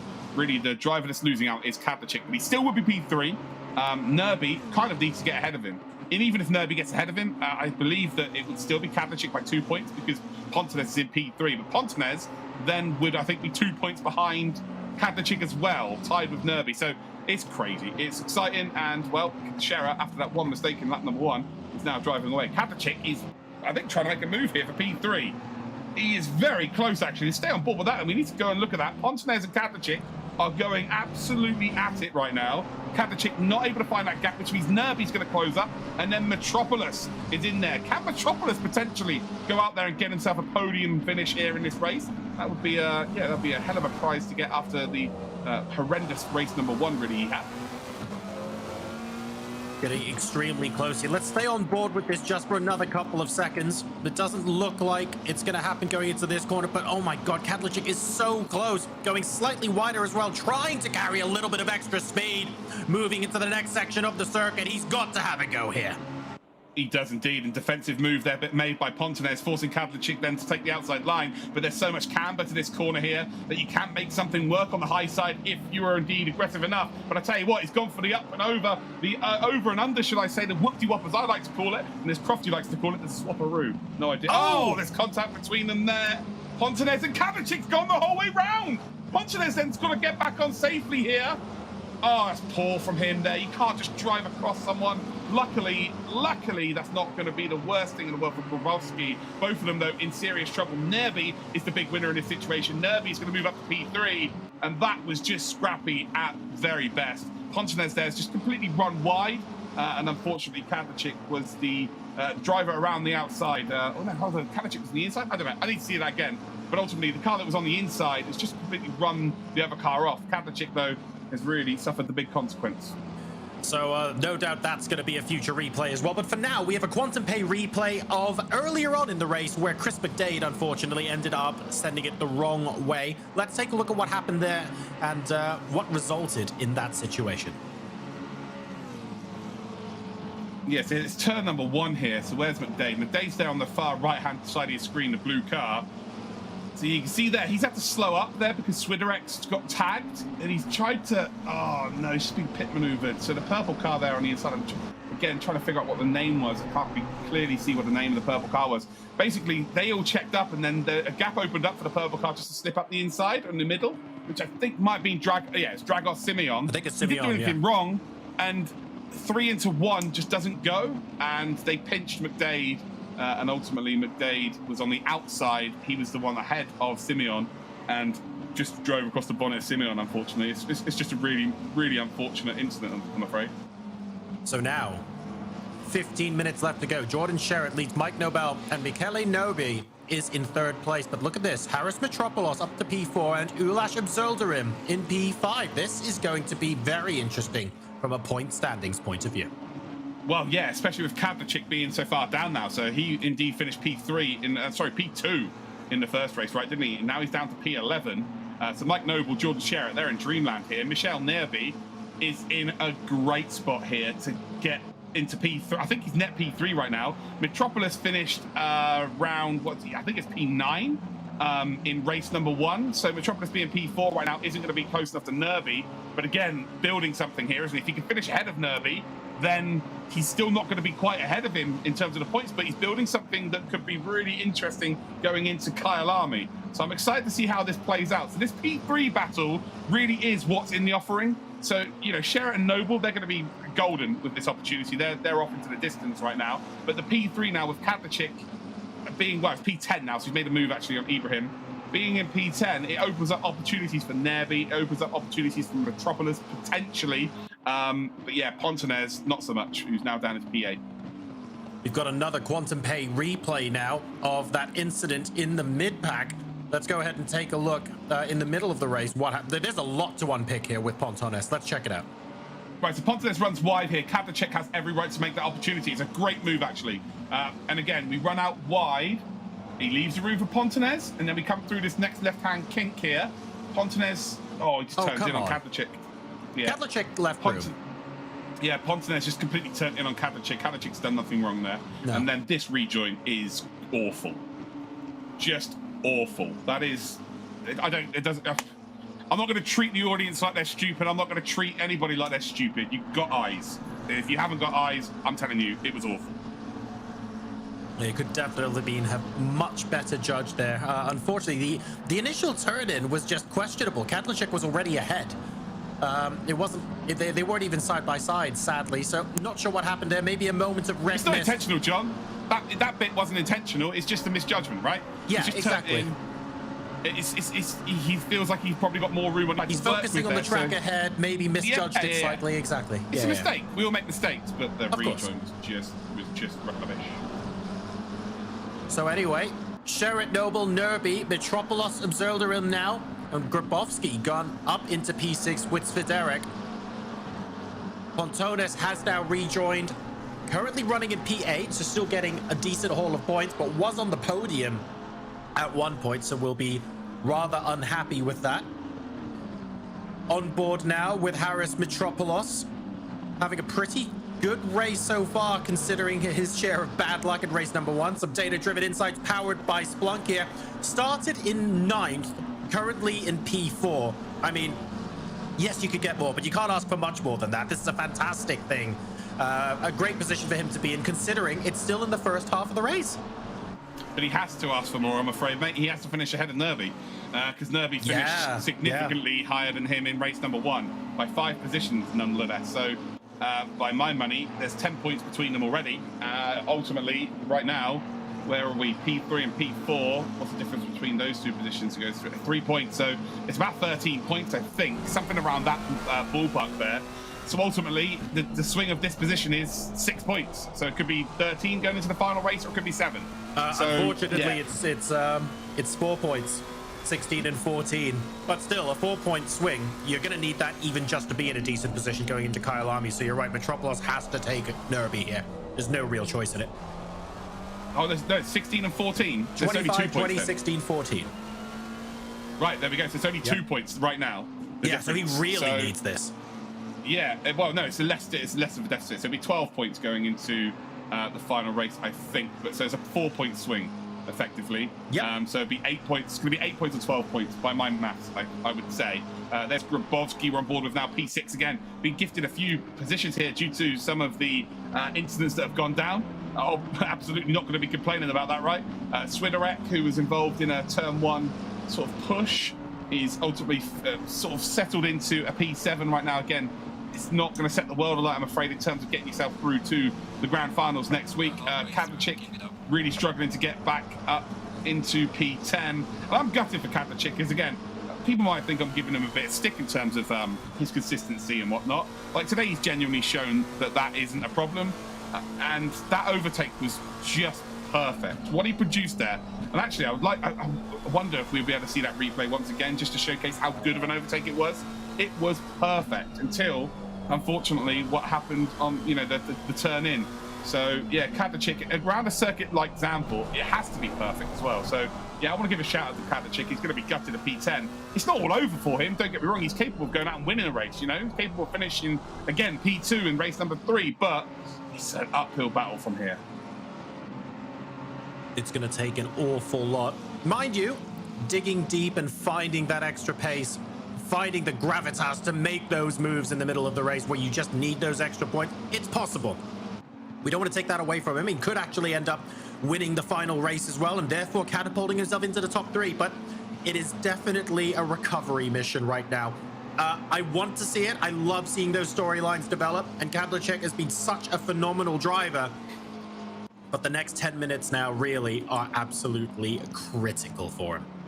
Yeah, but he's 2.1 seconds behind. The times are fluctuating again. We'd have to just see visually, I think, as to how far he is behind at this stage. And can you gain 1-2 positions? You know, every position right now is going to be vital. Luckily, he's got that P2 in his back pocket. Like I tell you, sometimes it's not the be-all and end-all getting a really good finishing race number 1, but it doesn't hurt, does it? You know, it gives you that confidence, but also gives you a bit of wiggle room in terms of if there is a mistake happens. This is motorsports, this is sim racing. You know, this is the only esport where you can have an adverse effect on someone else's performance by, you know, bending the rules. By making a mistake yourself, you can cost other people. It is what it is. So ultimately, having those points in your back pocket or in the bank, it just makes it a little bit easier that if something does go awry, 'cause it's not always your own fault, you can indeed recover from it. So it remains to be seen exactly what the point situation is at the end of this race. Really excited to see how that's going to go down. I think this is going to make race 3 really, really interesting. You know, again, similarly to what we had for the first region, it's for P3, right? P1, P2, looking very, very strong to make it through to our grand finals. But then it just comes down to P3, and I think there is the potential, especially if Metropolis can get ahead of Nerby, there is the potential here for there to be maybe 4 or 5 drivers all battling out for that final qualifying spot. So it will be a case of we will genuinely be not looking at the leaders again, and we'll be just looking at the mid-pack thinking who's making their moves, who's taking their chance. So the order as things stand, 7 minutes left to go in this race. Jordan Sherritt leads Mike Noble, Michele Nerby, Harris Petropoulos and Ulash Ubzildirim.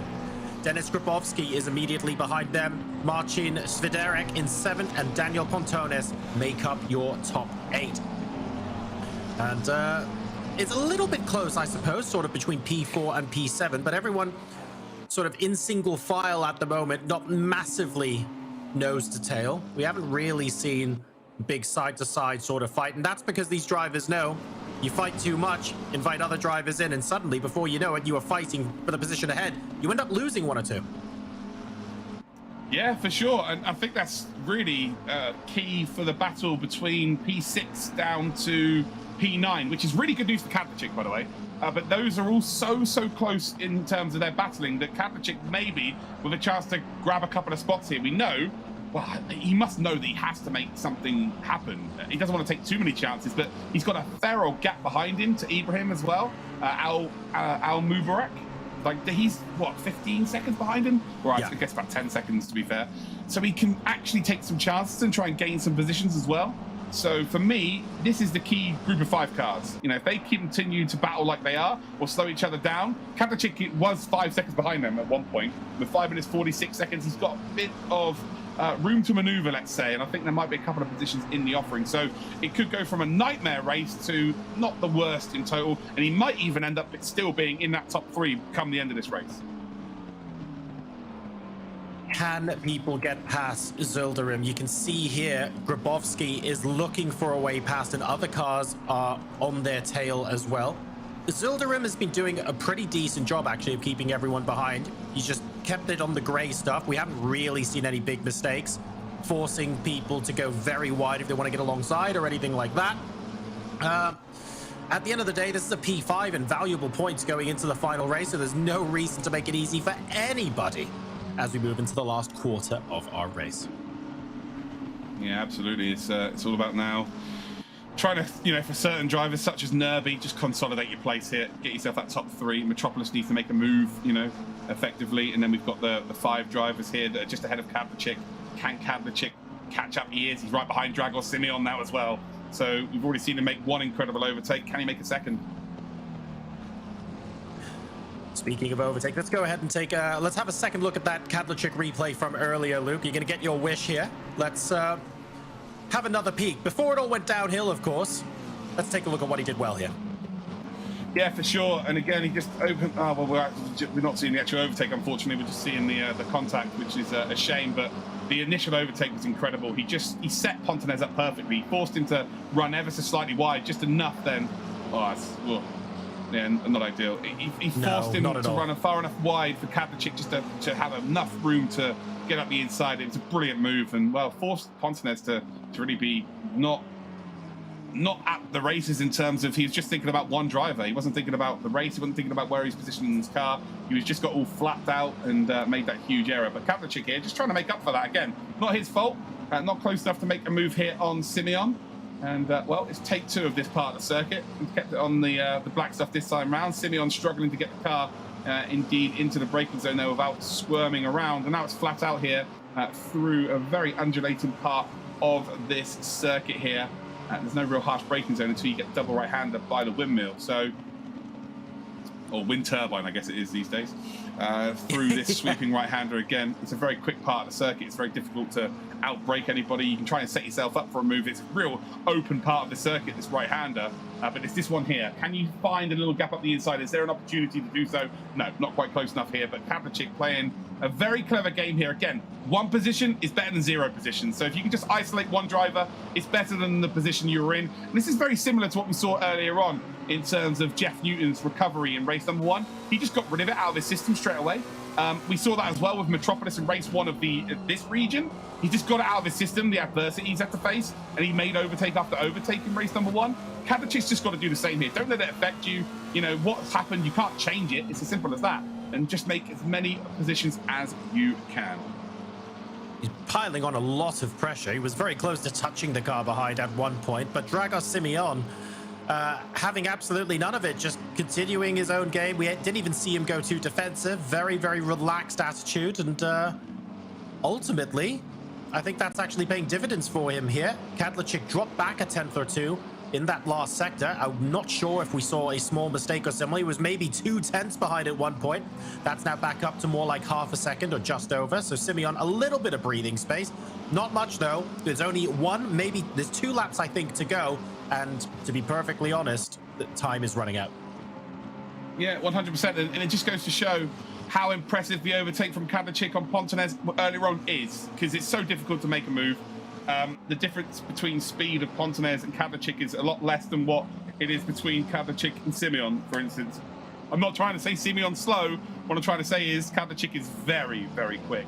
But ultimately, Kadlec's still not able to find that gap here to work. So, yeah, it's got to be perfect around here. You've got to set it up. You've got to maybe, set up 3-4 corners in advance of where you actually want to make the move. And then by the time you actually get to that corner, sometimes it's just not on. You've not done enough hard work. So it is what it is. Nerby, for me, is the driver that's really gained the most out of this situation. Currently in P3. Again, cannot wait to see how the points are figured out after this. Jordan Sherratt, Mike Noble, Dreamland. They're golden. Half-decent performance, top 5 in race number 3, and you're absolutely getting yourselves to the grand finals next week. Really, it's between, Nerby, Kadlec. I think it's probably only between those 2, effectively, unless they completely bottle it and finish outside the top 15 or outside the top 10 in race number 3, which, with this level of field we've got here, is actually quite possible. Jordan Sherratt, though, bit of camera time. Yes, he is in this race, believe it or not. Again, it seems like he's off. He wants to get to Kyalami as fast as everybody, being his home race and all that. But again, I said, is there the potential for a mistake on lap 1? We saw a mistake. He ran out wide onto the grass. It was actually on the exit of this corner here, I think. Yeah, it was. And he kept it in check, didn't let it phase in. Very similarly to what we saw at Brands Hatch earlier this year. Again, he's just on the limit, isn't he? He's almost touching the grass under braking, which, you're a millimeter away there from it being a whole different outcome. You brake on the grass in any racing game, you are absolutely toast. It's game over. You get the meatball flag, and yeah, thanks for coming. But it seems to be on the right side of that risk and high risk, high reward kind of scenario. In towards that final chicane, we will come then. Again, just keep it in check here. You don't need to be going a million miles an hour. Don't need to be trying to set any lap records at this stage. You've done the hard work, Jordan Sherratt. And, well, even if Jordan Sherratt falls out into 16th position, he's going to be fine. 2 wins from 2 so far. He could be the worst race ever in race number 3. We're going to be seeing him in the grand finals next week. Congratulations to Jordan Sherratt. It's another race win. It's 2 from 2. And the Safa is looking absolutely unbeatable. Mike Noble finishes in P2 in his home race. And then we've got Michelle Nerby who has taken every opportunity from the shenanigans happening around him to take P3. And for me, it's just jumped up into P3 in our championship for the wildcard. What a race. Fantastic race there. Well done to Jordan Sherritt. 2 wins from 2. Michele Nerby, though, is going to be the biggest beneficiary there, I think, moving up into the top 3 spots so far.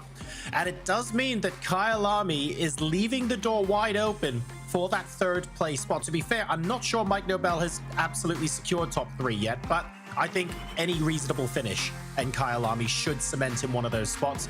The question for me is who joins those top 2, and that's actually quite wide open. Yeah, well, it's wide open because Pontonez took out Kadlecic. It's as simple as that, really. It's not the way you want to see things done. It makes it exciting for us watching, of course, at home as a neutral. But yeah, Kadlecic's going to be furious here, and this is the time to showcase your skill set. He knows how fast he is in terms of raw pace. I know how fast he is in terms of raw talent. Can he hook it together? That's the one thing I've always been worried about with him, consistency. He looked quick in race number 1. He held onto a position of P2. In race number 2, he got rid of the adversity out of his head. The incident that happened, he got rid of it straight away. It's happened, can't change it, and he moved forward on the grid, which shows great composure from him. And now in race 3, needs a big performance, really. He needs to get himself into a top 3, I would say. We'll see the points in a minute, but I just think he's at that level now, and he really is proving his worth today. Because it wasn't his fault. It's being in P10, or I don't know if he managed to get P9 in the end. That wasn't his fault, but he didn't sulk about it. He just got on with his job. Exactly. Full credit to him. He had a situation happen to him, and he just cracked on and got on with the job, really. I don't really think there's much more he can do. Is he going to get really angry based on his reaction in that race? If he is, he's not going to show it. He's just going to quietly get on with what he does best. And you know what? If he puts that car on the front row going into race number 3, that's going to be a delightfully spicy final race. Let's go ahead and take a look at the results from that race. Sponsored by Splunk, of course. This is race number 2 of 3. Jordan Sherritt taking the back-to-back wins there for the 25 points. Mike Nobel finishing in 2nd with Michele Nerby in P3. Harris Metropoulos will take a fantastic 14 points home in P4, and Ulash Ubzelderim will be in P5. Behind them, we've got Denis Grabowski, Marcin Swiderek, Daniel Pontones, Dragos Simeon, and Martin Kadlecic making up the top 10. Keep an eye out for Kadlecic in race number 3. Ibrahim Al-Bulmarak, Jan Grankvist, Lads Baumala, Abdelmateen Kassi in P14. David Buscher and Chris McDade, unfortunately, bowing out of the race early there, will complete our grid. Fantastic race, very interesting, sets us up potentially for a grandstand finish, is at least for that final podium spot going into the 3rd race, Luke. This is going to be good. No, it's not just a possibility, it absolutely will be a grandstand finish. It is as simple as that. It's going to be incredible here. And again, yeah, there's only so many technical words I can use in my commentary. That was just pants. That was not good at all. Jordan Sherritt, though, he again, not going to be worried about that. He led out from the front, qualified really, really well, which you have to do as Zandvoort, and just took that opportunity and drove away. Mike Noble was under some sort of pressure for a little bit at the start of the race, but again, that because of the Kadlecic Pontonez incident, it was fine. But Sherritt takes win number 2 from 2 and looks very, very strong indeed. So 2 races are now down. We are only waiting now on Kyle Army, and after that, we will be sending 3 of our drivers from the EMEA region to the grand final from the wildcard. So 2 races finished now. Let's take a look at the standings going into the final race to see who is on the bubble. Leading the pack, unsurprisingly, Jordan Sherritt with 50 points. Mike Nobel with 36 is in 2nd, and Michele Nerby does make it into provisional P3 on 30 points because Kadlecic is only 3 points behind him with 27. There's then a further 5-point gap back to Swiderek with 22, who's only 1 point ahead of Metropoulos, who's only 1 point ahead of Pontones, Grabowski, and Zilderim. So this is going to be quite fun as a race number 3, Luke. Absolutely. And again, you know, between qualifying and the race, we will try and get the points breakdown for you, just to try and explain a couple of the scenarios that are potentially going to happen. But boy, it is close. It is between Nerby and Kadlecic, and Nerby has done nothing wrong but take his opportunities when they have been presented to him. with a 3-point advantage against Kaplichik, who's looked like one of the fastest drivers. Oh boy, wait for the fireworks because they are definitely going to be delivering. Really looking forward to this in race number 3. A huge thank you as well to Splunk, Logitech G, Quantum Pay, and McLaren for allowing us to put on this fantastic broadcast for you all today. You are watching the wildcard finals of the Logitech McLaren G Challenge. This is the EMEA region. We've just finished race number 2. We've got race number 3 coming right up after this break. Don't go anywhere.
Welcome back to the Logitech McLaren G Challenge. This is the Wildcard Finals, and we are about to go into our final race of the EMEA region. 2 races down, 1 to go. Jordan Sherritt has basically booked his place in the Grand Finals, let's be honest. Absolutely fantastic performance with 2 wins so far.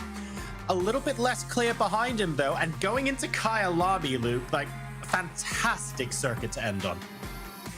Yeah, absolutely. But this is why I love this as a job. These are the moments. A driver that has just taken the opportunities, Nerby, who is obviously very, very quick, but taking the opportunities presented to himself today. And then Kadlecic, 3 points behind and net the faster driver. So we've got someone who's a bit quicker, chasing down that 3-point advantage. This is brilliant for me. This is, cool. Put it into my veins now. This is great. This is going to be so much fun, and because the difference is 3 points as well, it's fairly easy to work out because the difference between second and third is 4 points, but from there onwards it's only 2. So you can't just finish 1 position ahead, it has to be at least 2 positions. So that's the easy way to work it out. Obviously eventually it goes down to 1 point difference as well, but if it comes down to one driver in, I don't know, 10th and one in 14th, we'll talk about that when the time comes. We're expecting them to be close-ish to the front of the field. This is going to be a fantastic final race. Overtaking also a little bit more open, a little bit more accessible on Kyalami compared to the other tracks, and that's just going to make the action that much more interesting. Yeah, there is a lot of opportunity to make an overtakes, but also on the flip side, if you make a mistake around here, it is pretty similar to Zandvoort, where there's grass and there is not many runoffs. It's more gravel traps. Whereas Suzuka, it's kind of like if you run off, there's a lot of runoff areas to kind of get away with it. The curbs are wide and huge, and there's lots of asphalt turf and stuff. So yeah, the mistakes are, definitely magnified around a circuit such as Kyalami, but it is wide, it's open, it's a big GP circuit, so the opportunities are indeed endless to make overtakes. I'm so excited for that Kadlecic versus Nerby. It would be incredible if they qualified next to each other on the circuit. But like you said, we will go through the points breakdown after qualifying so we can see exactly what scenarios are indeed possible. Well, let's go ahead and take a look at the preliminary standings as they are, because it's going to be so important going into this third race. Jordan Sherritt is home free on 50 points. That's fine. Mike Nobel should be okay. He's got a 6-point gap, but 6 points can be overcome. So needs to be not too complacent there, shall we say, but he's done a phenomenal job.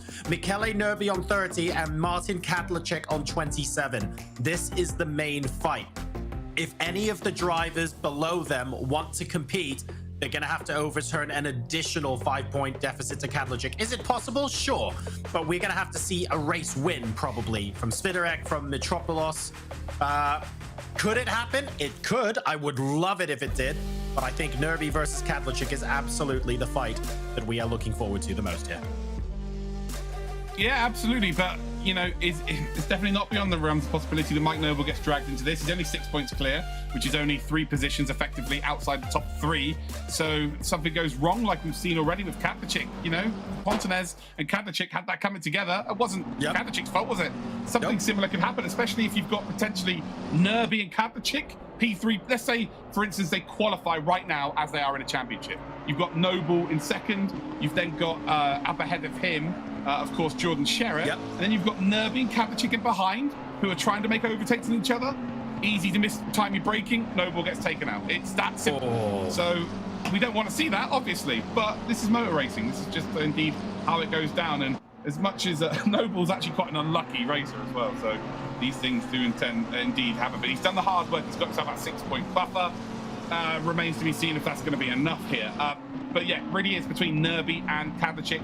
Can anyone else potentially get involved? Are we going to see a surprise where someone maybe a little bit further back goes out and gets pole and wins the race? Yeah, lots of different factors here. And again, this is why I love this so much, because you really cannot script the esports, any esports really, especially sim racing. As my alarm goes off, I think that might be for my meds. I would absolutely love. No, that's actually the noodle alarm, Luke. So you go ahead and make yourself some of those. Just to remind you guys, we're collecting tweets from you throughout these finals, of course, using the hashtag Logitech G Challenge. Send us your questions. Let us know who you're cheering for, what you think about the races so far. Are we going to see someone different take pole position here and really throw a spanner in the works, chuck the cat amongst the pigeons? I would love to see that in this race number 3, but honestly, Jordan Sherritt has been imperious, and this is his home circuit. It would be silly of us to suggest that the most likely result isn't a pole position for him here, because he has set himself up so well for it. It could happen, but this is his home track. He absolutely loves it here, and I would expect a very competitive lap time. Yeah, pressure is one of those things that some people perform better under pressure and become a diamond, and some people don't. It just crumble. Because you take the pressure off of someone like Sherritt, does he perform better under the pressure? So there's also that factor of he might just take his eye off the ball and just be a couple of tenths off in qualifying, and that's enough for him to be down in P5, P6, you know? So, yeah, a one bad qualifying session away from not being battling for the lead. It's as simple as that. The field is very, very strong and highly strung out. We've got to definitely mention Harris Metropolis. If he goes up there and performs at his very best, gets a pole position, wins the race, that is an opportunity then for him to get into the top 3. So it's not as cut and dry as just Kapachik and Nerby, Noble and Sherritt. There are other drivers that are indeed going to try and get involved as well. So if you're looking to shave a couple of tenths off your lap time as well, or maybe you just want to have a nice broader overview of Kyalami, this absolutely fantastic, beautiful circuit, then look no further. Have a watch of this. One of the best tracks for racing in Assetto Corsa Competizione, the venue of the South African Grand Prix from the 60s through to the 90s, the Kyalami Grand Prix circuit. Let's get stuck in. Your first challenge will be Crowthorne. Roll over the curve on the inside and don't run too wide on the exit. Stay in the middle of the track to get a better line through the next section, taking care not to unsettle the car over the curbs. A little further on is Barbecue, which can be tricky as you want to keep the car as straight under braking as possible to have a smooth run at the apex. As soon as you have enough grip to make it round the corner, get the power down early to maximize your speed onto the next straight. After the S's later on in the lap comes Liukop, which has a very tricky uphill braking zone where you need to practice your braking point to get it just right. Rolling over the first apex, then letting the car run wide onto the next straight will give you optimal speed heading into the final section of the lap. Remember, anyone can race, and while this year's competition continues to heat up, we're always on the lookout for the world's fastest sim races, so get practicing. Visit LogitechGChallenge.com for more information, and we look forward to seeing you on track.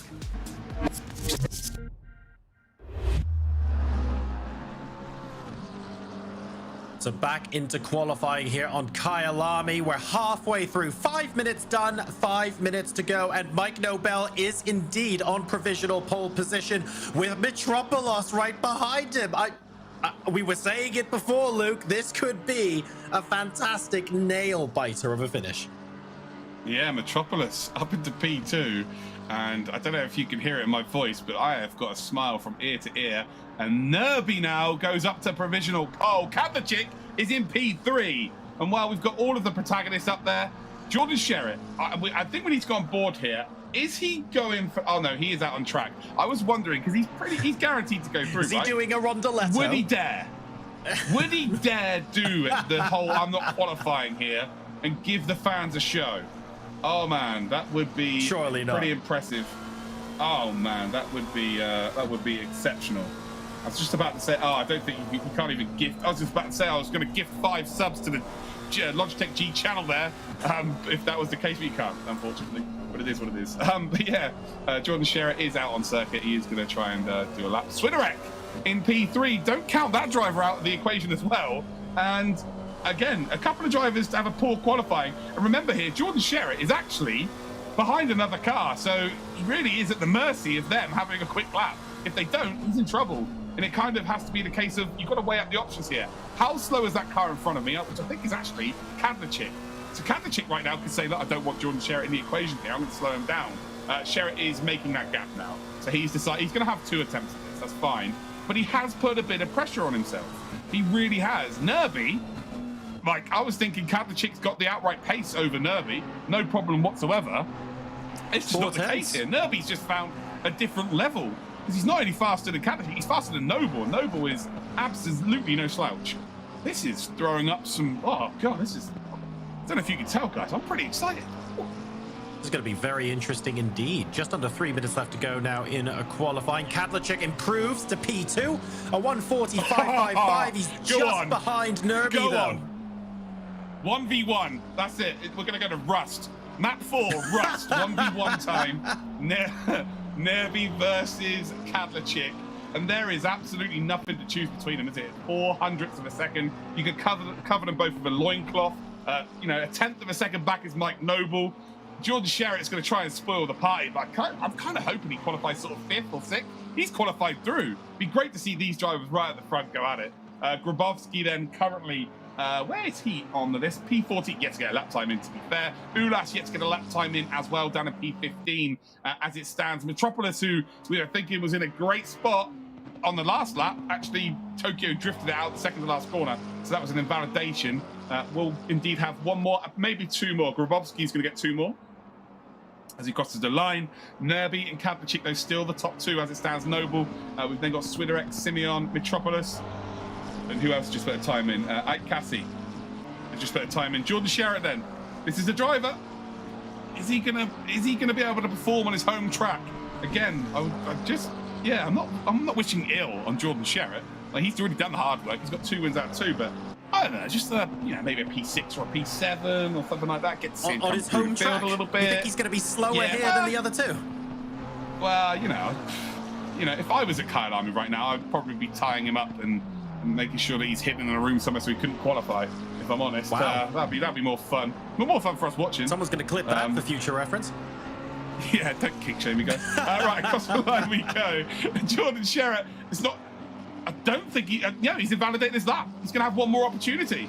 So I think he's going for this last to first, you know. I think he's invalidating on purpose. This is him putting on a show, I reckon. Oh my God, Nerby and Noble, literally the exact same time. Not even 1,000th of a second between them. 1:45.12. Noble goes up into P2 because he didn't set that time first, but you literally cannot split those hairs right now.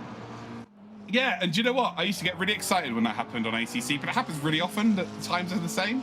It's really weird. It does happen so often.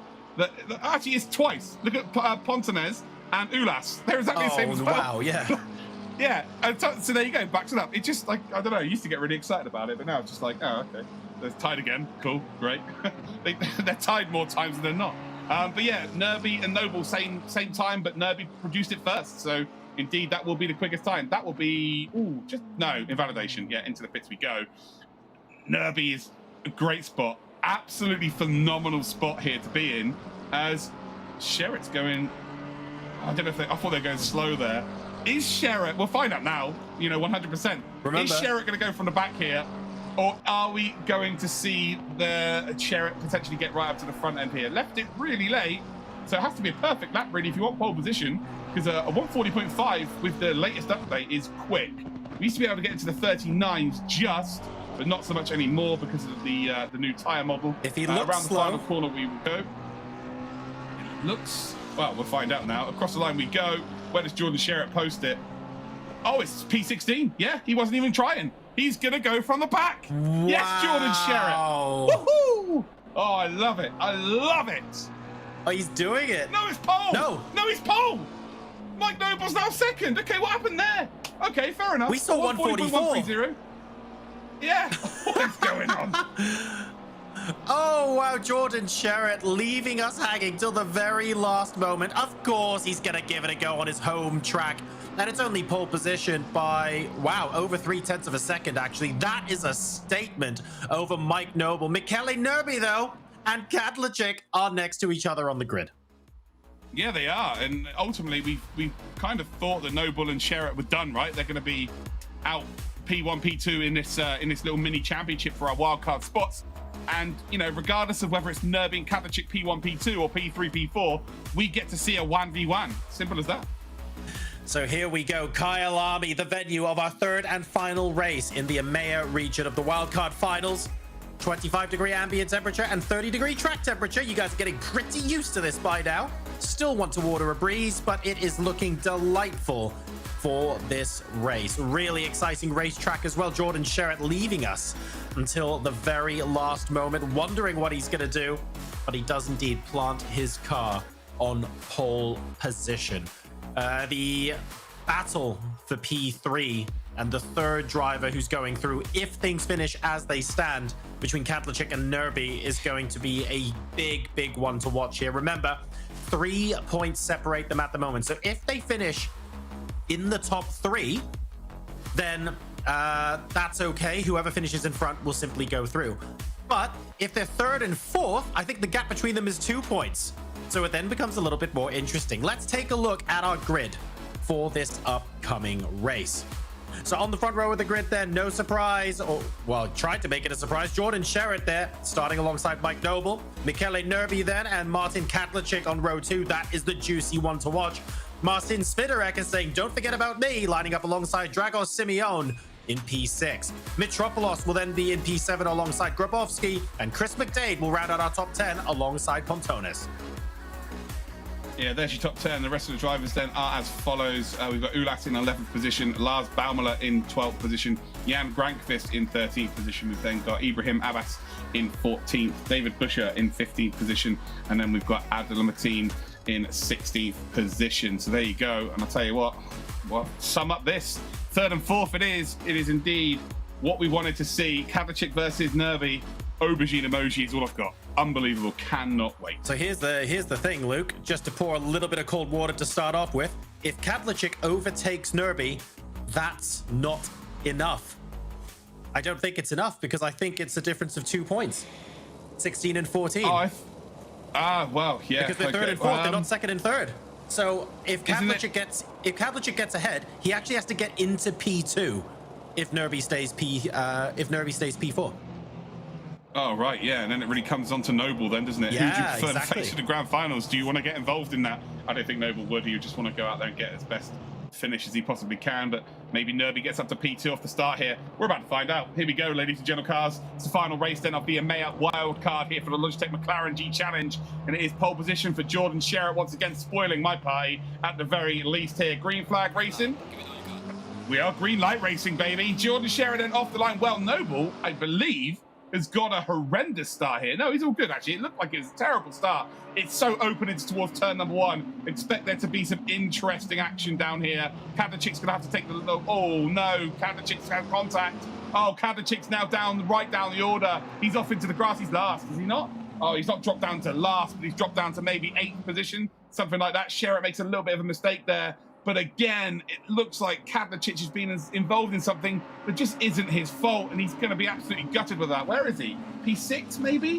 Where is Kadlecic? P6 he is, so it's not been the worst start ever, but for Nerby, it's brilliant. He's P3 right now, just needs to consolidate that position, and your golden Noble will want to try and get one over on Sherritt, that's for certain.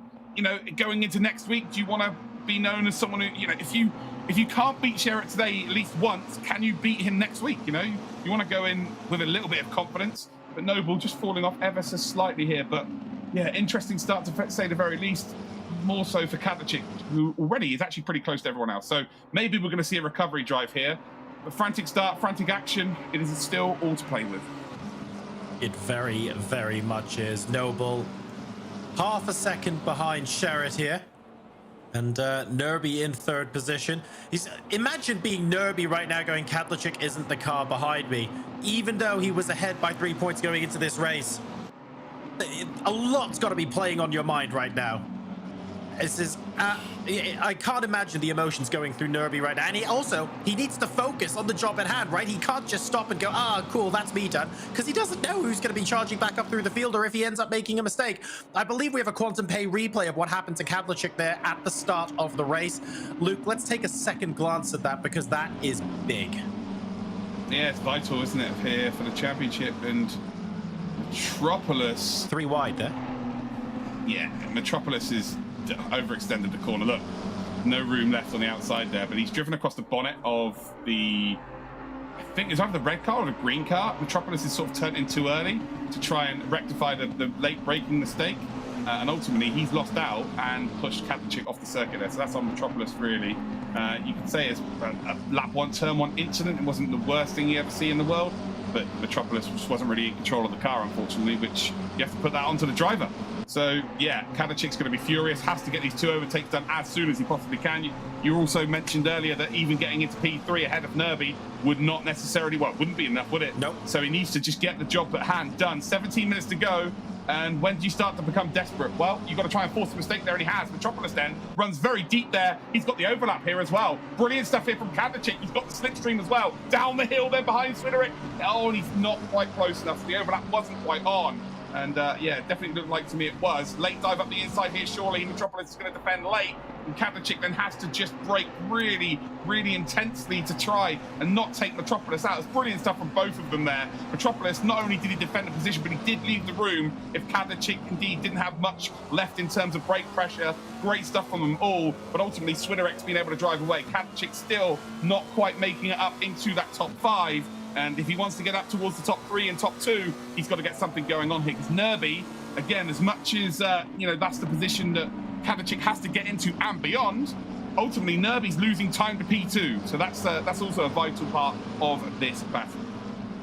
Kadachik knowing that even though it's a 20-minute race, he wants to get this overtake done ASAP. He needs every single 10th of a second he can get right now, and he is losing time behind these cars. Most importantly, losing time to Nerby. That's got to be the target, and then some. So this will be a fascinating mid-race for him.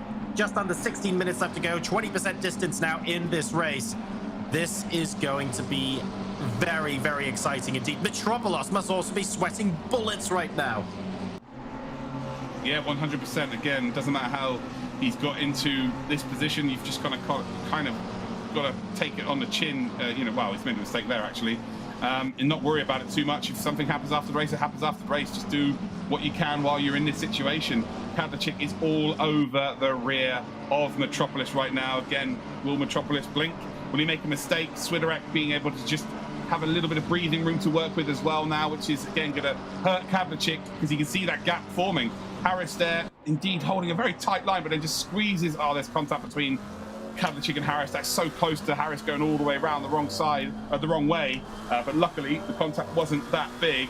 And that's all from Harris positioning the cars in the perfect position. Kadachik there has run through him effectively. But yeah, fair play to Metropolis, though. Done a sensational job there. Really good driving from both of these. Kadachik isn't the kind of dirty driver that you're going to expect him to dive one up the inside and take someone out. It's just not really in his nature. If he's going to get it done, he'll do it cleanly. Again, he's going to be gutted with how things have gone in this championship as a whole. That's motor racing, that's sim racing, unfortunately. These things do indeed happen. But yeah, the job at hand here is 14 minutes, 30 seconds. He's got to gain 4 positions effectively.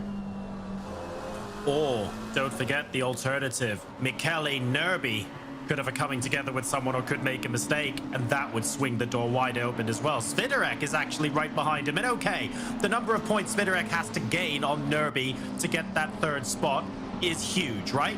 But imagine something happens to Nerby and Swiderek inherits 3rd place. That itself would be massive. Yeah, well, Nerby's in a great position here because he's got everyone at an arm's length. He is already in P3 coming into this, right? So he knows that Jordan Sherritt and Mike Noble are good. He's got no one that's behind him in the point standings ahead of him. So he knows that he's the lead. So let's take Noble and Sherritt out of the equation. Let's imagine they're not involved in this championship and there's one spot available. Nerby's in that spot. He's ahead of everybody else. He's golden, right? He's manageable. Yep. Swiderek, yeah, he says right behind him. He's as far behind Nerby as he has been all race. It's as simple as that. Like, he's been actually gapping. He's been making a bigger gap for himself as Nerby. He's in a brilliant position right now. He doesn't need to go and attack P1 or P2.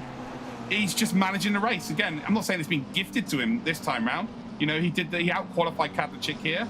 He, had the points maybe handed to him a little bit in race number 2, but ultimately showing the outright pace here to be the 3rd fastest driver. Very true. No, he's absolutely where he is on merit, and part of racing is making sure that you're in a position to capitalize if someone else makes a mistake or if something happens elsewhere on the circuit. If you're not there in the first place, you don't get those points.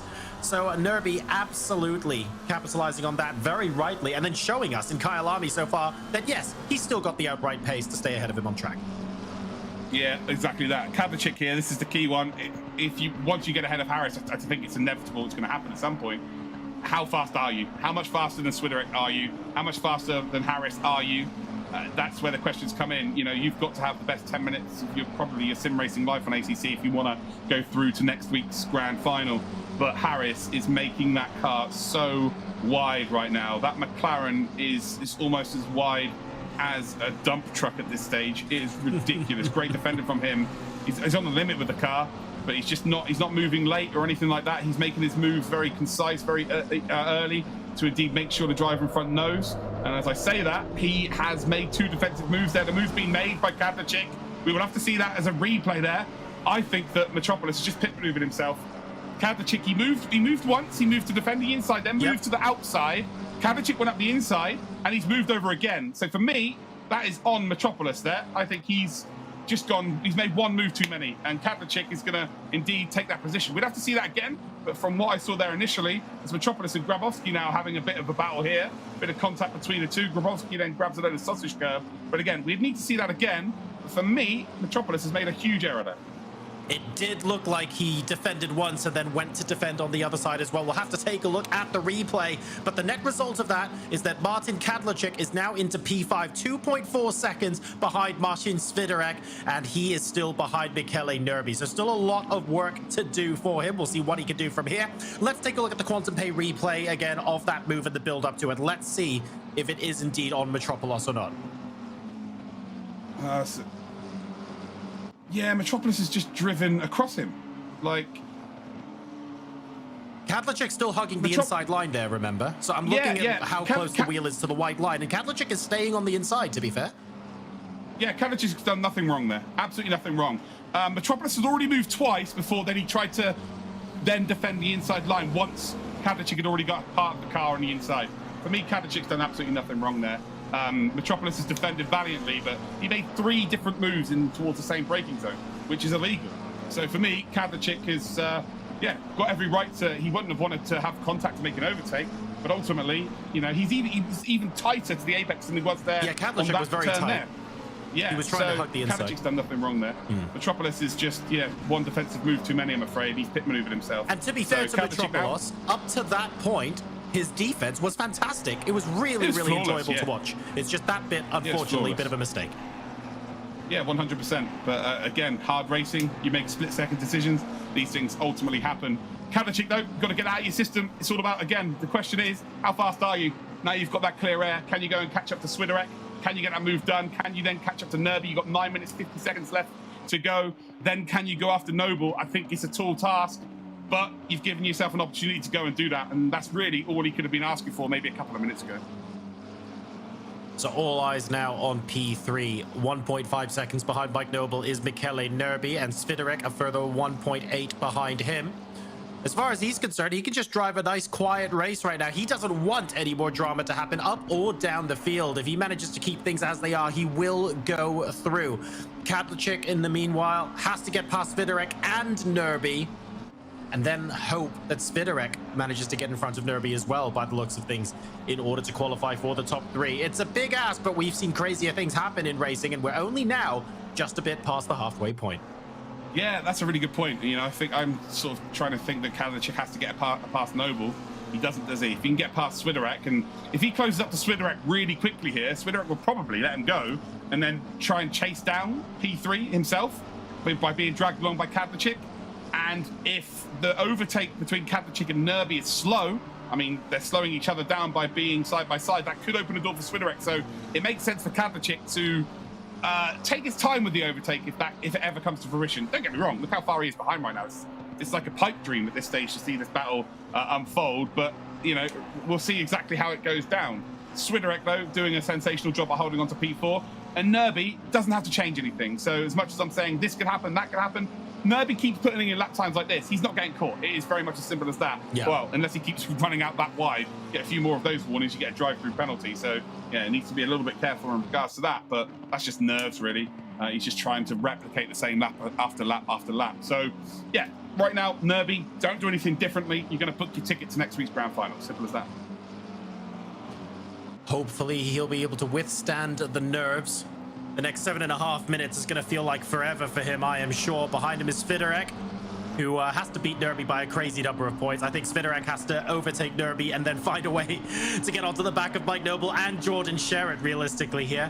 Otherwise, he needs a fourth race, John, to be honest with you, mate. He needs a fourth race.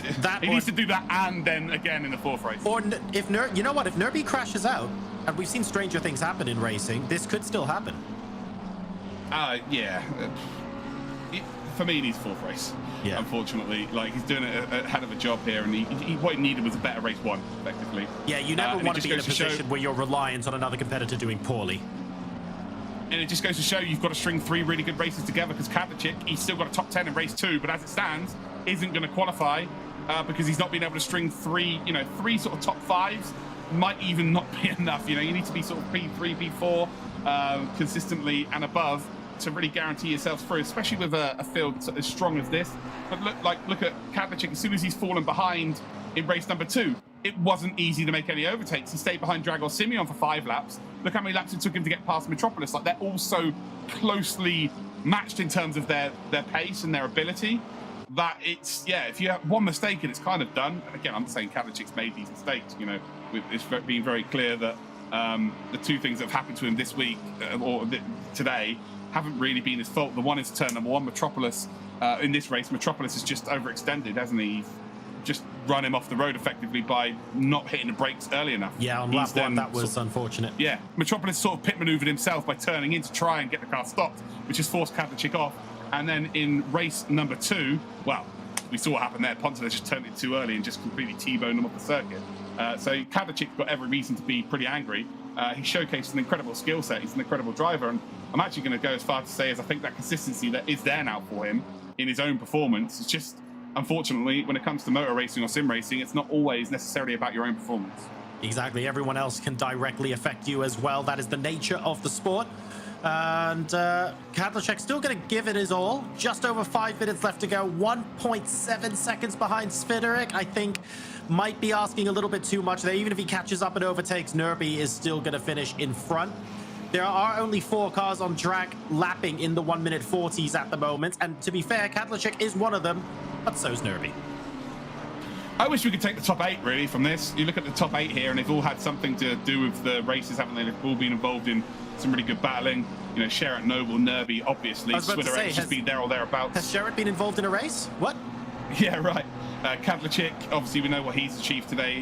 Metropolis has been brilliant as well, especially race 1 with his recovery drive. Bobrovsky, indeed, is just gone about his business effectively on his own. And then you've got Dragos Simeon, who's been, his defensive attributes really been on show today. It'd be amazing if we could take all them through, but we can't. It's only 3 spots, unfortunately. With 4 minutes, 40 seconds to go, it is going to be your top 3 in this race. It's going to be Sherritt, Noble, and it's going to be Nerby. And, as much as he's not really had that much camera time, when we talk about has he had a race today, we've got to talk about Jordan Sherritt. What does this make him the favourite for the whole thing? In my opinion, I think it absolutely does. This really is domination. Incredible. Yeah, in month 2 for the qualifiers, he won the race at Cantor to get through to the semi-finals. Could not take part in the semi-finals due to work. That still wasn't enough to stop him. Gets the wild card from South Africa to then represent his country in the wild cards, and he has taken this opportunity with both hands, and he's looked unbelievable. Now, if you took Mike Noble out of this race, if he hadn't qualified, I would be a bit of like, oh, he's not really faced anyone from, let's say, the S tier of ACC. There's sort of 20 to 30 drivers that are S tier drivers. He has absolutely faced them today. Mike Noble, the likes of Nerby, Kavlicek, like, they are incredible drivers. And they have been, I don't want to do a disservice to any of those drivers, they've been nowhere near him. Jordan Sherritt is on a different planet. And just to put into context here, what are we doing? 10, 12 lap races. He's around about 3, by the end of the race, it's 3, 4, 5 seconds. It's nearly half a second faster than everybody as a net performer. That is ridiculous. In qualifying, if someone was half a second faster, we'd be like, oh my God, that's ridiculous. But we don't necessarily look into that when it comes to races. But if you divide 5 seconds by 10, it's half a second, right? Yep. Mental performance, crazy stuff from Jordan Sherritt. And for me, like I said, he goes as the favourite straight away.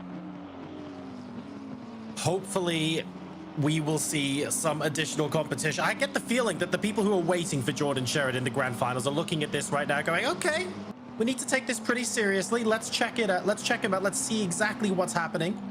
And I get the feeling then that next week in the grand finals, it's going to be fantastic.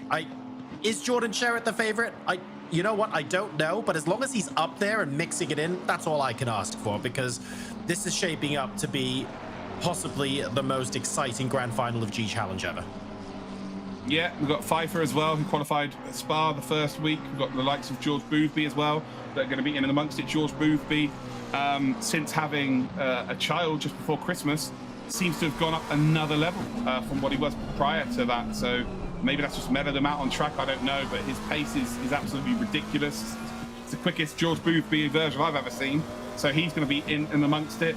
And then you add Jordan Sherritt to it. But, you know, it was very similar to like the North American stock car. It's a different 3 at the top end every single month, right? Because the talent bubble for ACC in Europe and, the EMEA region as a whole is massive. It's absolutely huge. You know, we could probably, if we wanted to, have 90 drivers in a final of that kind of ilk. It's been a ridiculous competition, and none more so than indeed the final races here. 1 minute 30 seconds to go. Jordan Sherritt has indeed crossed the line. I would imagine this is the last lap of the race. It is going to be the last lap of the race here, and he's just been sensational. But let's go back onto the subject of Nerby. Nerby had to perform here. It doesn't matter whether Kadlecik's been taken out into turn number 1 or not.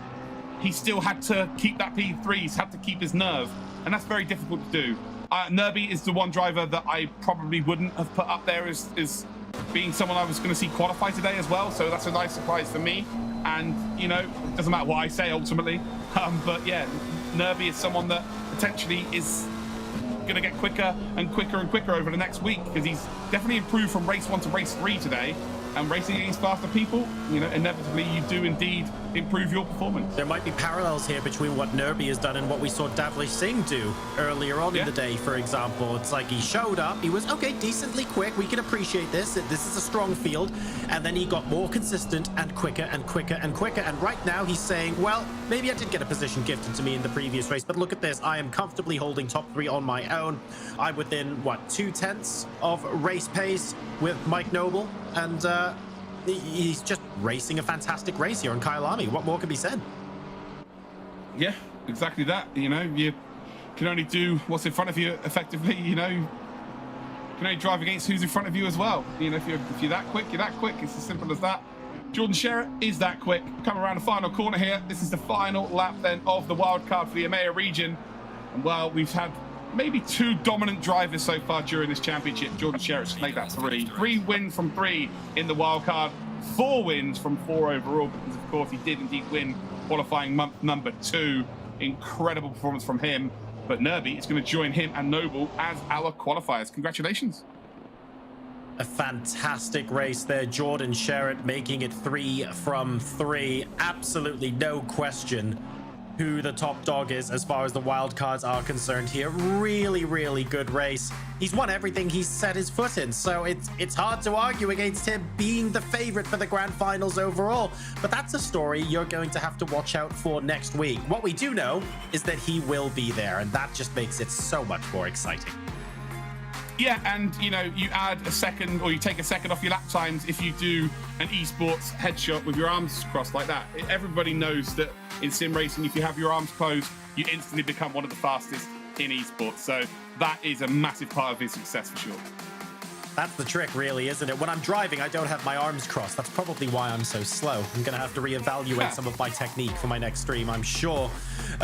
Really interesting fight for the top 3 as well. Michele Nerby maybe answering a couple of the critics' questions there in race number 3. Quiet, calm, composed, and fast. Very fast.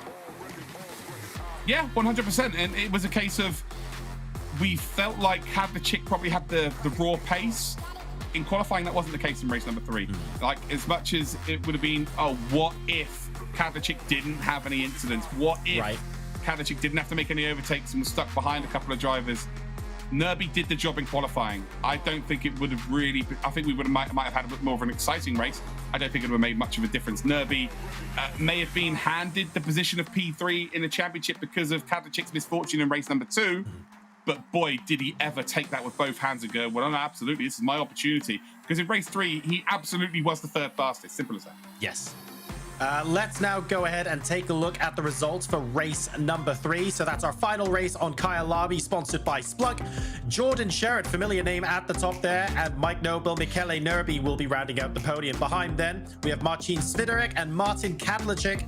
That will be your top 5. Harris Mitropoulos will be P6, ahead of Denis Grabowski, Dragos Simeon, Daniel Pontonis, and Lars Baumella. And behind them, Ibrahim Al-Boumarak, Jan Grankvist, David Boucher, Abdelmateen Kassi, Ulash Uzildirim, and Chris McDade, who's had, it has to be said, a very, very unlucky day at the office. Yeah, 100%. Second for the region overall last time out. Again, some misfortune as well. And yeah, he'll be back stronger than ever. This guy's ridiculously talented. It's not just on ACC. It's very rare that you see someone at the extreme top level across multiple titles. Chris McDade absolutely does ooze that class. He is that pace. Jared's mind after a performance like this that says, ooh, I'm not sure I can take away the whole thing. He's got to be thinking about the grand prize at this point, right? He's going to be thinking about how many beers he's going to drink this afternoon and tonight. I don't think he's going to be too worried about the final right now. He's going to be celebrating his form. And there's very few drivers that you can say have their destiny in their own hands in terms of going out and winning this competition. Jordan Sherritt is one of those. If the best version of him turns up next week, for me, he's going to be very, very difficult to stop. Of course, with all of our 10 drivers in the final, it's going to be an incredible battle. But again, yeah, the best version of Jordan turns up, it becomes very tough for everybody else. Well, let's see if we can get another word in edgeways with Jordan, who should be joining us now. Jordan, first of all, congratulations. You left it until literally the last second for us to work out whether you would go from last from first on Kyalami, but ultimately 3 wins from 3. What more can be said? Fantastic stuff today. Good event for me, just kept my nose clean. How would I say? I just kept it consistent, and that's what paid off. Yeah, well done, mate. Great performance. Of course, we were speaking earlier this week and you were all excited. I know that you're pretty meticulous in your preparation, trying to find out who you're racing against and all sorts. How are you going to celebrate this today? Of course, you've got a week to go. Is it straight back in the rig, or is there going to be time for a couple of beers? A bit of both, I would say. I think after these 3 races today, I'm literally like sweating. So I need to go jump in the pool and chill, and yeah, indeed. Oh, I'd love the opportunity to just go and jump in the pool. Where I am, mate, that is absolutely not an option. I can tell you that. Talk to me about the grand finals. You've obviously won every race you've participated in so far. Do you feel like you are one of the favorites going into next week? I'm not too sure, actually, because those people racing there are quite fast. So if I prepare well, create good... All right, well, we'll see how those preparations manage together. That was Jordan Sherritt, winner of all 3 races here in the Wildcard Finals. Jordan, thank you so much for joining us, and we look forward to watching you race next week. Luke, he's as humble as ever. He's saying he's not really sure if he's going to be amongst the top end, but like you said, with proper preparation, I'm pretty confident he's going in there, and maybe top 3 is going to be a baseline for him. Yeah, the reason why he's not that sure is because there are a couple of people in the finals that aren't necessarily known for ACC. Normally with an ACC competition, you normally find the best drivers from that sim are up there at the top end. But when the prizes are, so strong as what we have here with the G Challenge, you get drivers from all areas of sim racing. So there's a couple of unknown quantities in there in terms of what sort of raw pace. Obviously, they're quick enough to have qualified through, excuse me, with minimum practice. But what about now they've had, from qualifying month number 1? That's 6 months ago now. Like, how much faster are those drivers? How much faster are 5 months practice, 4 months practice?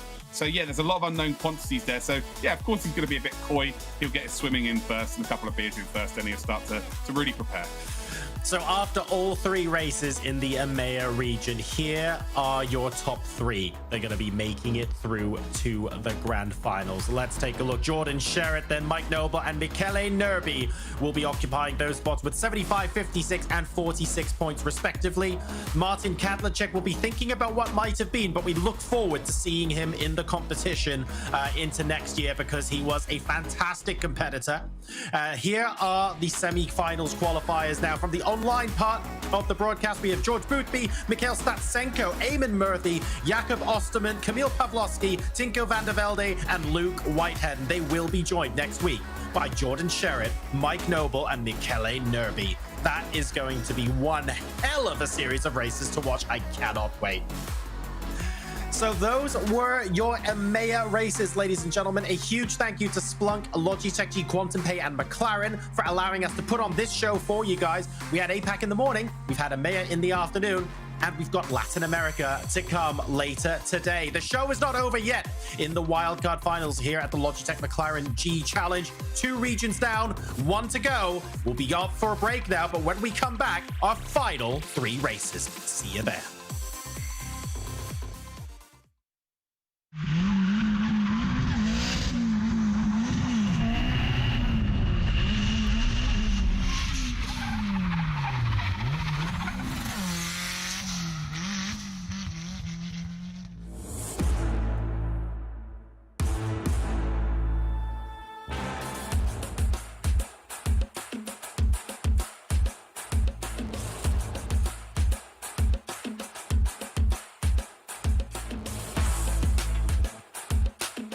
プロフェッショナルドリフトドライバーの田口和也です。ドリフトって非日常的な車の動きをしているので、見ているお客様を楽しませられるっていうのがドリフトの魅力だと思っています。決して安全ではない、一歩間違えばクラッシュになってしまうっていう危険と隣り合わせの興奮っていうのが非常に自分自身で運転している中では魅力でありますね。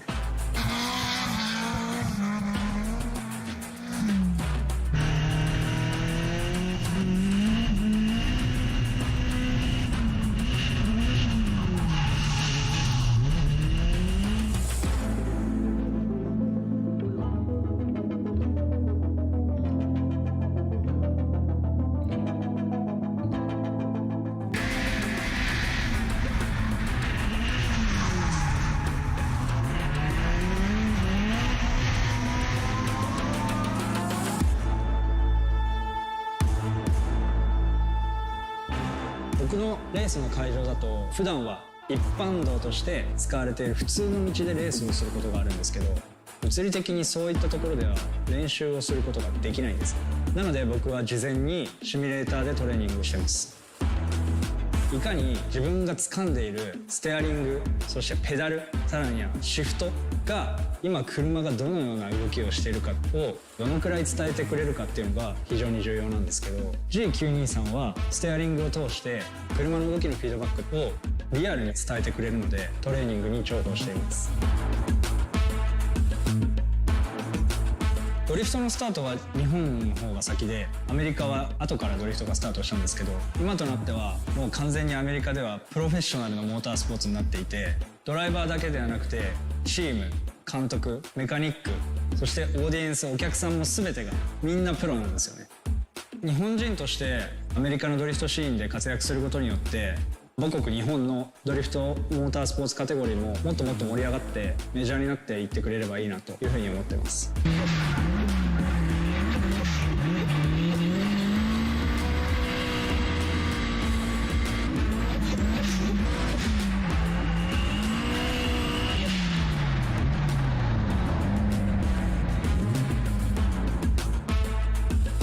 G923 は僕にとっては欠かせない存在ですね。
compete. Yeah, yeah.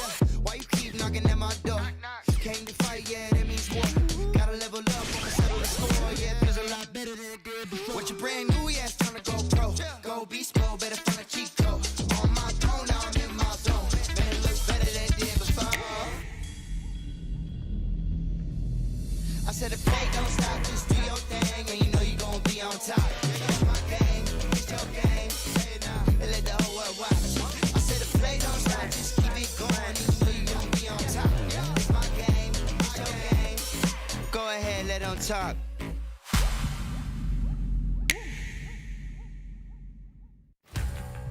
Am I allowed in here? Normally I'm behind the wheel.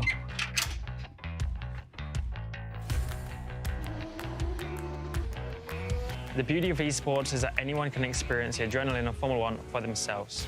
Just grab a gaming setup, put it onto drive, and let the data guide and help.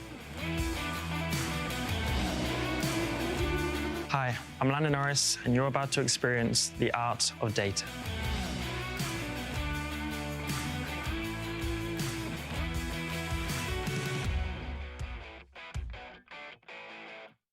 I think the biggest advantage of the G93 for me is just how realistic it is. The feedback that you get as soon as you plug it in, it was pure enjoyment as soon as I started driving. This is kind of the closest I can get to accessing that adrenaline and emotion of being on a gravel rally stage in Finland and flying over those crests. For me, it's about getting as real as I can to the environment that I race in, and obviously the wheel is the best instrument for that.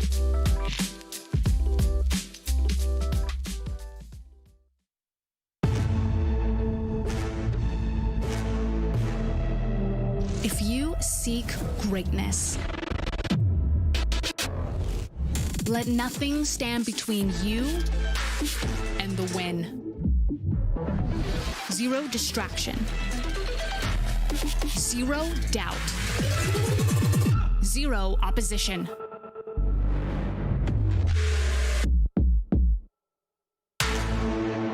Give it all you got.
Welcome to the grand finals of the wildcard section of the Logitech McLaren G Challenge. This is going to be the last chance for these drivers to be in with a shout to enter next week's global grand finals, where they will be competing for a prize pool valued at over $250,000.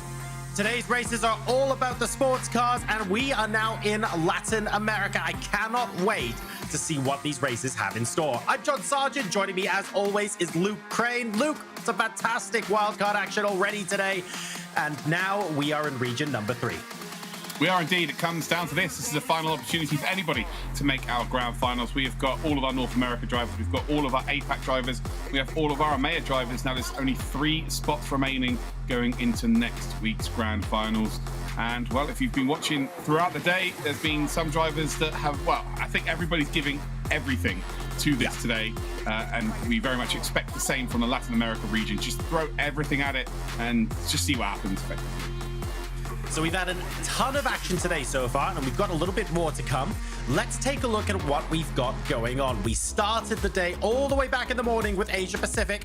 We then moved on to EMEA, which is now done and dusted, and we now take a look at Latin America. All of the regions today will be racing on the same 3 tracks, but they're quite different from each other, and it'll be interesting to see how the drivers take these on. Luke, what can we expect?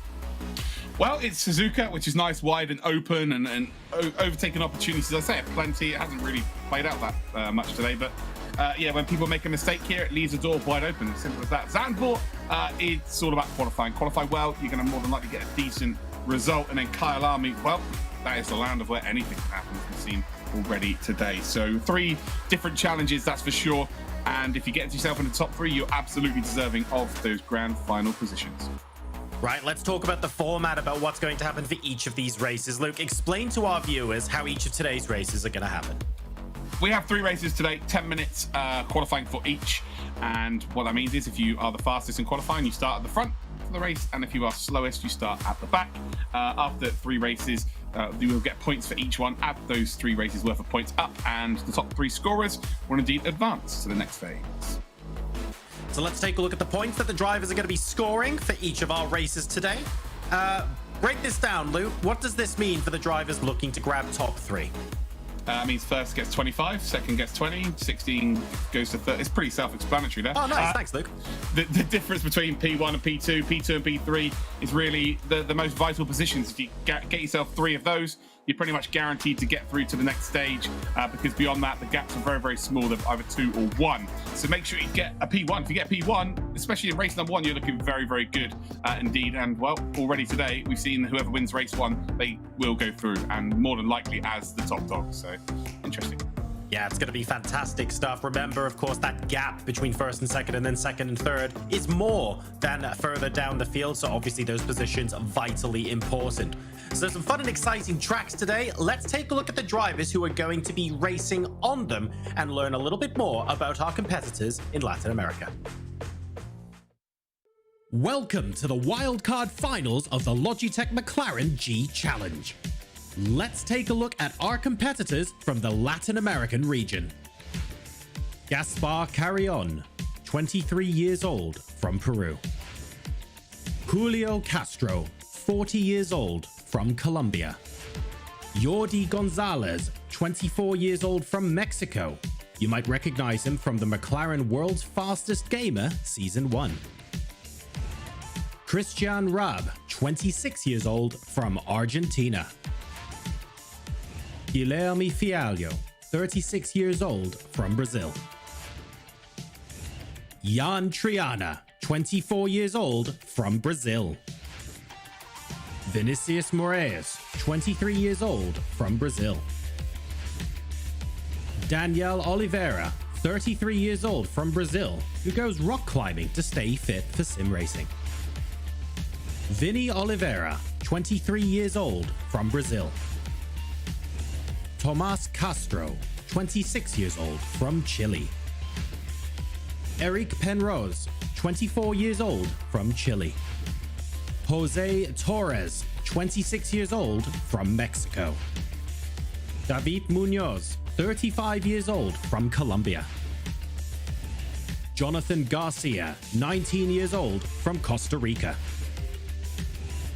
Juan Chavez, 35 years old from Mexico, whose dream is to race at the Nürburgring in a GT3 car.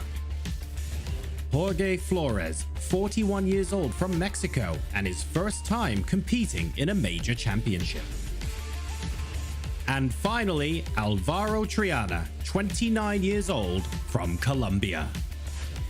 So those are our drivers lining up on the grid. Let's get ready to race. So it looks like some great competition today, Luke, and this is their last chance to make it into the grand finals as well. A fair number of drivers on the grid. Who are you going to be on the lookout for?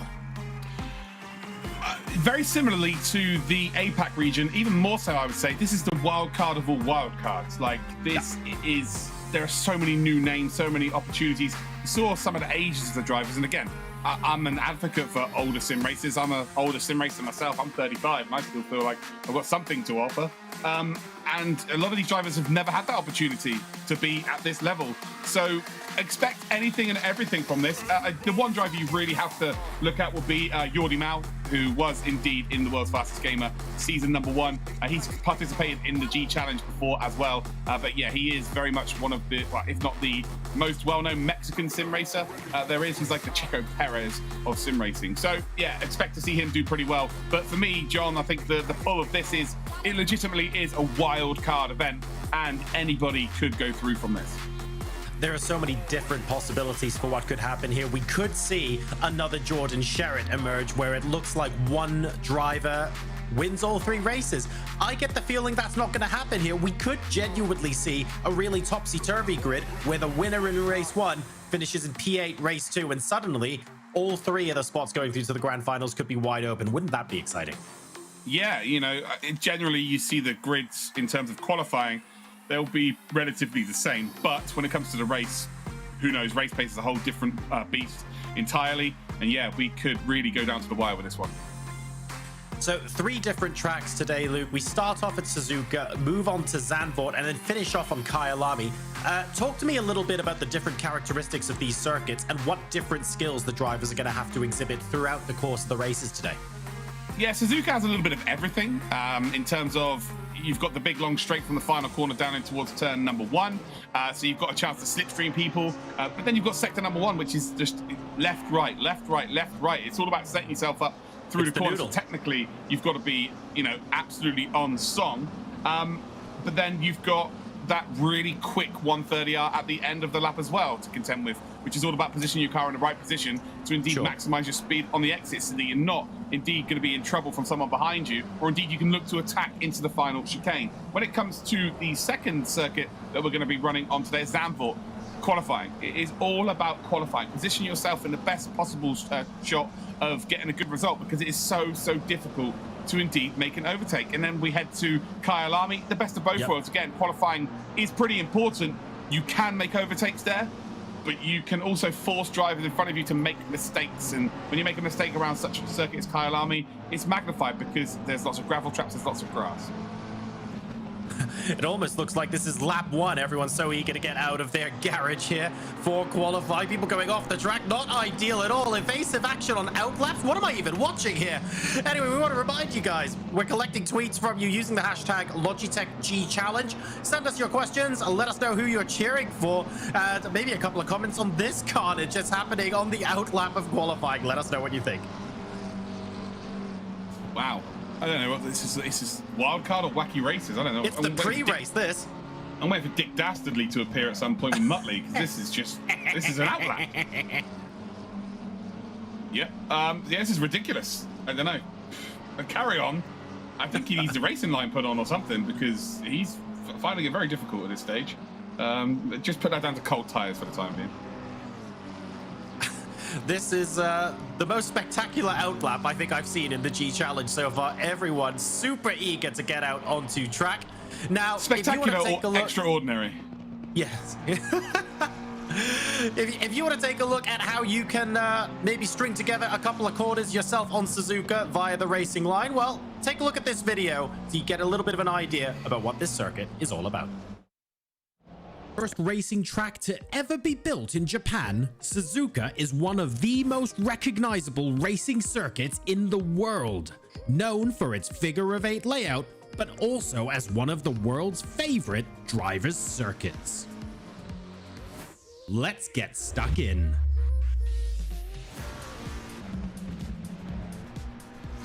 The high-speed S's are a flowing sequence of interlinking turns that see the car change direction rapidly at high speed.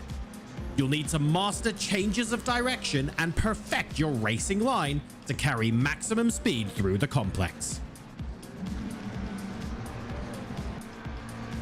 The Degner curve is made up of two tough and quick right-handers.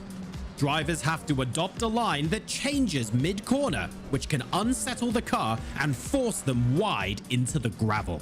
Stability here is key. Spoon curve is all about keeping the rhythm going. If you're too aggressive on the throttle, you will lose time through turn 14 and carry this deficit all the way through 130R. Be too slow on the throttle, and you'll lose valuable tenths on entry and into the apex. The awesome 130R corner is actually a straight in engine terms, with the driver at full throttle throughout. This corner has been the site of famous high-speed overtakes at the highest levels of racing. Remember, anyone can race, and while this year's competition continues to heat up, we're always on the lookout for the world's fastest sim races, so get practicing. Visit LogitechGChallenge.com for more information, and we look forward to seeing you on track.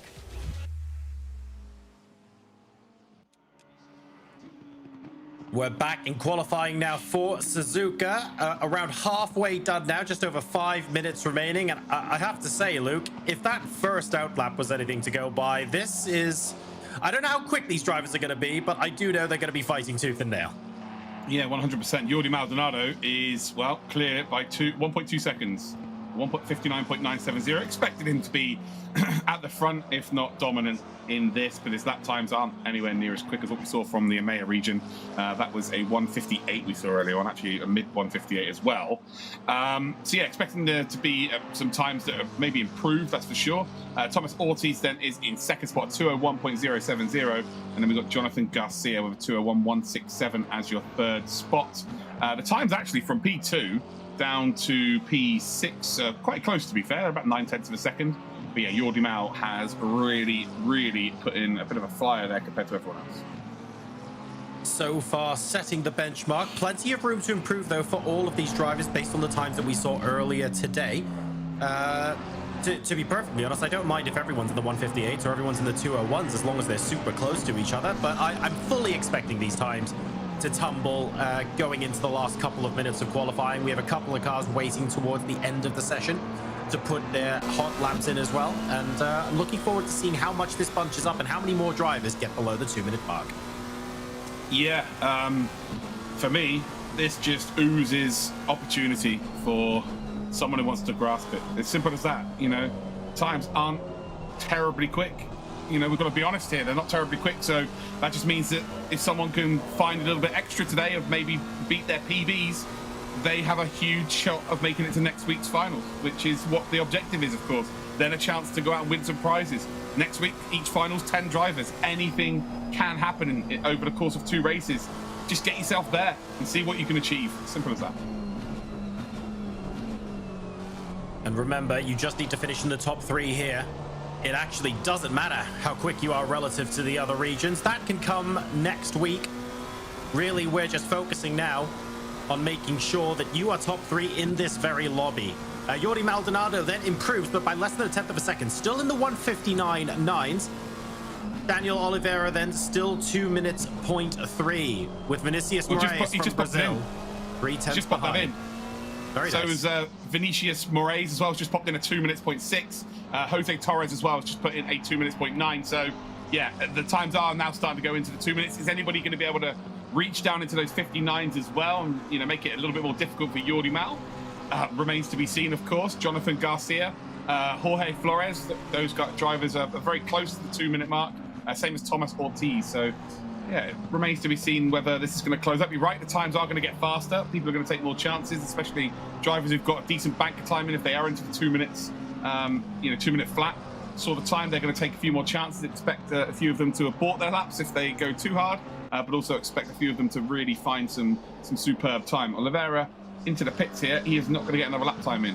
That is him done for the session. Triana, who has yet to get a time in, is 12th position as it stands, but we will have this lap and the next one as an opportunity. But right now, Jordi Mal is the driver to beat, the only driver in a sub 2 minute time. Doing very, very well so far, but can he hang on through the last 2 laps of qualifying from all of these drivers? We'll have to wait and see. On board now with Alvaro Triana in the number 9 car, currently in P12, but hasn't set a time yet, to be fair, so we'll see how competitive they are after the end of this lap. Looking fairly tidy so far. It's a tricky one to gauge, this one, because on the one hand, they aren't as quick as some of the other drivers we've seen from the other regions. On the other, more often than not, when you see something smooth, it tends to be quite quick, especially if there aren't that many corrections to steering movement. So we'll see as they hop into Sector 3, rather. We've got a couple of small corrections, but nothing too major coming out of Spoon Curve. Let's see if Triana can make a top 5. Yeah, lost a load of free time, effectively. In sim racing, you don't really get the tyre scrub if you're turning into a corner tightly. There's a flat-out corner, for instance, such as the one that was up towards Spoon. Went out nice and wide. He's taking what they do on the television line, effectively. But you need to just hug the white line, get as close to it as possible. It's, maybe worth a 1/10 of a second, but a 1/10 of a second is huge at this level. So, yeah, surprised to see them taking... And to be fair, the track does darken up in the game, as if it's like a racing line, effectively. So that makes sense for them to be out there. But there is so much free time to be found here. And, this is me practicing with drivers such as, like, Bono House, Graham Carroll. Those drivers are telling me that you've got to just stay as close to the inside white line everywhere possible in sim racing. It's just free time. And I would definitely listen to those. So, yeah, surprised to see so many people not getting as close to that white line as possible. But it is what it is, I guess. Alvaro Triana has just gone up to P3, though. So, again, maybe if you do find that free time, carry on there, coming through 130R. Like, that's just not the line. You don't want to be going through there like that, that's for sure. But, yeah, up to P3. That's where you want to be, really, isn't it? Start in the top 3. Start as you need to go on. So much opportunity on the line here for someone who sets a decent pace on the final lap. We'll wait and see if anyone improves their times. They cross the line. As it currently stands, Jordi Maldonado is the only driver beating the 2 minute mark at the moment. Will anybody else improve on their time?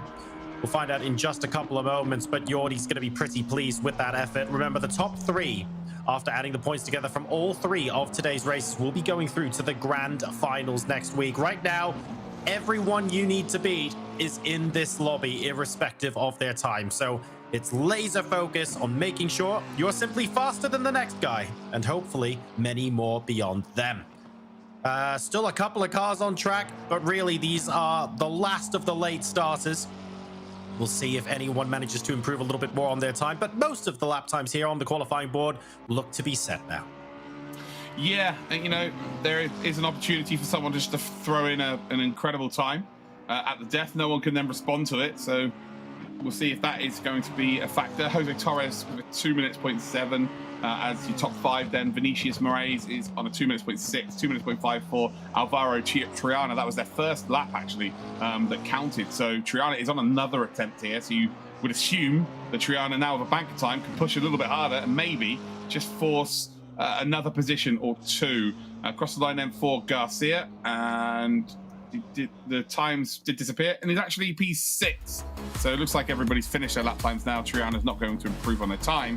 But yeah, Jordi Mal, driving a beat for sure. Definitely has the pedigree, being in the world's fastest gamer. Like, you cannot be a mug to be in that, that's for sure. You've got to be right on your game. So qualifying is now over, and we're going to be getting the grid for race number 1 shortly. Remember, drivers are going to be scoring points across 3 different races, and it's all of those points added up which determine which 3 drivers go towards the grand finals next week. 7 drivers are waiting for them.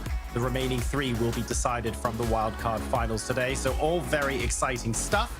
Currently, Jordi Maldonado looking pretty good. But behind him, to be perfectly honest, Luke, the number of drivers just in the 2 minute range who could be dicing with each other might make this race quite exciting. Yeah, absolutely. And, you know, as much as Jordi Mal's gone out there and got pole position, you still have to string together, what, 11 laps, potentially 10 laps? 10 or 11 laps, one of the two, together. You know, it's all good having one lap where you're quick. He managed to beat his time once, but there's only 2 laps there that were really, you know, of pole position sort of timing. So you've got to now try and string together, again, double figures in that regard. Otherwise, someone behind you will take full advantage about that. So it's now not about being outright fast. It's about being consistent. So here are the conditions for this race. 25-degree ambient temperature and 30-degree track temperature. No breeze, nice and cloudy. It looks like we are all set for an excellent race ahead. And we'll shortly be taking a look at our grid to confirm who has qualified where. At the moment, we're fairly confident Jordi Maldonado has done part 1 of his job excellently well. We just need to find out who behind him has a little or a lot to work to do, as the case may be. The car's now lining up on the grid. I can tell you one thing, Triana went 3rd. He did indeed at the there we go. Jordi Maldonado and Daniel Oliveira will be your front row.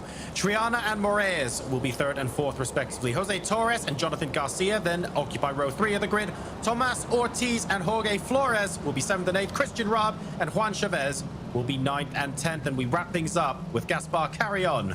And I didn't even catch 12th there. God, that was quick. It was very fast. Hopefully the driver's going to be equally as fast in this race.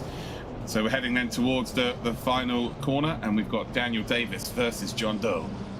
Just a lot of Daniel Davises.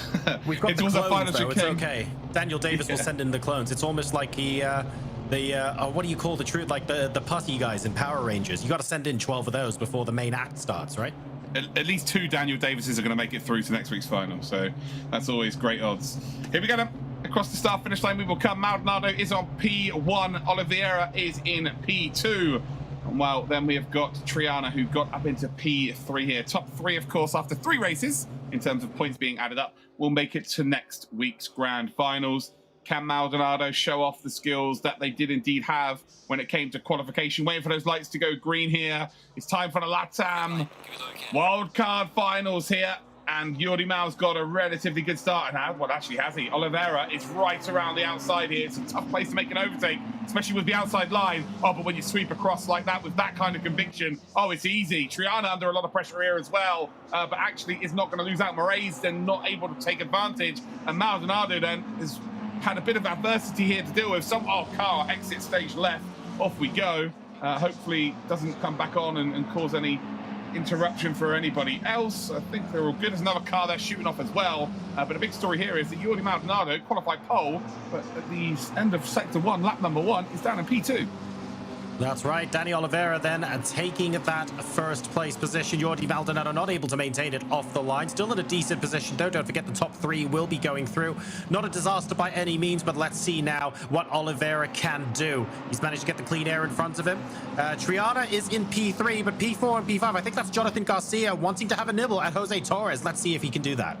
Vinicius Moraes was in P4. He's now down to P9 here. So Triana holds on to that top 3. Jose Torres then is indeed keeping everyone else at bay behind him. But then it's indeed Jonathan Garcia and Jorge Flores that are battling for a top 5 position as it stands.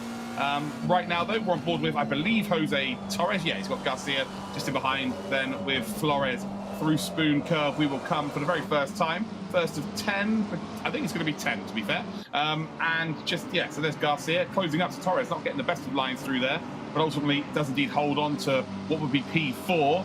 They want to try and chase down Triana. Triana, you know, enjoying the fact that there's a bit of a gap to work with, very similarly to Maldonado and Oliveira. So those two out into the lead here. Through 130R we come. Everyone taking a very similar line there, not pushing the envelope as of yet through that final chicane. Anyone going to miss their braking point? No, looks good. Very tidy from the front 5. At least maybe 6 or 7. No one's lost too much time there. But as it stands, end of lap number 1. Oliveira, P1. Maldonado, P2. So once again, we're seeing a swap of position at the front of this race. Triana in P3. Jose Torres and Garcia round out your top 5, as we see there. Armio in P8, trying to sort of get into the mirrors there of the car in front. Oh, that's not ideal. Oh, that is not ideal at all. Jonathan Garcia there, trying to be sneaky and find a gap at the inside. Over-rotates the car, going far too quick for the car to turn. And, well, the fact that he saved it, well done that man. Fair play. saved it, and he's still on the back of him as well. What an incredible save that was. I'm surprised he didn't lose any further position, so well done there to Jonathan Garcia. We have a Quantum Pay replay now of what happened with Ortiz towards the start. Let's go ahead and take a look at what happened when we saw someone in the background lick the stamp and send it. Yeah, here we go then. So we're coming at the exit of turn 2, and Moraes is on the right-hand side of the first 2 wide. Oh, well, there we go. There's one car off the circuit. Moraes, I think Moraes has just pit maneuvered himself as well. No, he's been sent off out wide.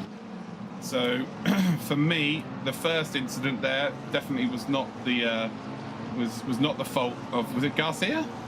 I'm not sure. They were going 2 by 2, and there was a light blue car on the inside that basically went, you know what, I'm going to check you out onto the gravel here. I didn't quite catch who that was, though. Yeah, Garcia's the only light blue car.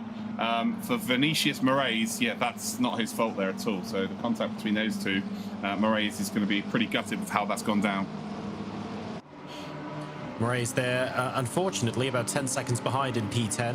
Juan Chavez and Gaspar Carrion are behind him, but it's going to be a long way back. The gap to Tomas Ortiz is large. To be fair, he's got 16 minutes to close it, so that's all good. We'll see if that's possible later on. Yeah, well, you know, there's again what we've seen previously. The battle for P3 has really been where it's at. The top 2 in each sort of round have been pretty cut and dry, hasn't it? But I did think that Maldonado may be, like, once you've lost the lead, it'd be a case of, oh, quite easily going to catch up to Oliveira, but that's just not being the case. Oliveira has found something here in qualifying. Maybe on the final lap, we found somewhere to find a couple of tenths because he is faster. 1.1 second the advantage now, so Maldonado won't really be getting the benefit of a tow either. Triana is doing a relatively good job, actually. The first 2 corners, he's gained maybe 0.6 of a second. He was under, well, just over half a second ahead then of Jose Torres and Garcia. Now it's around about 1.2, 1.3. But Maldonado maybe starting to close that gap on Oliveira. I don't know, but look at this. Jose Torres, Garcia just in behind as well. Oh, hold on, I'm not too sure. This is 2 pink cars, right? So this is Rab. Oh, this is purple. So Rab then is trying to hold on to a position here from Eric Armillo as we come in towards the first definite curve. And that is going to be, yeah, not ideal. So that's Eric Ortiz is through, right? Yeah, well, Eric, yeah, Ortiz goes through. Eric's trying to make a move and ultimately just loses out by the sheer running wide onto the gravel. It's as simple as that there. Flores now under a bit of pressure here for a P6. Rab's going to try and make a move. No, he's not going to be able to do so. I thought he was going to try and get an overlap on the exit there. It just didn't work out. Now it's just sticking to that slipstream down towards Spoon Curve. Again, not the harshest of braking zones here, so it's not really somewhere you can send the car up the inside. And again, you can see that Flores there definitely made 2 moves. I think Rab could be, yeah, I reckon he could be a little bit disgruntled with that. I think that was 2 defensive moves made by Flores, but ultimately Flores holds on. And now, all of a sudden, we've got Tomas Ortiz now trying to make another move, and he does. Up ahead of Rab then, and now he's off to chase down Jorge Flores. You were right earlier on. You know, there's going to be a frantic battle in the mid-pack, and we are absolutely seeing that.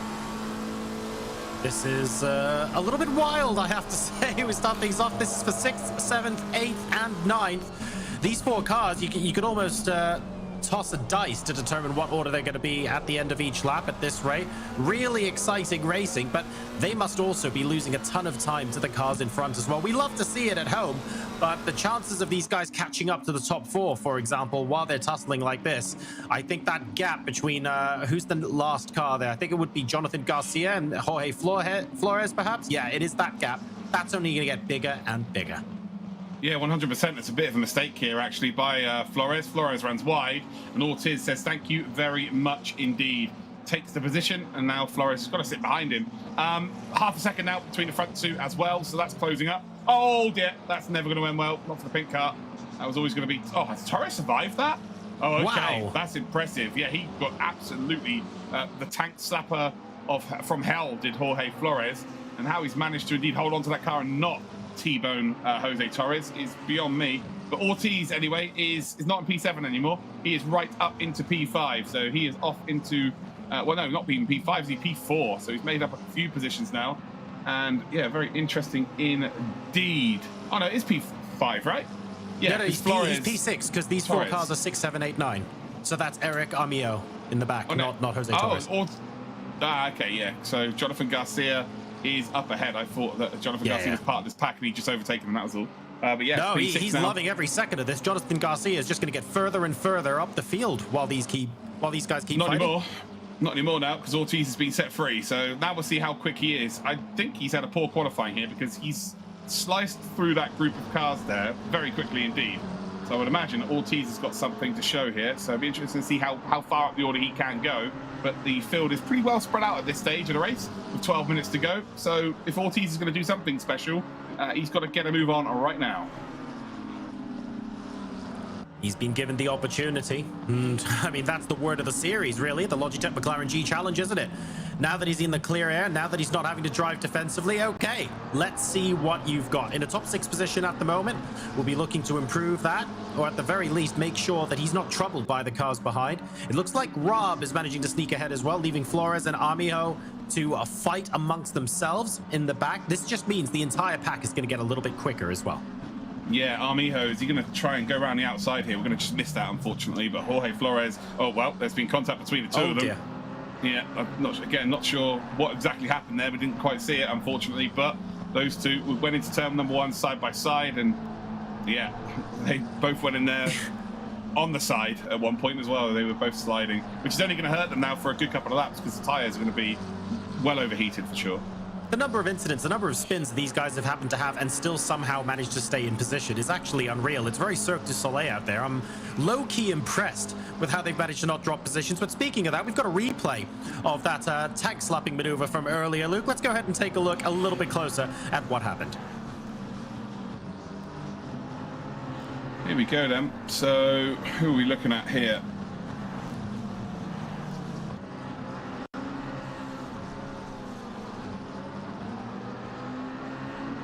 There's the bump on the curb. Yeah, so there we go. So just too much curb, basically. Too much curb there by the green car. That's and Flores. When the wheels aren't touching the ground, so the rear wheels is where you gain power from the drivetrain, right? So once the rear wheels are off the ground and you start, it's got no friction, so the wheels can just spin as fast as they like. Ultimately, if you've got any sort of steering input, once the wheels then hit the ground again, it just sends you off to that side, whichever way you're steering. Luckily for him, there was a car in the way, but not very lucky for that car.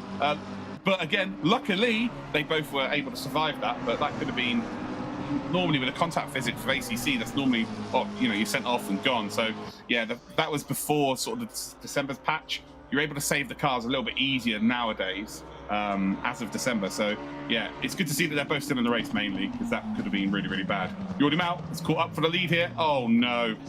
Oh no, he's just taken out the leader. So the leader now, this is going to be the lead for Triana, right? Jordi Mal is trying to do the right thing and wait. He is trying to wait here, but now he's seen Triana in his rearview mirror and he is not waiting. He is not waiting at all. The right thing to do would have been to continue to wait, have that sportsmanship tag over your head, because he has tried to, and he still yet might do, who knows, but right now, Oliveira is going to be furious. He was leading this race, and I wouldn't say comfortably because Jordi Mal is closing up, but he's now down in P5 here. So big drama. So Jordi Mal has just taken out the leader.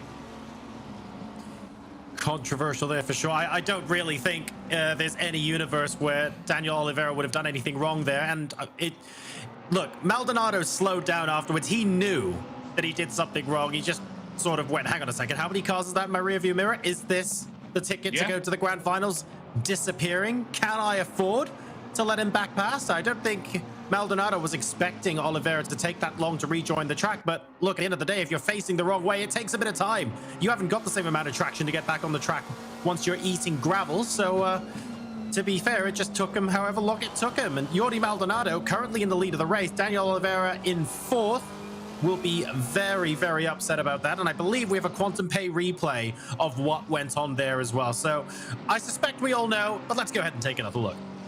Yeah, so obviously Jordi Mal have been catching up at a rate of knots. Oliveira has just run wide, so he's made an initial mistake, and yeah, Jordi Mal's just not reacted to it at all. Just continued to drive through, and he's waited, look. So he's waited, then realising in the rearview mirror, he just as well to drive. Basically, he just as well to drive off, because that's basically what he's ended up doing anyway. So unless he gives up 3 positions right now and lets Oliveira come back through, him waiting for a couple of seconds just means absolutely nothing, believe it or not. So yeah, does he have any damage to the front of his car though, which will indeed affect his straight line speed? Oliveira is going to have to try and get a move done here, and he just runs wide again. And this is becoming very, very difficult here. He needs to get ahead now of Torres as soon as possible. Obviously got a lot more pace than the group of cars around him, but ultimately he's got a lot to feel aggrieved about. At the end of the day, though, P4 is still potentially a good place to be if you're focusing on getting into the top 3 overall. I can't imagine that stewards would look particularly kindly on Maldonado inheriting the lead of the race from punting someone off as well. So Oliveira just needs to focus now on getting the best possible lap times, getting those overtaking maneuvers done. Who knows what's going to happen after the race? He just needs to make sure that his track position, he can recover as much as possible. That is a slam dunk penalty, John. If there's ever one, if you read penalty for motor racing in the dictionary, you get a video of that. That is inclined to agree. Yeah, there's no way around that, I'm afraid. So yeah, if Jordi Matt doesn't get a penalty for that, there's something completely wrong, that's for sure. Triana P2, Torres P3, Oliveira again just needs to get past Torres here. It's not going to be easy. It's not easy to overtake. We know that. But you just got to try something, get into that top 3, but just don't resort to what's happened to you. Try and get that out of your system as soon as possible, and don't try and force something too crazy, because ultimately you don't want to be in the bad books as well. Jonathan Garcia P5 as it stands. This is why Oliveira needs to get it done, because I think if Garcia sees an opportunity to make up a couple of spots, he's absolutely going to take that on. Oliveira, again, just showcasing that he does have a bit more pace. Can he find a gap here? He's just going to hang out wide and try and get the inside line for the next corner. He's not going to be able to here. He's going to have to go all the way around the outside. And Torres, well, Torres runs very deep under braking. And now Oliveira is, well, he's got the, for the most part, he had a run there, but the car was too close to him in front. Here we go then, the run down in towards turn number 1. We've got the lovely rear view look there from Jose Torres. Oliveira in that dark blue in the middle of this pack of cars. And then you've got Garcia, who also wants to get involved here as well. Oliveira then sweeps around the outside. And now he hopes that these two behind him get involved. It's not going to be enough. Torres, oh no, Oliveira's got contact then. Oh dear, oh dear. Garcia just ran completely deep there, had contact with Oliveira. And ultimately, Oliveira's back in that same position once again, trying to make a move here on Jose Torres. Oh no, the lead, is that the leaders? No, I think that's Triana. That was a white car, wasn't it? It was. It's a back marker. Carrion and Triana have had it coming together here. And, well, again, I'm not too sure what has exactly happened there, but Triana then out from P2 is just been, yeah, completely sideswiped, I think. I'm getting the distinct feeling here, Luke, that two cars cannot run side by side in this race without someone getting taken out. Yeah, this is, well, scrappy to say the very least here. Ironically, Oliveira, who's been running side by side with pretty much everybody at this point, has been on the ill side of an incident, and he has been clean as a whistle.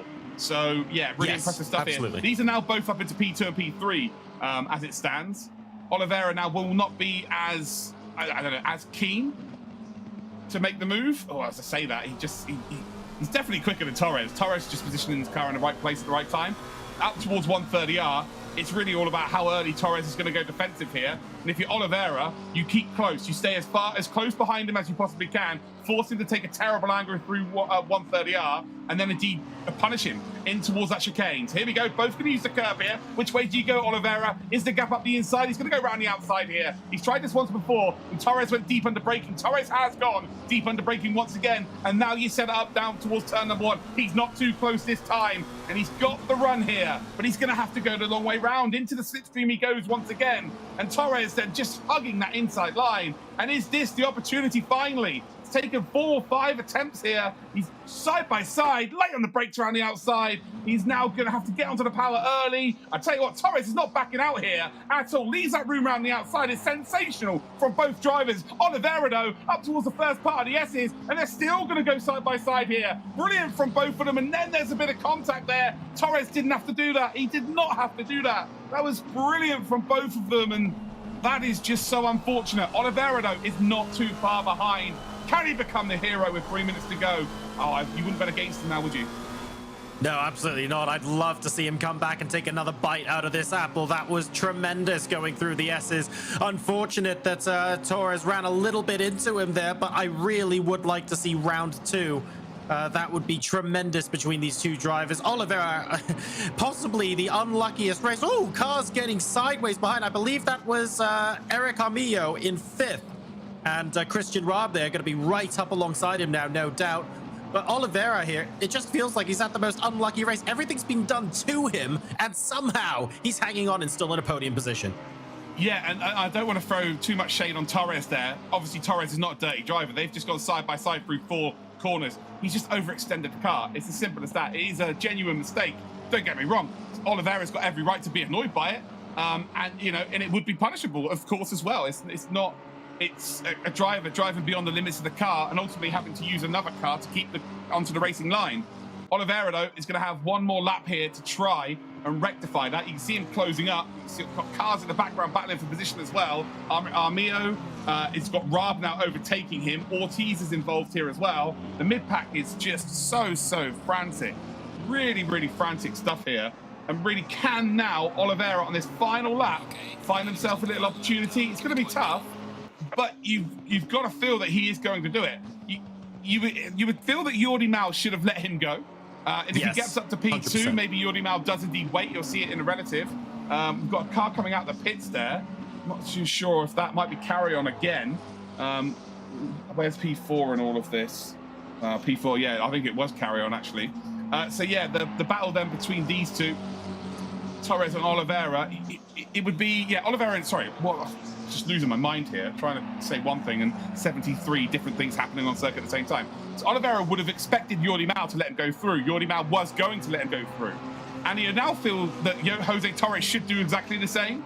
So he's got to get this overtake here. I feel like if he does get ahead here, Jordi Mal might just give him back the position anyway, just to make sure that, everything's good, and he wouldn't, then doesn't receive a penalty, right? He gives back the lead of the race, gives back the race victory, and everything's pretty good, because it wasn't the craziest thing that Jordi Mal, made a mistake. He's just misjudged Oliveira's mistake.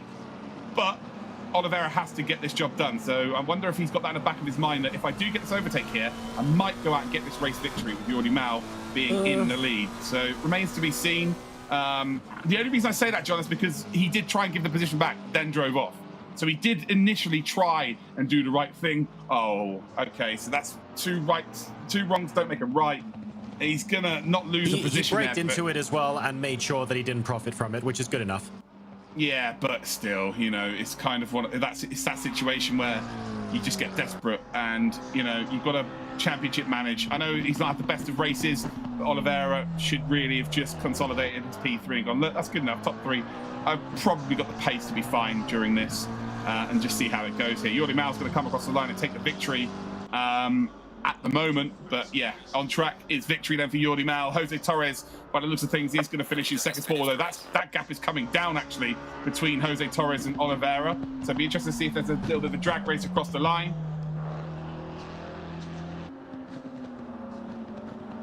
Doesn't look like it. Not at the moment anyway. We'll wait and see.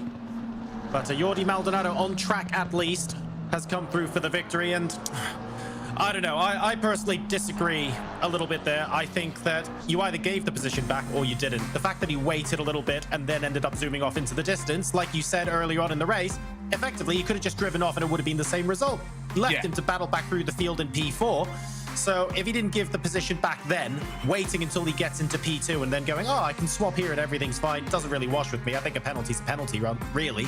But we'll wait and see. It's not up to us, it's up to the stewards. And on track, at least, he did cross the finish line first. And getting the top 3 is going to be what's most important there. Even if he had a 10-second penalty, I think he still would have been in the top 3. Because he did actually drive pretty well after getting away from that incident. Yeah, but it's the first real controversial race, isn't it? We've had incidents upon incidents during that one. My God, yeah. Maybe it's the first sign of genuine nerves, isn't it? First, people trying to, I know they're so worried about, what could potentially happen today that they're just taking too many chances. So that's why we've seen so much carnage. The highlight reel is going to be fun in a couple of minutes' time, Yes. That's for sure. Highlight reel is going to be as long as the race itself. I think you could write a thesis on the different incidents that went on in that race. The stewards are going to have an absolute field day. But one thing we can say, it was very exciting. And if we're going to get more of that for 2 more races, this really is as wide open as we predicted it would be. Yeah, for sure. I think every position's up for grabs here. Even Jordi Mal's making mistakes at the front end. It's not cut and dry. Qualifying was close, but race pace-wise, Oliveira was the quickest out of everybody. That's 100% for certain. But again, it's so difficult to make an overtake. You've got to qualify well. So it's all going to be about qualifying, of course, in Zandvoort. It's unlikely we're going to see as many sets as we did in Suzuka, although, frankly, if I'm being honest, I'm looking forward to Kyalami after seeing that. Zandvoort, all about the single lap specialist. Do we think then maybe that we get a reversal of fortunes here for Oliveira and he's able to just calmly plant the car on the front row and not have to deal with any of the misfortune he dealt with in race number 1? I don't know, to be completely honest with you. Like, at the start of the race, he got ahead of Jordi, and it looked like he had the more pace, but then Jordi reeled him back in. It took a couple of laps where he just found his rhythm more than anything, and it didn't seem like much of a problem to catch up. Obviously, it was a bit of an issue to make an overtake. Again, we'll see that in the highlight reel, for sure. But yeah, as far as I'm concerned, it is as wide open as it possibly could be. And I don't think these drivers are too worried about taking a chance or two either. So, yeah, that makes for great viewing for us, that's for sure. So let's take a look at our provisional results here for the first sports car race in Latin America, sponsored by Splunk. Jordi Maldonado did cross the line in first place, and he was actually 9 seconds ahead as well at the end there.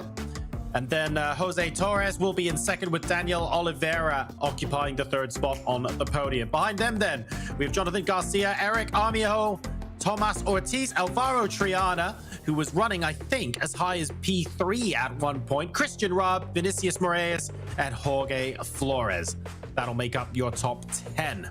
We then have Juan Chavez and Gaspar Carrion finishing up our grid there in what was a very, very incident-filled race. Well, here we go. This is the fun part for me, isn't it? Oliveira, the whole race, V2. Yeah, it's a great move by Oliveira, by the way. You know, that's how it's done. This is the first contentious point there. And again, you can see here that Jordi Mavra stops on the racing line. He's like, yeah, I'm going to let you go. And then he's like, oh, no, this car's better go, and just drives off. And then we see the battle between... Oh, what's that? Oliveira gets lucky there, really. Oliveira's going to have bruises all over the show, isn't he? He's like a punching bag. And then he finally gets the jump here around the outside, but just runs out of traction. But again, this is a brilliant battle between Torres and Oliveira. They're side by side. I love this. Through the first couple of corners. Then they're side by side through this left-hander. And you can see that Oliveira is able to hold the apex. Torres isn't. That's the difference. That's the difference between someone completely in tune with their racing and someone that is maybe not so much. That's netcode for me. There was no contact there from what I saw. So I think that might be more netcode than anything else. It looked very odd indeed. And then Oliveira, again, he had such a good reputation throughout that race, and then he tried to do something a little bit silly. It didn't gain anything from it, so it's all good. But ultimately, you know, that could have been really nasty there for Torres. It could have been race ruiner. But ultimately, Oliveira does finish in third, and he might feel that he deserved first position. But luckily for him, we haven't got that long to wait for him to rectify that by going into race number 2. So that will be very, very shortly. Exactly right. That was definitely our most incident-filled race so far. And there's going to be a lot more action coming up as well. That was just race number 1 of 3, ladies and gentlemen. Huge thank you to Splunk, Logitech G, Quantum Pay, and McLaren for allowing us to put on this show for all of you lovely folks at home. That was race number 1. We'll be back with LATAM race 2 after this break.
Welcome back to the Logitech McLaren G Challenge. This is the wildcard finals, and we're about to get into Latin America Race 2. There was a lot to go through for the stewards in race number 1. Sadly, we can confirm that one of the drivers, Carry On, has been removed from the series of races due to dangerous driving. We didn't catch it on screen, but we saw what happened to Triana as a result. So that's happened. It doesn't look like anyone else has been removed from the race, and frankly, that was far from the only incident, Luke. Hopefully, race number 2, it's a little bit more of a chilled out affair. Yeah, I need a bath. I need a bubble bath. I need scented candles. This is stress. This is ridiculous. I'll wait till next Christmas, but I know what to get you next time around. That was absolutely insane. We now move on to Zandvoort. All right, so qualifying here a little bit more important because overtaking around Zandvoort more difficult than it is around Suzuka, certainly a lot more difficult than it is around Kyalami, and making sure the drivers can get in the zone and just focus on getting that one lap absolutely nailed on. That's going to be the key here, isn't it? Yeah, for sure. Qualifying is key. Simple as that. It's like the Monaco of the Netherlands. You cannot make an overtake round here unless you absolutely are perfect, which we've seen from Kadlacik. He was perfect, but again, you've got to rely on the other driver to also be perfect, which just wasn't the case. So it's tough. You know, you've got to take chances to win races ultimately, but around here, it's probably not worthwhile. So yeah, qualify well and then get yourself a decent performance. Move on to Kyalami. If you're in the top 3 going into Kyalami, you're looking pretty good, aren't you? And are we going to see Danny Oliveira's revenge going into this track as well? Wouldn't put it like that, John, but yeah, I understand what you said. Retribution. Yes, retribution, definitely better. Revenge implies just an incident-filled races we had before. Maybe not, maybe not. I don't mind a little bit of side-by-side action. I don't mind the occasional bump. And one thing I want to give these guys credit for, when the contact did happen, Luke, an amazing percentage of the time, I'd say 80% of the time, cars were able to rejoin the track without losing track position, which is actually kind of incredible. Normally, you expect to see all sorts of cars, as you say, it's sent off into the shadow realm, or at least losing a few spaces, losing a few places. We didn't really see that. Most of the cars managed to get straight back on track, which is nice. Yeah, for sure. You're just lucky. Again, sometimes it's better to be lucky than it is to be good, in all fairness, because if you do not manage to regain back in that position, you're more than likely going to lose out to the whole field because the races are so short and everybody is so tightly contesting it. So yeah, like I said, it's sometimes better to be lucky than good. And we head into race 2 and you need a bit of both, really. So yeah, interesting to see how this one goes down as well. We've talked a lot about the drivers that frankly have, shall we say, been at the receiving end or gave as good as it got from a sort of argy-bargy point of view. But there are some drivers that actually just had a really good, solid race there that didn't get involved in most of the incidents as well. I feel like the incidents maybe took away some of their shine, but some of the drivers just kept their noses clean. Yeah, well, that's how you get results, right? You know, but I beg to differ on. I think everybody was involved in something, to be completely honest, especially at the top 8. I think everybody had contact with somebody, some their own fault, some others maybe not their own fault. This is kind of, I don't know, it's one of those where it's last chance for the regions today. Like we had the last chance for APAC, but it probably didn't, for me, it didn't feel like a last chance because we knew that there's going to be 2 more regions, and then you had EMEA, and it's like, oh, it doesn't really feel like last chance. There's no more races after this, and this feels like last chance. It really does. It must be even more difficult for the drivers than normal moving from Suzuka to Zandvoort here, because yes, qualifying's more important on Zandvoort, but imagine you've just been involved in a race where everyone's tussling for position, you've had opportunities to overtake every lap, and now having to switch off and just say qualifying is everything, ignore everyone. There's got to be so much blood pumping right now, and everyone just has to sort of take things back down a notch and get back into sort of their calm zone. I don't even know if some of these drivers have a calm zone. Yeah, some of these drivers have any blood left in their body. Christ, that was right. That was brutal, race number 1.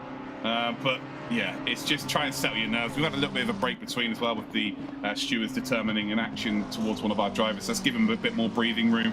And it is a case of can, you know, we've seen drivers get rid of bad things happening to them during the race and progressing. You know, they've had a you know, good 5-10 minute break now from the end of the last race. Should be enough time to get rid of it. It's just a new race, effectively. You can't let what happened at Suzuka affect you anyway, because you're going to be off the pace. You need to be concentrating on hitting your braking marks, hitting your apexes, and hitting your acceleration zones. It's as simple as that. That's sim racing. That's motorsport. I know it's easier said than done, but that's all these drivers need to do now.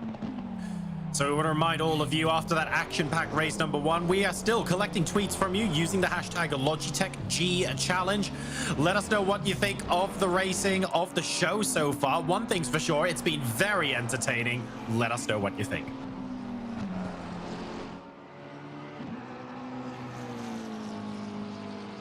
Eight and a half minutes are left to go in qualifying now. Nobody's setting a lap time just yet. We'll be on the lookout for the Jordi Maldonado versus Daniel Oliveira potential showdown here. That would be quite fun to see for a second race in a row. Thomas Ortiz as well was doing particularly well previously. We'll wait and see who ends up coming up to the top here at Zandvoort. I want Triana to do well. If Triana doesn't do well, yeah, that's true. It needs a big result. Again, was sort of gifted P2, but didn't really look out of place once they got there. And, well, yeah, that happened. So it'd be good to see them get a decent result here and at least be in contention into race number 3. That remains to be seen as to that's going to be the case or not. But, yeah, qualifying is... They're all on their fast laps now as well. So qualifying is indeed key. Has Oliveira got a different coloured car now? It's purple. Or is there 2 Oliveira? Oh, sorry, we're looking at Vinny. Sorry, my bad. There's 2 of them. We've got 2 Oliveiras. Yeah, that's confusing. So yeah, Oliveira the second, or Vinny, is in P10 right now. And yeah, back to you, John. Have fun. We originally had 2 Oliveiras. I think we had 2 Garcias and 2 something else as well. So we whistled down. Trust me, this is the good version of events from a commentator's point of view. We're doing all right. But if you want to understand a little bit more about Zandvoort, of course, newly reintroduced to the Formula 1 calendar, take a look at this video where we explain some of the characteristics of this circuit. Circuit Zandvoort, newly reintroduced to the Formula 1 calendar in 2021, is known for its fast, sweeping corners and has been welcoming many disciplines of motorsport for decades. Let's get stuck in. Tarzanbocht has a fairly early apex and a second apex without touching the curb. Alternatively, you can hug the white line all the way around the inside to defend your line. Trail brake through Hugenholzbocht and get an early apex, as the natural camber of the corner here should help to hold you in nicely. Into Scheiflach, you want to aim to brake around the orange marking on the barriers to the left. Don't worry about turning in too early, as the goal here is a late apex, so you can slingshot your way out of the corner from the apex curb and not worry about understeer.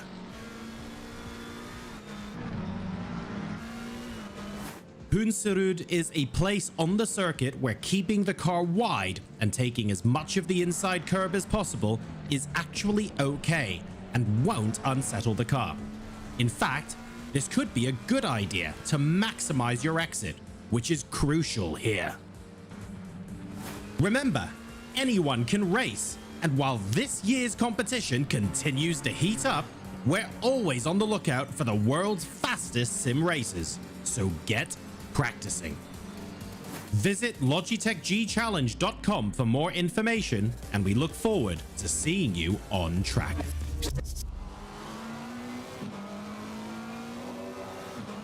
Back to qualifying now. Just taking a look at Triana. The first lap times have been set. Jordi Maldonado is indeed on provisional pole, a 1:35.357, with Danny Oliveira and Vinny Oliveira immediately behind him. And trust me, Luke, this is the good end of the stick. I think originally we had 4 pairs of drivers with overlapping surnames. We've only got 1 here. I feel like we've been blessed. Yeah, absolutely. That would have been... It's tough for me to say names at the best of times, let alone when there's duplicates. We've got Torres Flores in 9th and 10th. Does that count? It's like Noah's Ark of sim racing. Yes, exactly. Jordi Maldo still out in front, which we kind of fully expect. will we see him lose the lead of the race like we did in race number 1? Again, remains to be seen. But Oliveira is going to feel like there is, I don't know, a chance of retribution here, but he doesn't want to get too carried away. He wants to just go out there. A P2 right now would be phenomenal. Great news. Happy birthday. You know, you get yourself, that would be what, P3 and P2. You're looking pretty good moving forward. But yeah, if you can out-qualify Jordi Mal at this stage, that would be, again, really a phenomenal performance. As Triana is having a bit of misfortune there, and again, you've got to feel bad for Alvaro Triana, who's in a very good position in race number 1 by being in P2, but ultimately is really up against it now. Needs 2 huge performances as we're on board now with Garcia, who's currently P4. Times are very, very close here, John. This is looking very competitive indeed. Vinny Oliveira now managing to get into P1 with a 135.130, and Maldonado responds 135.135, 5 thousandths of a second behind. These 2 drivers are going to be absolutely at it. Still 3 minutes and 15 seconds left in the session as well, so there is time for these drivers to continue to improve. This is absolutely delightful. And don't forget, this is the other Oliveira on provisional pole right now. Danny Oliveira still in P3. Yeah, not a lot to choose between them, is there? 0.2 of a second between second now and third, but there's 5 thousandths between those front 2. Vinny Oliveira, I have no idea where he finished in race number 1, actually. I don't believe it was in the top 5, so that's huge. Garcia there, well, that's one way of going through that. Yeah, that's one way of going through those sets of corners. I must say, through that final chicane. Interesting. I think we're trying to take the longest route around this circuit with that lap, but yeah, Murray's up to P4 as well. Murray's not having the greatest of starts in race number 1. Indeed, qualified very, very well. So again, a chance for them. And this is again one of those sessions where, or one of those wildcards where the top 3 could come from anywhere at this stage. I think Jordi Mal's the one that really is the most consistent, because he's been right at the sharp end. But this just could go anyway. I'm not really sure where this goes. And remember, we don't know if anything's going to happen to Jordi Mal off the back of shenanigans in race number 1 as well. He was P1 on the track. So it's still very much all to play for. Everyone else behind him, they can't be reliant on that, of course, but they're going to be thinking, I need to maximize my points also, that if something happens, I'm there to pounce, which is like one of the first rules of racing. If someone else makes a mistake, you still have to be there to take advantage of it. Otherwise, it's no good.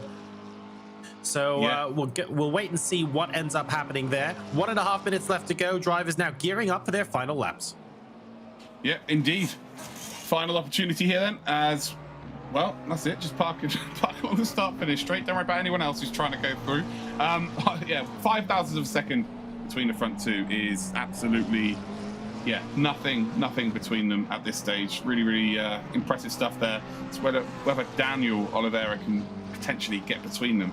Yeah, we kind of wish him the best in terms of getting a decent return, as Jose Torres now has just gone up to P5, Garcia P6, Triana now down at P7 and actually in the pits as well, so will not be improving. Times are so much closer than they were in the first race, of course. You expect it because it's a shorter circuit, but yeah, they are very close indeed. What are we looking at in terms of, yeah, top 8 separated by 0.8 of a second? It really is that close. Close and open is exactly what we want as well.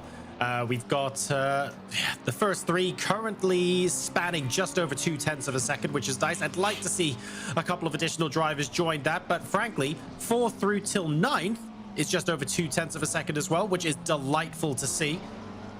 I have a feeling, though, there's a good chance we see a top 3 sort of gap the rest of the field, and then the midfield pack here, Luke, in the race. It looks like that could end up getting, shall we say, very exciting. Yeah, well, we saw what could happen in the midfield pack in race number 1. And if you're in the front 3, you kind of don't want to get dragged into that. So it really is beneficial to whoever's leading. Let them lead and just sort of follow behind and don't get involved too crazily. As Oliveira does go faster, is not fast enough to move up into the front row. Maldonado is going to start second, and he is the meat then in an Oliveira sandwich. Vinny Oliveira, though, is the driver to beat here at Zandvoort, and that is one thing I did not expect to see. I thought that there might be an Oliveira at the front end, but I didn't expect it to be Vinny. Hopefully he gets a good result as well, because after race number 1, like you say, Luke, I don't think he was at the sharp end of the grid at the end of that race. He needs it. Oh, wow, Jordi, hello. Yeah, P1, 135.070 is small margins. You know, it's now a croque monsieur, it's not a sandwich. It's, yeah, indeed, not by a lot, but it's by enough. Exactly that. It's by enough and takes P1. So Jordi Maldonado ahead of Vinny and Daniel Oliveira. Jose Torres then in P4, 135.6. We're on board with Triana. 135.9 puts him P8 at the moment, so is trying to really squeeze every 10th out of that. We'll see if he's able to do that in just a second, or if he's going to actually fall further behind. Very, very close in the midfield. I have to say 4th through 10th, basically. Could have been any order going across the line at the end there. Yeah, and we're probably going to see any order go across the line at the end of this race as well, if race 1 was anything to go by. It is that close. It is fine margins, and there's opportunity for, I don't know, I'd say anybody at this point in this race could potentially get a decent result. We're seeing mistakes from drivers. We're seeing people make mistakes into other drivers. Yeah, if someone could just be consistent and get themselves a bit of free track, they've got an opportunity at winning races. And that's ultimately what you need in Zandvoort, right? It's not exactly like it's easy to overtake, or, well, compared to Kyalami, it certainly isn't. So just making sure you focus and get that lap time in. That's exactly what Vinny Oliveira did, to be fair. We weren't really talking about him before the start of this qualifying session, and he just quietly got on with it. Sure, Jordi Maldonado took pole position again at the last moment, but that's exactly what these drivers needed to be doing, and I feel like it's going to start paying dividends for Vinny here. Yeah, for sure. Just don't do anything too crazy, really. Just, I don't know, P2 is not a bad result. If you feel like you've got some serious pace when it comes to Kyalami, just take a P2 here. Don't try and force something. Don't put yourself in a position where you can ultimately lose a load of spots. You've got to learn from other people's mistakes in race number 1. So our grid is Jordi Maldonado and Vinny Oliveira. They're going to be row number 1. Danny Oliveira will be 3rd, lining up alongside Jose Torres. Vinicius Moraes will be in 5th for Brazil, alongside Tomas Ortiz. We then have Eric Armillo, who was involved in a very exciting battle in race number 1, and he'll be alongside Jonathan Garcia. Alvaro Triana is 9th, and then Jorge Flores will be 10th, which I believe means Chavez. Pardon me, it's Christian Raab and Juan Chavez. There we go. 11th and 12th, respectively, on the grid. So there we go. It's race time. So Triana dropped all the way down. It's cloudy is effectively all you need to know from this, but 30-degree track temperature. Pretty decent day of racing heading around Zandvoort.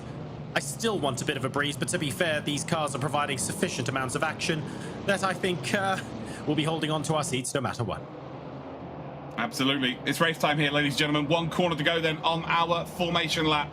And it is Mal and Oliveira as your front row, but it's not indeed the Oliveira we thought might be on the front row. It's Vinny Oliveira. Again, not trying to do him a disservice. It was a phenomenal lap time, just something we were not expecting.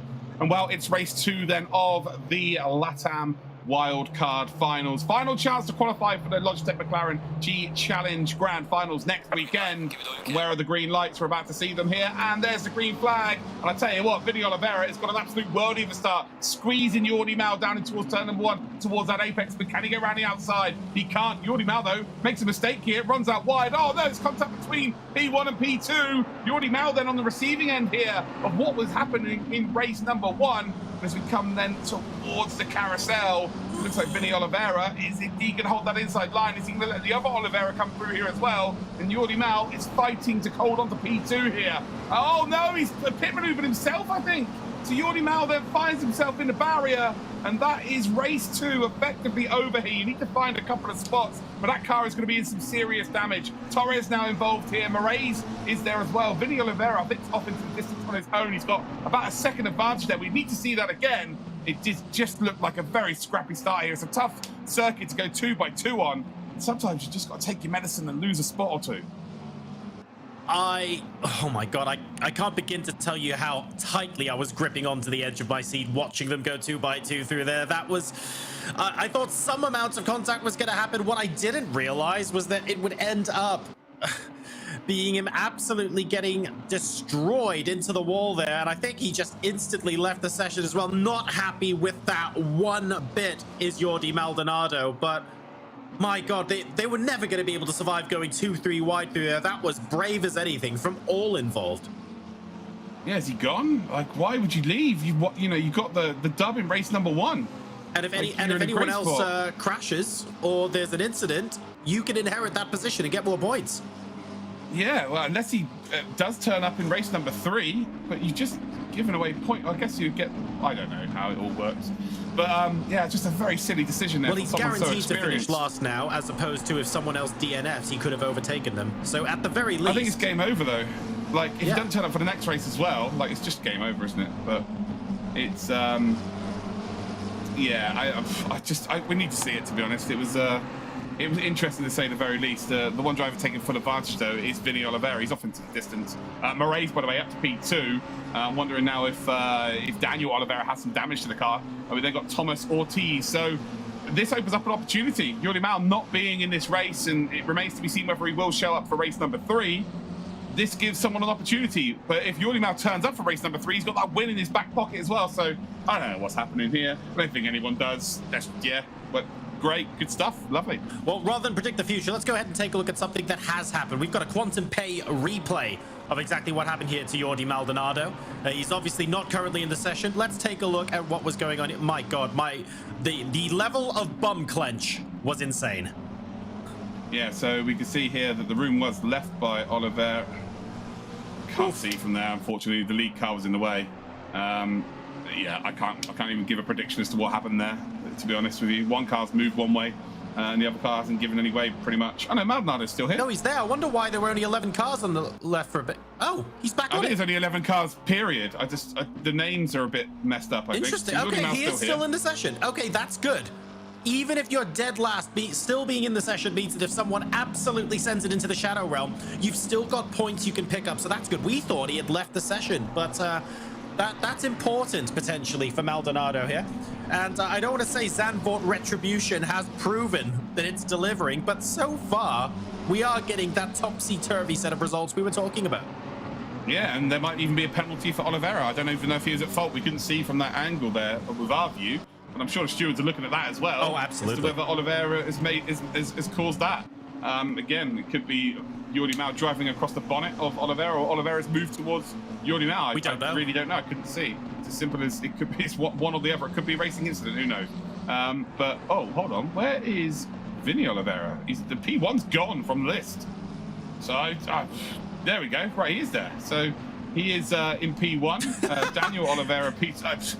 Yeah. Okay. Cool. Just go on, John. You take it away. Yeah. I'm just going to so go and. What he did was he disappeared entirely the from the lobby and then reappeared 5 seconds in front. It's the it's the strongest move known in racing.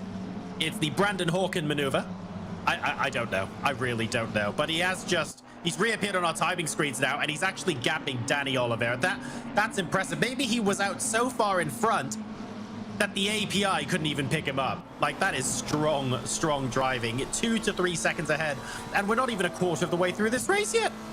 Moraes has made a terrible mistake then on entry to the final double right-hander. He's under some severe pressure now from, well, Ortiz is already ahead, isn't he? But Garcia and Armillo, has he just about held on? He has. So the green car there just in front runs a little bit wide on exit of turn 1, but ultimately, indeed, it's now the lead of a train of cars. So the front 3 have kind of got away here, but again, we're just seeing so many different results at this stage. And it's just anybody's guess as to who's going to be the top 3. This is what you expect from a wildcard. It's been pretty straightforward today with the other 2 regions, but not so much this one. And it looks like things are hopefully starting to settle down a little bit. And this is... I don't really know what to say here. Vinny Oliveira is continuing to gap Danny Oliveira here, and is probably, I think, at a rate of about half a second a lap. This is really strong. 3rd through 6th is really where this fight is going to start heating up. Tomas Ortiz now into a podium position, and Moraes making that mistake earlier down to P4. But if he was ahead beforehand, you have to ask yourself the question, does Moraes have the outright pace to catch up and potentially overtake Ortiz again? That's another mistake behind. I think that was Jonathan Garcia. If it was, that means Armillo might be able to get on through. He's round the outside coming into this corner. Oh, I can't quite see if he managed to pull that off, but that was very close. Yeah, I can't. Oh, well, it's that close. They held hands through the corner, and they're both in the barrier in the background. So Latin America, again, bringing more controversy to the table. And I do remember calling for lots of controversy earlier on in the season because everybody was too nice to each other. And, well, I guess I've got what I've asked for, but not quite like this. Not like this. Not like this. Ladies and gentlemen. Yeah, not ideal. That was... I don't know what happened there again. Hopefully we'll get a replay, but by the looks of things, it wasn't pretty. So now 13 minutes left remaining. The two Oliveras are currently leading the race. Number 17 and number 1 car. Tomas Ortiz has, well, by some interesting, incredible sequence of events, is now in P3. It's a very, very exciting race so far. Alvaro Triana, who was on the receiving end for most of the bad luck in that first race, is up to P5 at the moment. We'll wait and see if he's able to continue to make that climb. We've also got a Quantum Pain replay of that last spit out. Let's go ahead and take a look at what happened here. Well, here we go.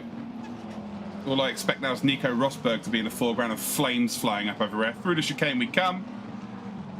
Well, initially, looks like there wasn't really much room left there. Oh, it's just driven through the back of him, isn't he?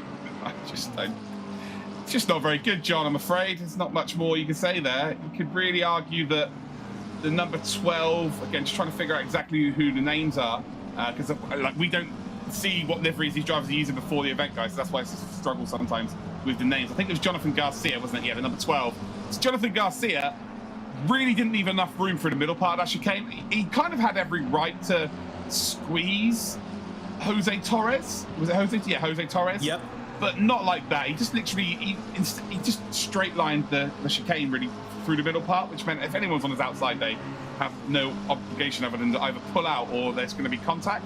And then it looks like Jonathan Garcia's kind of tried to take matters into his own hands and just driven through him on the exit, which obviously two wrongs don't make a right. But yeah, just scrappy, John, really. And I think everybody's just got to a nervous state at this stage. And it's just a case of, oh, you know, I just want to make up some positions here, and I don't really want to wait for it. You have to realize that Zandvoort is just so difficult to overtake on, especially with it being ACC as the game as well. And patience sometimes is a virtue. We're seeing drivers make so many mistakes as well. Just take your medicine. You've qualified poorly, but you have that chance in the race to make up positions. And also, other people are going to be, you know, causing incidents. So if you can be that one driver that just doesn't really get involved here, a la Thomas Ortiz today, you can look at Triana. Triana was in P11 off the grid. He's P5 right now. So just take it a bit easy.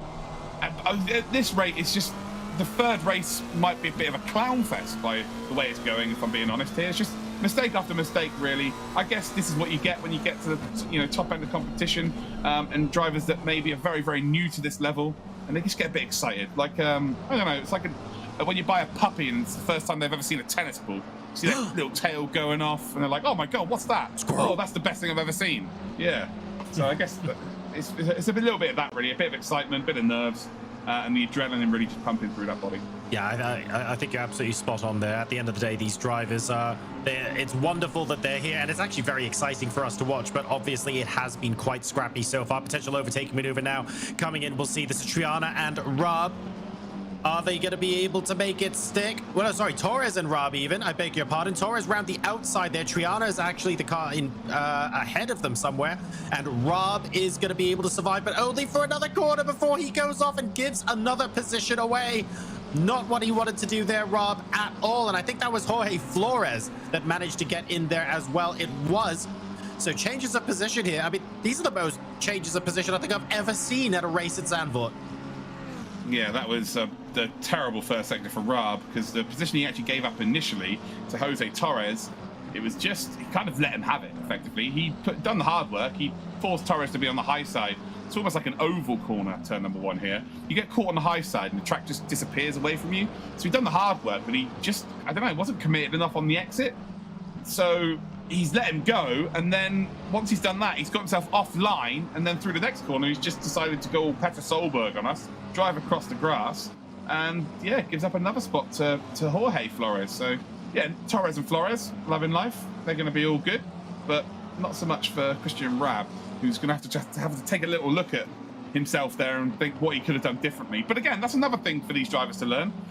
You may not go past this point, but you've been here. No one can ever take that away from you. And it really is, what can you learn from this experience? What can you take from here and move it to your next competition? You know, potentially the next competition you do will be the G Challenge in 2022. Who knows? Which isn't really that far away if you think about how long we've been going. You know, you've got to think the schedule's going to be relatively similar in terms of when it starts and whatnot. So you haven't really got that long to go before the next one. You know, we've been doing this, well, it feels like 6-7 months at this stage. 6-7 years with lockdown. Yeah, absolutely. It does, yeah, lockdown has really made it feel a lot longer, hasn't it? Right. It really has. But, yeah, you know, what can you learn? What can you take for the next time? What makes you better prepared moving forward? Because, you know, this opportunity isn't going anywhere soon. You know, it's a huge competition. You know, we get huge numbers taking part.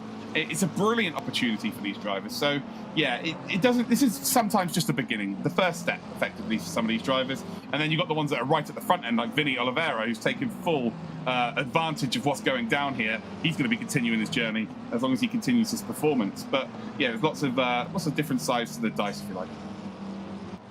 And that's part of what makes the G Challenge so beautiful, right? It's really lovely to see lots and lots of different races, all sorts of different diverse backgrounds, all sorts of different levels of experience of racing. You take the good with the bad. Like, some of the bad has happened today, and indeed in this race, there have been some very questionable maneuvers, but we've also seen some delightful overtakes, some really good side-by-side racing, and frankly, more overtakes than we thought was going to be possible at Zandvoort. So there's two sides to every coin, and Latin America has certainly delivered so far.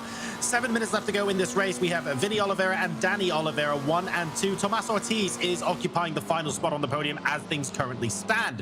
Vinicius Moraes, Alvaro Triada, who we're rooting for after a poor race number 1, not his fault. Jose Torres and Jorge Flores make up your top 7, with Christian Raab rounding at the top 8. Yeah, Vinny Oliveira was 6 seconds in the lead at one point, so I'm wondering if he's just had a bad lap or not. Oh no, the gap is still around about that. I just saw that his Daniel, because you could call him his brother there, not too sure whether they're related. But yeah, Daniel Oliveira is quite far back actually. Tomas Ortiz doing a very good job here. Moraes needs to find something a little bit extra to try and get up into that top 3 again. Triana needs to do exactly the same here. Tomas Ortiz, I'm glued to what the point situation is. I have zero idea what is going on in terms of the points. With Jordi Mal being down in what, P10? Like, I have zero idea who's leading this. I think it's probably Daniel Oliveira. But then the difference between P1 to P2 and P2 to P3 is massive. So that P1 for Jordi Maldonado probably keeps him in the top 3. Well, like, it is. He is P10, don't forget. Yeah, I guess so. I don't know. We'll see. We'll find out soon enough. But yeah, just mind blown. This is just so exciting for a different reason. Really, it really is open. Like, anybody, I think, could go through at this stage. We go to race number 3, and it is just, I think there must 6-7 drivers with a chance, which is phenomenal, really. I think we can sum it up like this. It doesn't matter how much of an expert you are at ACC. It doesn't matter how many years we've been doing the G Challenge together. This is genuinely unpredictable at this point, and I'm just going to admit it. I've got no clue. Yeah, same. I'm fully on board with that. This is as wide open as I've ever seen a championship, a competition. And that's not to say that people in this are terrible drivers or anything like that, or they're hugely slow. Like, some of the lap times you've seen are comparable to all of the regions. It is just that I think there's a lot of nerves in this grid. There's a lot of new people to this that maybe are very quick in terms of they've been fast in the career mode within sim racing, and this is their first glimpse of online racing. And it's so different. They're figuring out that racing against a computer is completely different. Hot lapping is so different to competing side by side with another car.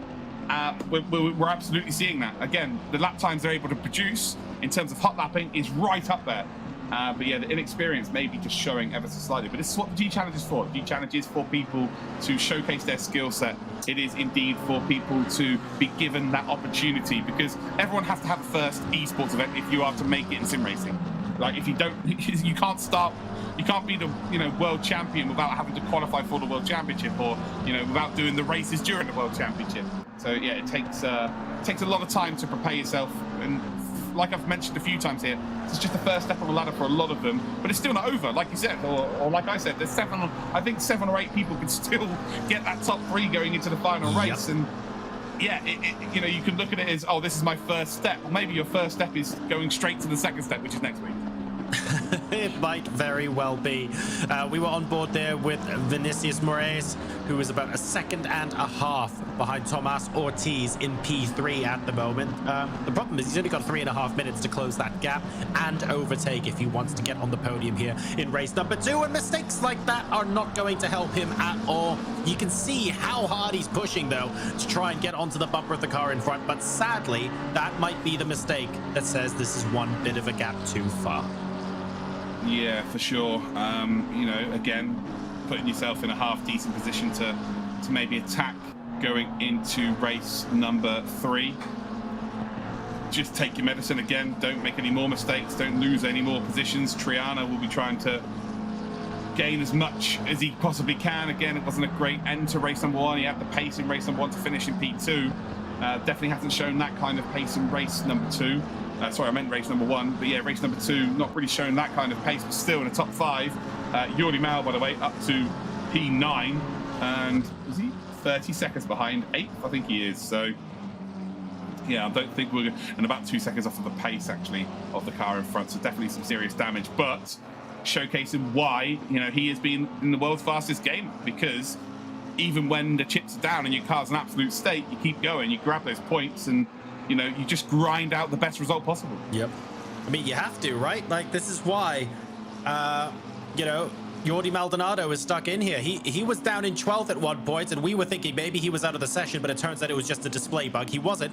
He's up to P9. Who knows what those extra points between 12th and 9 mean for him at the end of race number 3. They could be the difference maker. So you have to be in it to win it. It's cliche, but it's true. Yeah, 100%. You've got to take your chances when they come, and there's going to be a few drivers on this grid that would have looked at the grid beforehand and gone, oh dear, I got 0 chance. And now all of a sudden, some of these drivers are going to be favourites to actually take those spots come the end of the day. This is sim racing. Anything genuinely can happen. It's rare that it's as unpredictable as it is today for us.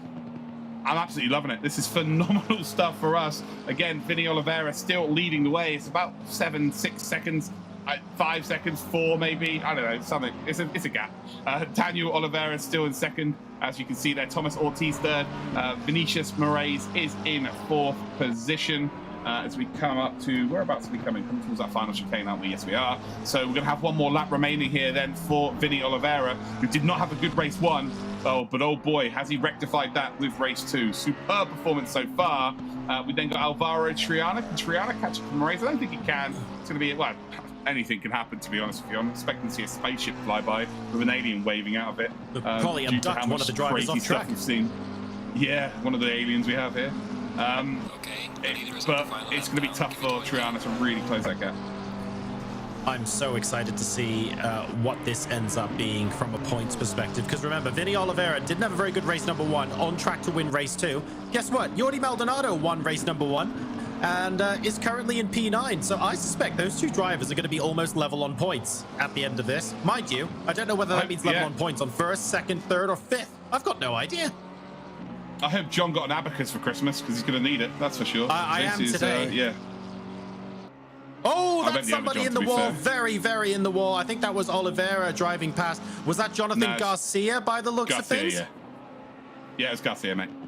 Well, at least he stayed out of the way, to be fair. It looks like he'll finish the race in 10th for what it's worth, but bit of a frustrating final lap for him. Vinny Oliveira then looking like he's going to be able to cross the line to take the checkered flag, with Danny Oliveira and Tomas Ortiz behind. No one else within 2 seconds of those cars.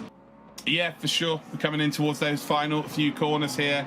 And yeah, a bit of a surprise seeing Vinny Oliveira be on pole position, but not that surprised if it happens in the next race, because during this race has just shown why they have been the fastest. And even with Maldonado, who we would say is probably outright raw pace-wise the quickest in the session, I don't think he had any beating of the Oliveiras here, either of them, to be honest with you. They both got a sensational start and they've not looked back. We go around the final corner then, and it is going to be Vinny Oliveira. I would have said an Oliveira had a chance, but would it have been Vinny? Probably not. Proved me wrong. P1 and the win, 25 points. Congratulations to him. Daniel Oliveira then will finish in 2nd, and then it will be Thomas who finishes in 3rd spot. So yeah, really good stuff there. Again, full of incident for sure. Yeah, people making mistakes, absolutely. we head to the final race and really have not much of an idea as to who's going to be qualifying through. So it really does go down to the wire. The final 3 spots for our grand finals next week go into literally the last race, potentially the last lap, who knows? Look, in terms of people who were sat at home going, I know how this is all worked out, it's fine, here's what's going to happen. Well, guess what? All of your predictions have gone out the window at some point during that race. Oliveira's 1 and 2, unsure if they're related. They are both qualifiers from Brazil, to be fair. But it's Vinny Oliveira that will take the checkered flag there in first position, with Danny Oliveira in P2. Very, very much an incident-packed race in Zandvoort, and I don't know whether I'm excited or whether I'm fearful for what's now going to end up happening in Kyalami as a result, Luke. I can't decide between the two. Bit of both, why not? I have no idea what's going to go down, to be honest with you. I would say I'd like to offer to hold your hand, but I can't. I'm in my own house and you're in yours, so we can't do that. Maybe next year. Oh my goodness, what a crazy race. And it doesn't end there as well. That was just race number 2 of 3. So we've still got one more race in the Latin American region. You know, after race number 1, we said, okay, we needed a little bit of time for the stewards. It's a good 5-10 minute break in between the 2 races. Literally the only place I saw less action was maybe on the outlap in qualifying. Everything else, Luke, still frankly, looked just as frantic. Yeah, I think people realize that this is up for grabs here. Again, like I said earlier, there's a couple of drivers who've come into this thinking, I'm just making up the numbers, and whether that's wrong or right way to think about things, you've got here for a reason. Yep. But I've been reading the Discord chat and there's some people going, oh, how am I here? I'm rubbish at this game. It's like, I think someone said that earlier from one of the other regions, and it turns out they're ranked like 56 overall in the world. Like, that's ridiculous. That's quick. But yeah, there are people that do think like that. They're like, oh, why should I be here? Well, you're there because you're there on merit. So some people have, maybe it's taken them 2 races now to think, well, actually, hold on. The other drivers around here are able to make mistakes. Maybe if I'm just consistent, and maybe half a second slower, maybe even a second slower. But if I'm just consistent here, don't get involved in anything, there is a big opportunity. Because what's the difference? In a 10-lap race, they're around about 10-lap races is what we're doing, right? If you're a second slower, it's worth, 10 seconds. Getting involved in an incident can be worth 15, 20, 25, 30. If you're only 10 seconds slower, you're going to finish ahead of those drivers. So, look, despite what you've just seen on your screens over the last 2 races, consistency is the name of the game. No, we do believe that. Let's go ahead and take a look at the final results here, provisionally for race number 2, sponsored by Splunk. We're in the Latin American region, and Vinny Oliveira will take the checkered flag ahead of Danny Oliveira.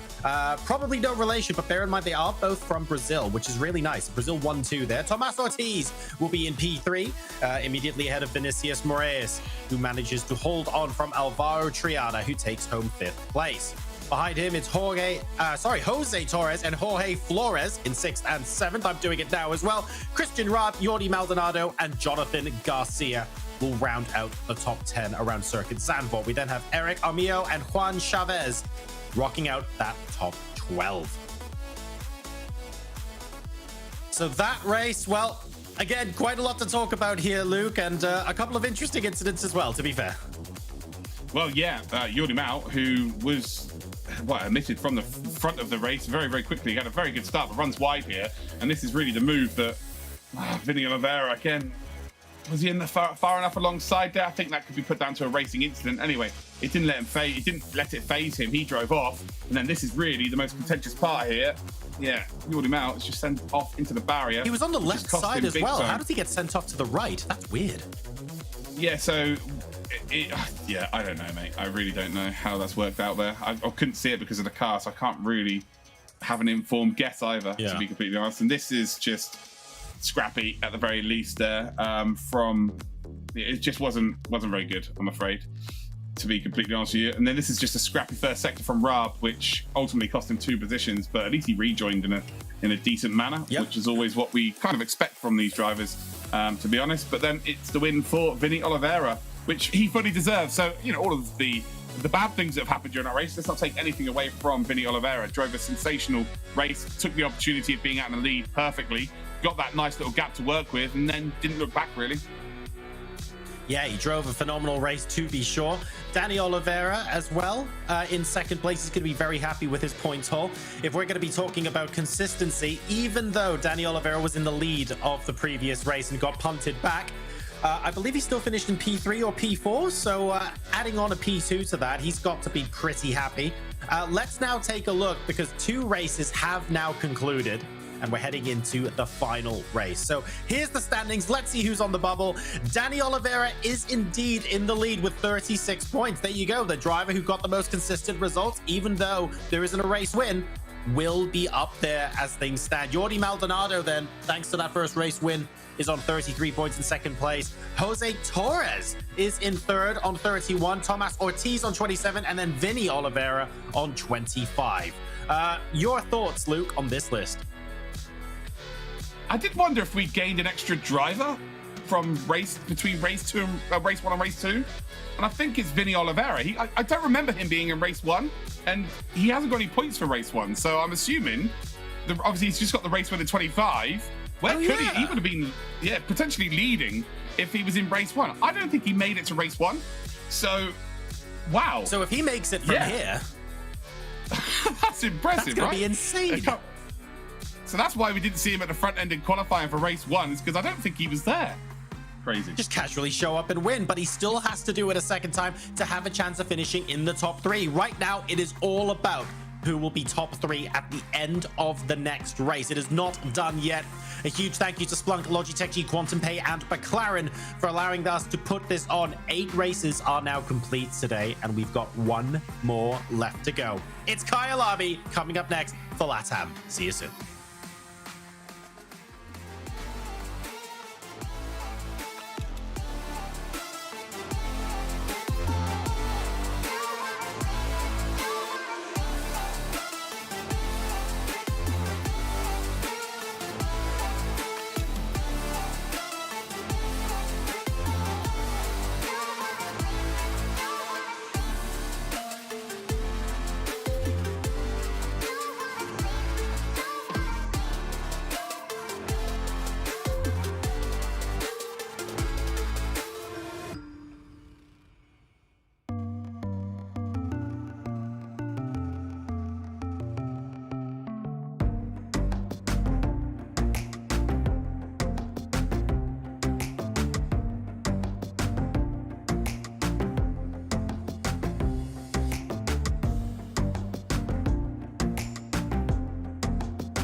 Welcome back to the Logitech McLaren G Challenge. 2 races down now and 1 to go as we move on to our final track, which is Kyalami.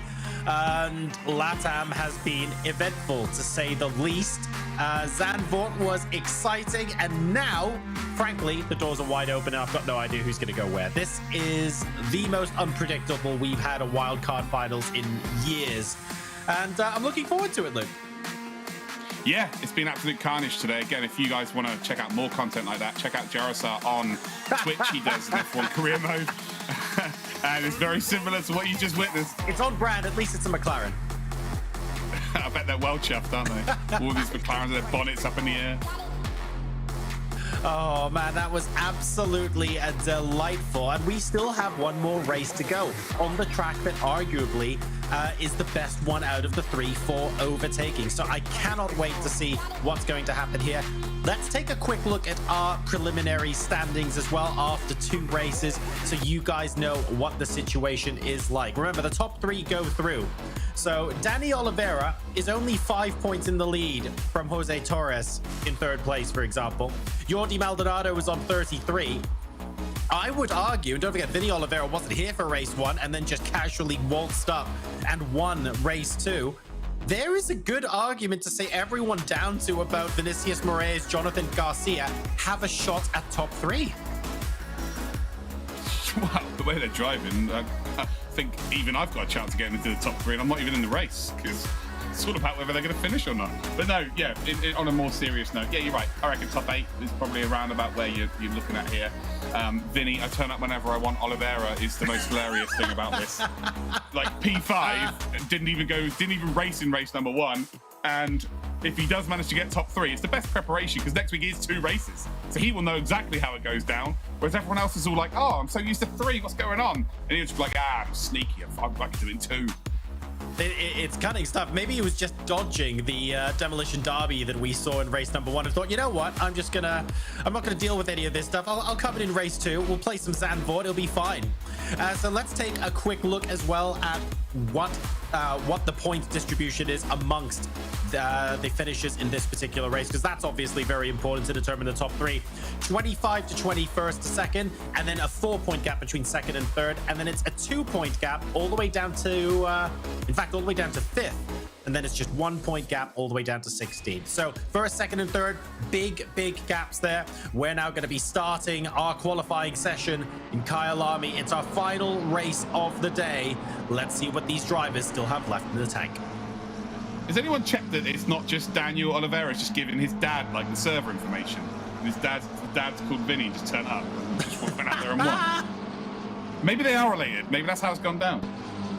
That would be great. I don't know. Why don't you guys let us know what you think? We're using the hashtag Logitech G Challenge to collect your tweets all finals long. This has certainly been very eventful indeed. Let us know who you're cheering for and what you think and how you've been enjoying all of the races so far today. This has been tremendous, but there's one more race to go before we send our final 3 drivers to the grand finals of the Logitech McLaren G Challenge next week. I would ask you to predict who's going to get a result here, but I don't believe you own a crystal ball anywhere. I do play the lottery. Does that count? Have you won it before? No. Well, no, it doesn't then. And if you guys are maybe seeing Kyalami for the first time or want to know, well, hang on a second, what about this circuit actually is about to make the race quite interesting, go ahead and have a look at this. It's a really fun circuit to drive and to watch. And hopefully by the end of watching this, you'll agree.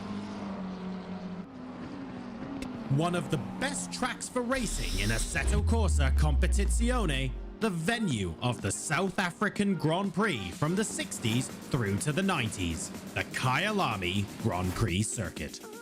Let's get stuck in. Your first challenge will be Crowthorne.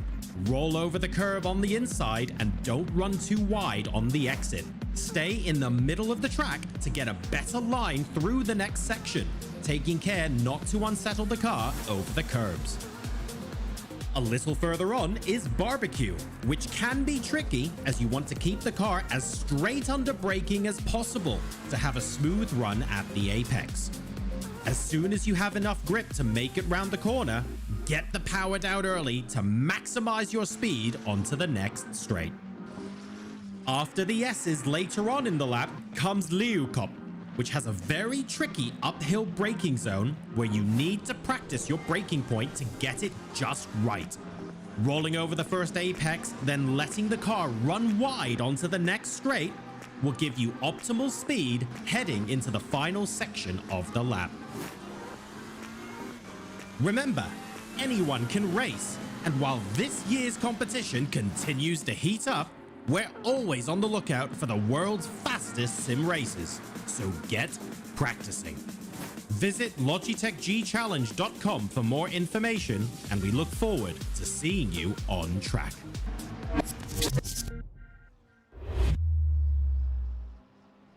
6 minutes 20 seconds left to go in qualifying here at Kyalami, race number 3. Vinny Oliveira has put the marker down to begin with a 141.512 with Jordi Maldonado a tenth and a half behind. Danny Oliveira, well, it's a Maldonado sandwich once again, comes in with a 141.8 as the first time start to populate the board.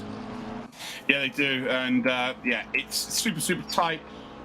There's a huge opportunity for someone to come out of absolutely nowhere here and claim the result. Because I think Vinny has to pretty much win, right, to get, because what does the other two drivers need? Like 17 points? Like, it's almost guaranteed that the top two right now are going to be good. But for Vinny Oliveira, it just needs a huge result. So it's almost a case of he has to go out and win to get that 50 points. It helps. And it still wouldn't put him in the lead, I don't think, because all Jordi Mal would need is 14. So it helps Vinny Oliveira that it's a little bit more chaotic here. In the other regions, for example, when the same three drivers, for example, were winning race 1, 2, and 3, 50 points might not have been enough, actually, to make it into the top 3. But here, because it's so unpredictable, if Vinny goes out and wins again, I think he might be able to do it, but that's still a solid maybe. Definitely not guaranteed. Yeah, I wonder during qualifying whether we could get the points up again and then get the breakdown of points just to try and figure out who can do what, because I don't know, to be honest, that's probably pointless, because this is just brain busting. This is brain busting at the best of times, isn't it? This is anybody's guess as to who's going to do well, but I don't know, this is pretty exciting, isn't it? I have actually got a copy of the points in front of me, but admittedly doing the maths for what people might or might not do before the start of the race is probably going to cause smoke to come out of my ears. I'll attempt to do a little bit of magic halfway through the race, but I think before then, it's going to be almost pointless. Sorry, John. I just imagined you there with a pair of white gloves and a hat and a wand. Yes. Pulling a rabbit out. I don't know there's why. An abacus as well. Thank you very much. Legitimately pulling a rabbit out of a hat as soon as you said I'm going to do some magic. I don't know why that popped into my head. I apologize. I'll dress like that for the next pub quiz just for you.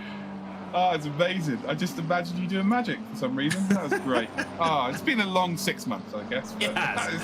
Jordi Maldonado has once again escaped the sandwich. We've got the croque monsieur once more, a 141.1. And that's 4/10 better than Vinny Oliveira there, so definitely asking for a response.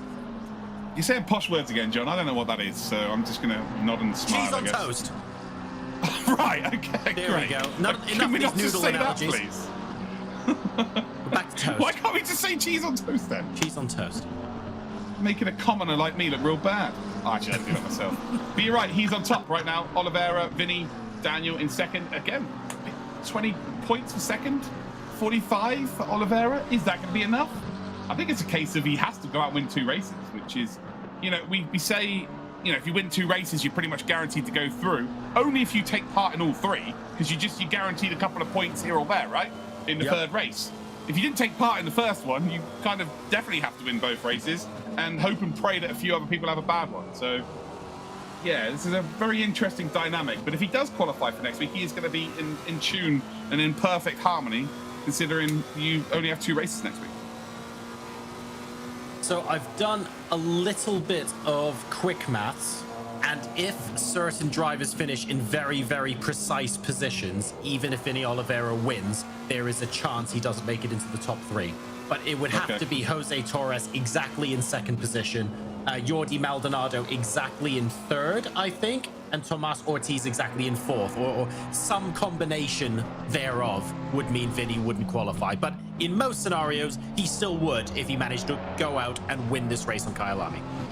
Yeah, and well, Vinny now down in P4, so you know he has to get the job done in qualifying as well. So this is not, you know, the greatest of starts, and then all of a sudden, yeah, welcome another driver, Eric Amio, just casually chilling in the top 3 right now. This LATAM wildcard, can we do this every week? I'd love to see this every week. We're going to see it next week as well, but whether or not the action will still be similar, shall we say, with 7 other drivers from the online qualifiers in the mix remains to be seen. But the action today has certainly been very entertaining indeed. A little bit of a swap for position there. I think that was Jose Torres getting ahead of Tomas Ortiz in 6th and 7th. Still a minute and a half left remaining, so every driver will get at least one more hot lap. Yeah, again, you kind of got the usual 2s you'd expect to be up there. Jordi Maldonado and Daniel Oliveira. Doesn't necessarily guarantee that's going to be your top 2 in the race, though. You know, probably what are we going to do a sweepstake on? 3/4 of a lap that one of them disappear, like off into the back of the group, or are they actually going to manage to be all right? You know, is Armio going to be able to get into the lead at the start here? Are we going to have a third different winner? Is Vinny Oliveira going to decide to not bother with this race and just not turn up after qualifying? Oh, answers on a postcard. All sorts of possibilities here. This is absolutely ridiculous so far, but the fact that it's unpredictable also makes it a lot of fun, and we are really enjoying this as well. Eric Armillo getting into P3 at the moment, just a fraction of a tenth of a second behind Danny Oliveira. Jordi Maldonado, his 1:41.140 has not been beaten so far. Is anybody else going to come out and try? If not, 2.5 tenths in the lead on Kyalami. That's actually a pretty big gap. Yeah, but I'm more worried about everyone watching at home who's been expecting to be taught how to get the best out of this circuit, and you've just not introduced tips and tricks at all the whole time, and now we haven't got time to do it. So you've let the whole sim racing community down, John. Those couple of tenths of a second you were going to guarantee people around this circuit, they're not going to get that content. Oh, it's all right. We'll do it in the first 4 minutes of the race. Okay, yeah. All right, sure. We'll do it the last 4 minutes of the race. I mean, at this rate, there might not be cars left, so we can do it then. That's true. That is very true. Right, okay, in the zone. Qualifying nearly done here. Torres, who is currently in P5, looking to gain what? Well, I don't know. A barrier? That was definitely not the line. It doesn't improve on that time, but it does mean that Jordi Mal is going to be your pole sitter. And considering how race number 2 went, will not be too excited, to be honest, because you just don't know what's going to happen on lap number 1. But if Jordi Mal can get past lap number 1, it's going to be in a really good spot to qualify through to the grand finals next week. One thing we do know, however, are the track conditions. 25-degree ambient temperature, 30-degree track temperature here. Cloudy outlook for our final race of the day on Kyalami. It's the results and who's going to be where, when. Those are the bits we can't predict, but at least the race conditions are set up in such a way that we're giving everyone a fair roll of the dice. Here is your grid. Jordi Maldonado will be in pole position alongside Danny Oliveira. Eric Armillo manages to make it into P3, and he'll be lining up alongside Vinny Oliveira, the winner of race number 2. Jose Torres will then be in 5th. Alvaro Triana lining up alongside. Tomas Ortiz and Jorge Flores will be row number 4. And rounding out our top 10, we've got Christian Raab and Vinicius Moraes. This is crazy, John, because Alvaro Triana was like 11th last time out, now up to P5. We've got Moraes, who was P3, he's now down in P8. Yeah, Chavez and Garcia are the next 2 drivers. This is crazy stuff here, John. I have never seen anything like this. I've been in sim racing for a long time. And of course, yeah, you have a general idea of or a general change of pace from certain drivers and grids and whatnot, and you don't always necessarily have the same driver, but it's normally the same group of drivers. This has just been so genuinely unpredictable, which is it's just blowing my mind. I think I'm losing my mind. I'm just going to round this out set to say that Chavez and Garcia are 11th and 12th, so that we're not hanging on Luke. But we can start the race now. Oh, I said that first. Sorry, I did say that. I did clarify that first. The final race. You know what? They could be 1 and 2 by the end of the first lap. Goodness knows what's going to happen here. I'm not going to predict anything. I've loved the races so far. I've loved how unpredictable they are. There's been heartbreak for some, but on the whole, Luke, we can't lie. This is a lot of fun. Yeah, it certainly is. And, well, this is the final race before we get to our grand finals next week, which... can it topple what we've experienced in the last couple of hours? I'm not sure. I really am not sure. But I'm also not sure how I'm supposed to feel about what we've witnessed either. So, you know what? Sleep on it. It's been an interesting day, to say the very least. I'll be visiting my therapist. We'll have a couple of sessions.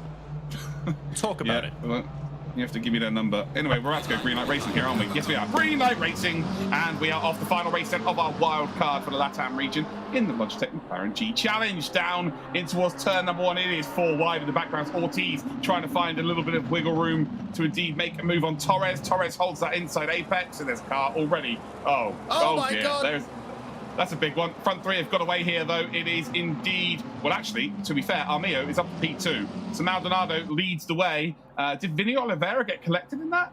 Is Vinny in P4? I think Vinny Oliveira was definitely one of the players participating in 52 pickup there, yes. Right, so I believe Jonathan Garcia is into P4. I'm pretty sure Garcia was right at the back, right? We had Chavez and Chavez. It could have been Chavez and Garcia. Yes. Oh wow. I think Garcia's gone from the back row to P4. Jose Torres is in P5. Well, there you go. We've got Rub, Ortiz, Vinny Oliveira is now down to P8. We've got then Alvaro Triana, Jorge Flores, and then Juan Chavez then as your last driver here. The front 3 have kind of got away. Maldonado, Armio, and indeed Daniel Oliveira. And this, I don't know what this means. Garcia started P12, Luke. P12, I can confirm that. That is ridiculous. Like, there's, I love the fact that you said they could end up at the front, but yep, absolutely. Wow. So, Armio, I'm not sure how many points he was on coming into this. So, I'm not sure P2 puts him in the top 3. So, I still have no idea who's going to actually go through. I think, you know, P2, P1, P3, 4, Daniel Oliveira and Yuri Maldonado, they're golden, they're fine. I'm just not sure if Armio actually qualifies from this position. So unfortunately, Armio started this race with 18 points. And if you look at what plus 20 or plus 25 would get him, yes, that would put him to the top of the standings, assuming no one else scores any points. So realistically, sadly, while we're going to see a fantastic race from him here, I don't think he's going to make it into the top 3. Well, he may be about to take the lead of this race, so he may be about to go up onto 43 points as Yuri Mal gets a terrible, terrible run down towards sunset. But again, just about holds on to the position. But again, mistakes are plenty. And as Armio is trying to force Maldonado to go very defensively there and doesn't force him quite enough. You can see that Daniel Oliveira is going to try and sneak his way through here as well. Garcia now into that P4. Isn't really close enough to take full advantage. But Maldonado's got away with one there for sure. That was a big, big mistake by him. And he still holds on to this lead. I think you'll find that Daniel Oliveira, as much as he doesn't need to make any kind of overtake, if he gets into P2, I think that this might be the chance of that retribution with indeed Maldonado, and they will have a proper good race. So that'd be a great way to sign off, seeing those two. You know, they kick things off really with their nice little battle in race number 1. As Oliveira does make that late lunge up the inside, not quite going to be able to make the move, but it'd be a great way to sign off to see them battling once again as well for the end of race 3. Absolutely fantastic stuff out of them. We have got 2 different points of view, although I'm going to be honest and say we need about 17 of what happened at the start of the race. Let's take a look at the Quantum Pay replay for 52 card pickup on lap 1 of Kyalami. Yeah. Let me guess, I'll cover this one, shall I? Okay, great. Absolutely. So we're heading towards turn number 1. The front 3 are pretty good. Oh, yeah, it's Jose Torres. I did see him go really deep there, and as soon as he collects anybody, everybody else is then facing... Everyone else has got to then react. Pinball Wizard. Did anything else happen here? Yeah, Jose Torres just got so deep under braking there. Oh, it's such a shame that that's gone down. It's very much a turn 1, but pretty much everyone behind has been involved there, which is really given the front three a chance to drive away. Oliveira still, by the way, in P3. Garcia now being caught by Torres, Ortiz as well. Vinny Oliveira. I just have no idea how you can have so much pace at one track and then it be so different at the next one. So Vinny Oliveira, currently down in P9, but just looked unstoppable at Zandvoort. It's really so peculiar how this has gone down today. And again, I've genuinely never seen a set of circumstances like this. I've never seen someone... It might be damage, to be fair though, Luke, because he did start P4. I don't know how Torres might have collected him, but it did look like Vinny Oliveira was involved somehow on lap number 1, because he did drop down the order and is trying to fight back. So I wonder if that has something to do with it, or whether he has damage on the car. Yeah, he wouldn't be catching up in a straight line like he did there, and he wouldn't be able to outbrake another car into a corner like that either. So again, you're right, he probably will be damaged. I'm not trying to say he's not damaged at all, but not enough to be this far off the pace. Like, it's just maybe not a favoured circuit. It's as simple as that. Like, this is what we've seen across the board, though. It's not, the only real two constants have been Daniel Oliveira and Maldonado, right? Like, those two have been pretty much up there the whole time. Maldonado got spun out in one race. Oliveira's been spun out in another. But you would say that their pace has been relatively quickest out of everybody. But everyone else is just kind of, sometimes they're quick, sometimes they're not. It's, yeah, really is an interesting grid to dissect. Some data-driven insights powered by Splunk here. Jonathan Garcia, wipe your glasses. Your screen is completely fine. He started in 12th and is currently up to P4. He was up to P4 by the end of lap 1. That was ridiculous, and it goes to show staying consistent or keeping your nose out of trouble really does pay sometimes. And Jonathan Garcia now up to the top 4 here in Kyalami, despite being last on the grid to start off with. Incredible stuff. I love what you nearly said there. Staying consistent gets you, and then you're like, it's one corner. Keeping out of trouble, that's a good one. There we go. We'll That's it. That's the one.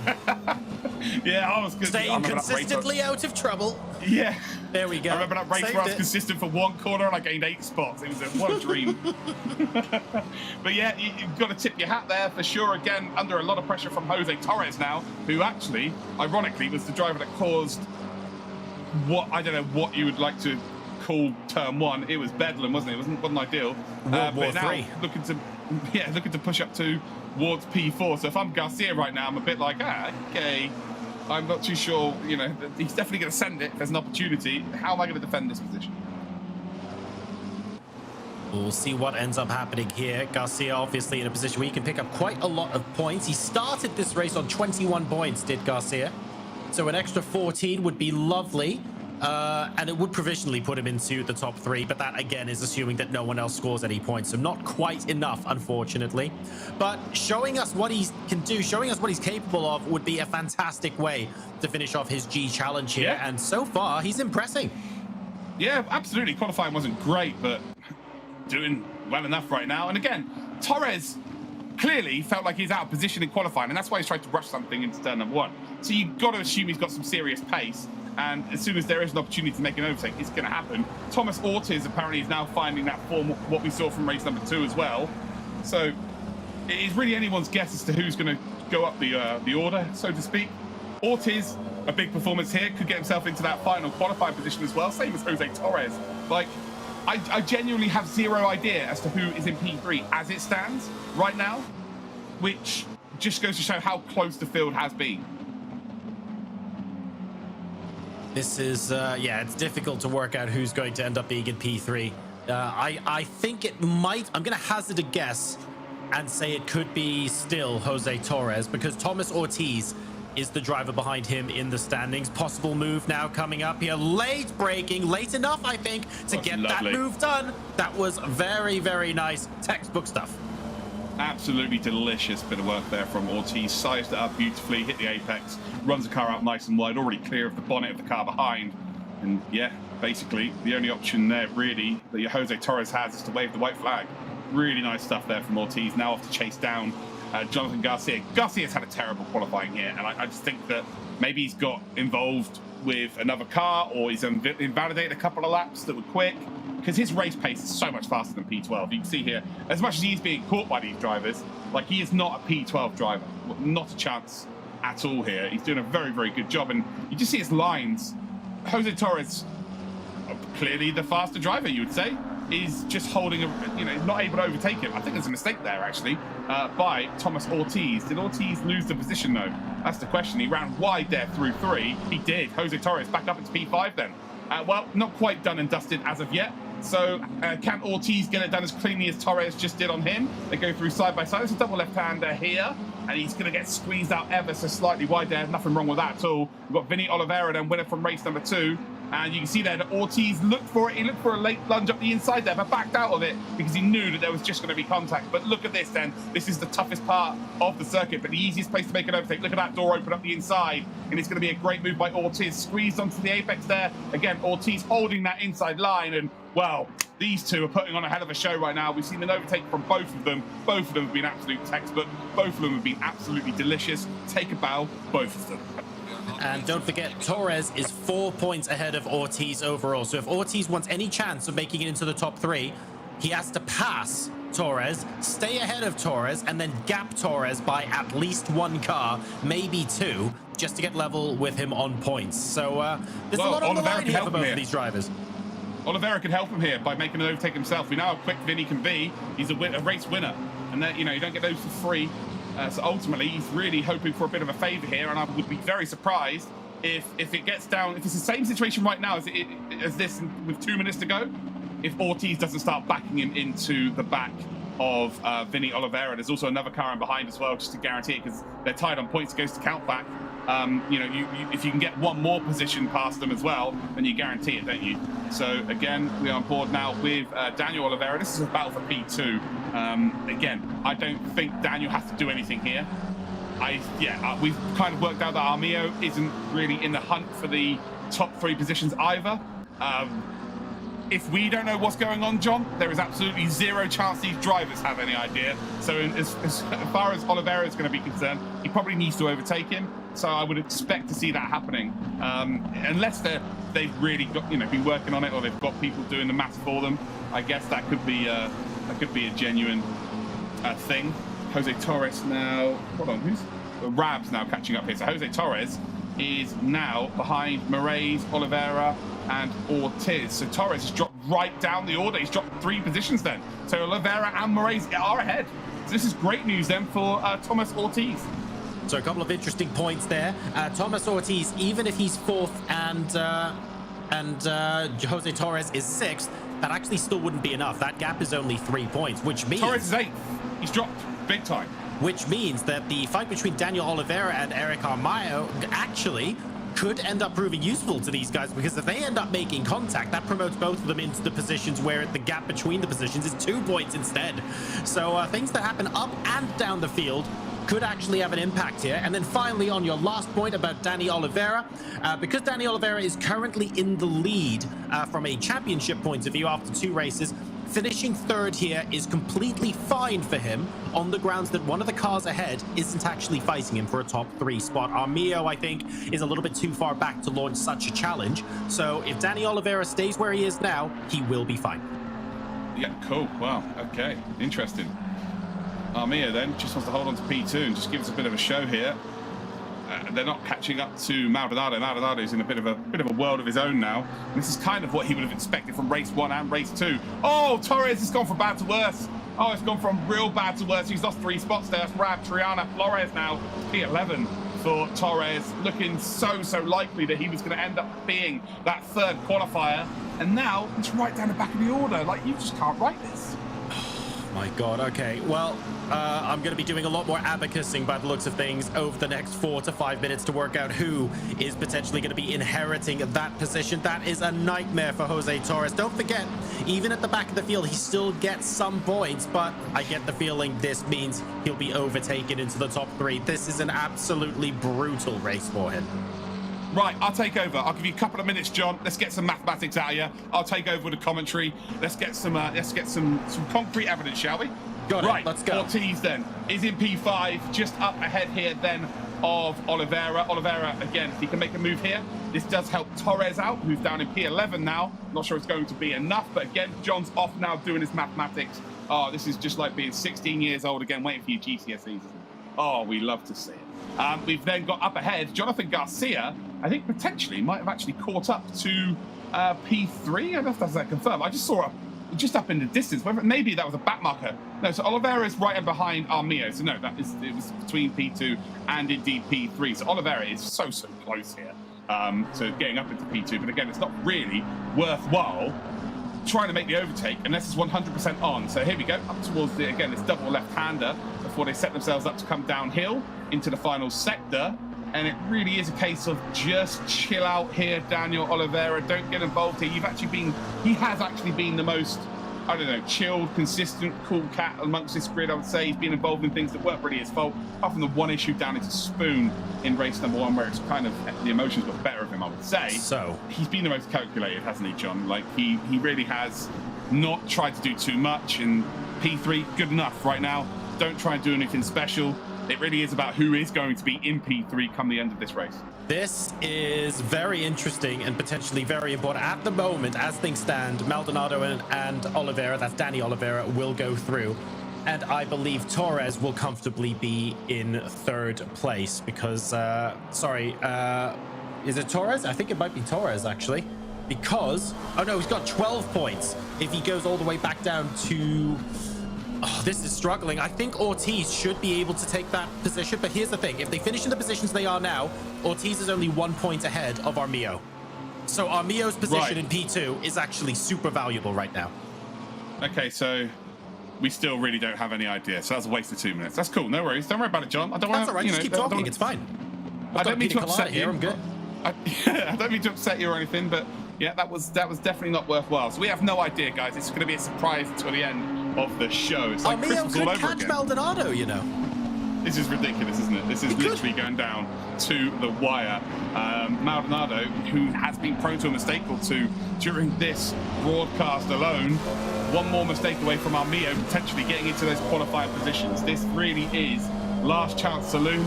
We said that, well, the dream is it goes right down to the last lap. That is absolutely going to be the case here, John. With Maldonado leading, Armio in second, Oliveira is in third, Jonathan Garcia now in fourth, Ortiz in fifth. We've then got Vinny Oliveira in sixth position, winner of race 2. Didn't turn up for race 1, didn't need to. She's like, yeah, whatever.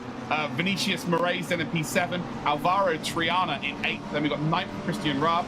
Jorge Flores is in 10th. Jose Torres is in 11th. And then Juan Chavez is in 12th position. Ooh. Oh, there's a back marker involved here as well. Yeah, there is. So gets out the way. That's Juan Chavez.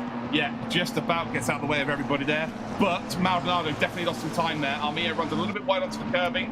Not going to lose too much time. Going to be okay for now. But ultimately, I think they know they have to go out and win the race. I wouldn't imagine they've gone in with the mindset of, I have to win this. It's as simple as that. About 1.4 seconds was the advantage last time around. It's probably around about the same now. Oliveira, again, I just cannot see him making a dive here. It just makes no sense. Luke, I've got one more stat for you. Oh, here we go. Here we go. If Jose Torres somehow makes up 3 positions from where he is now, possibly 2 on count back, then he still scrapes through. Oh, God, Lord, this is just and that is possible action. From where he is now. He is only 2.3 seconds behind, so as much as the Armio and Oliveira battle is kind of key at this stage, it might even be worth going on board with Torres here to see whether he can close that gap. And he's obviously quicker than the drivers in front of him. He's just made a mistake to put him down in that position, although the gap is coming out here. Maldonado is definitely being closed up, isn't he? He is, for sure being closed up. This is... I have zero idea what's going to go down. We're going to end up onto the last lap after this. Oliveira, say that he's not going to make an overtake, but he is on the absolute limit of the car. And is this the dive? Oh, why did you do this? You could cost yourself the opportunity. Down the hill we will indeed come. Maldonado's just not being able to get away. Jose Torres, it's 2.6 now to Christian Raab, so he needs a bit of a mistake from a couple of drivers up in front. Into the final sector we come. Oliveira again still trying to make a potential move. We've now got Vinny Oliveira then go around the outside here of Ortiz. And it's pretty much done and dusted, isn't it? Vinny Oliveira has the inside track as well. We'll be able to go late on the brakes here, but has Ortiz left anything to go around the outside? Oh, sensational stuff here. It's to squeeze them from Vinny Oliveira. And, well, they nearly both end up off the circuit. That's really naughty there from Vinny Oliveira. Oh, who's just spun? Oh, it's a back marker, isn't it? That's the back marker. That's Juan Chavez. I thought that was one of the leaders there. That's so naughty from Vinny Oliveira. It was brilliant from both of them, but they were side by side, and he just pushed Ortiz off the circuit. So, yeah, that definitely will be looked at for sure. I think so. And that's just, it's such a shame because they've battled so well. And it's just like, oh, I want to battle to a certain extent when it comes to the crunch. Oh no, I'm going to make it very difficult. A bit naughty that for me. You know, you've got to race people how you want to be raced. I know that sounds so corny and so silly, but you've got to live by that. You've got to race people how you want to be raced. In my opinion, it just, you know, when there's prizes involved, it just inevitably just doesn't go down like that, I'm afraid. It's really, really strange. Well, it's contact 3 times, isn't it? It's not like it was a one-off going, oh, sorry, hang on, let me give you space. No, he repeatedly went there. So, I'm completely with you on this one. I think Vinny Oliveira absolutely could have left a bit more room there and chose not to more than once. Yeah, as soon as you have contact, it's kind of like, oh, God, no. Right, okay, he didn't back out. Let's move out the way. But yeah, it was just, I know they're on a limit car and whatnot, but it's just a little bit naughty. Again, it's not the worst thing I've ever seen by any stretch of the imagination. And, you know, if you're on the outside, you kind of... We've seen worse today, let's be honest. Oh, there's a late lunge here then for P2. And, well, Daniel Oliveira has... Oh, no. Oh, no, they're both out. Oh, my Lord, they're both out. P2 and P3 are both in the barrier here. And what's going on then? So Daniel Oliveira gets the car going. Armio is, well, waiting. Fair play. I don't know. He didn't have to do that. But Oliveira there has caused a massive pile-up. Jordi Maldonado is going to go out and win the race here. And, yeah, Oliveira is going to finish in second again.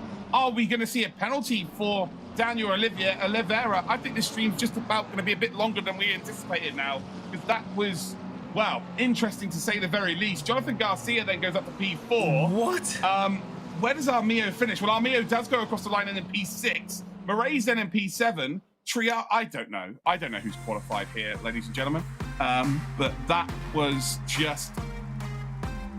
That's all the advocacy out the window. I don't even know what's going on right now. That was, wow, second and third place coming together on the final lap there at Kyalami. An absolutely insane end to the race. I get the feeling if that's going to benefit anyone, my gut feeling says it benefits Ortiz. Because the further up he goes, of course, if that points gap becomes 2 instead of 1, and he manages to finish further up as a result, that gap between him and Torres should grow. So I think that benefits him. But we're just going to have to wait and see now. We cannot be sure of anything. Every single lap, something else was happening. What an incredible race. Yeah, and we haven't really seen anything too contentious for the whole 6 months. Like, there's been incidents, there's been accidents, and people have made mistakes, but it's not really anything that we can turn around and go, oh, ooh, that's not ideal. Like, it's really been some hard-fought, clean, clear racing. But then we come to LATAM for the wildcard, and wow, what a wild show. It really is the Wild West. We have got a replay of what happened towards the end of that race. Let's take a quick look, because is this just Danny Oliveira? I mean, the lunge, okay. Oh, we've missed it. Oh, we've missed it. No, this is them rejoining the track. Yeah, this is them rejoining the track there. Armio waited, which is fair play. And then we see Vinny Oliveira try and make a move here on Garcia. Oh, no, he's driven through him as well. So both Oliveira's there are maybe in a little bit of trouble, which, again, you've got to look at Thomas Ortiz. How far behind did he finish? Like, you're looking at... We've already seen Maldonado receive a 5-second penalty earlier for Suzuka. Daniel Oliveira, Vinny Oliveira, both receive a 5-second penalty. Thomas Ortiz finishes P3. If we're just going off what happened with Maldonado. So again, there may not be any penalties handed at all. We've only seen one angle from our perspective, but you've got to think that there's gonna be a question asked at the very least there, which is just we just haven't really had to deal with this year so far. So let's just get it all out of the way in one broadcast, I guess. So here are your provisional results for race number 3, powered by Splunk. This is as they cross the line. Remember, these are absolutely not final yet. Jordi Maldonado, I feel like there's no question there, will take home the race victory and 25 points. He is through to the grand final, okay? As much as anything else could be controversial, Jordi Maldonado delivered a delightful race there. Danny Oliveira and Vinny Oliveira then, as they cross the line, are second and third. Jonathan Garcia, Tomas Ortiz, and Eric Armio are your top 6. Behind them, we've got Vinicius Moraes, Alvaro Triana, Jorge Jorge Flores and Christian Raab making up your top 10. And then Jose Torres and Juan Chavez will be your 11th and 12th classified finishers, respectively. Torres especially is going to be feeling it really after that race. He came into that third in the standings, but I don't think 11th position is going to cut the mustard at all, sadly. No, unfortunately not. But again, we've got to wait for it all to be confirmed and all that good stuff as to exactly how that result's gone down. But what a ridiculous way for things to finish. What a just so much action, man. What a crazy end to that, a final race. Race number 3 of the Latin American region, our last wildcard race of the day as well. We've been through 9 races. And just when we think we're getting into the swing of things, Luke, I feel like every LATAM race has just been throwing us for 6, making us go, hang on a second, what am I even watching? What can I predict? It's getting crazier and crazier. Oh, yeah. Save the, I guess the best is really not the right word to use, but save the, I don't know what the word would be, actually. I don't even know if you can call it that, to be honest. Like, it depends what you're into. If you're sadistic, then yeah, for sure. Whatever we just saw for last. It was the last opportunity to qualify. Have they all left it out there? That and more. Are there still car parts all over the circuit? Absolutely.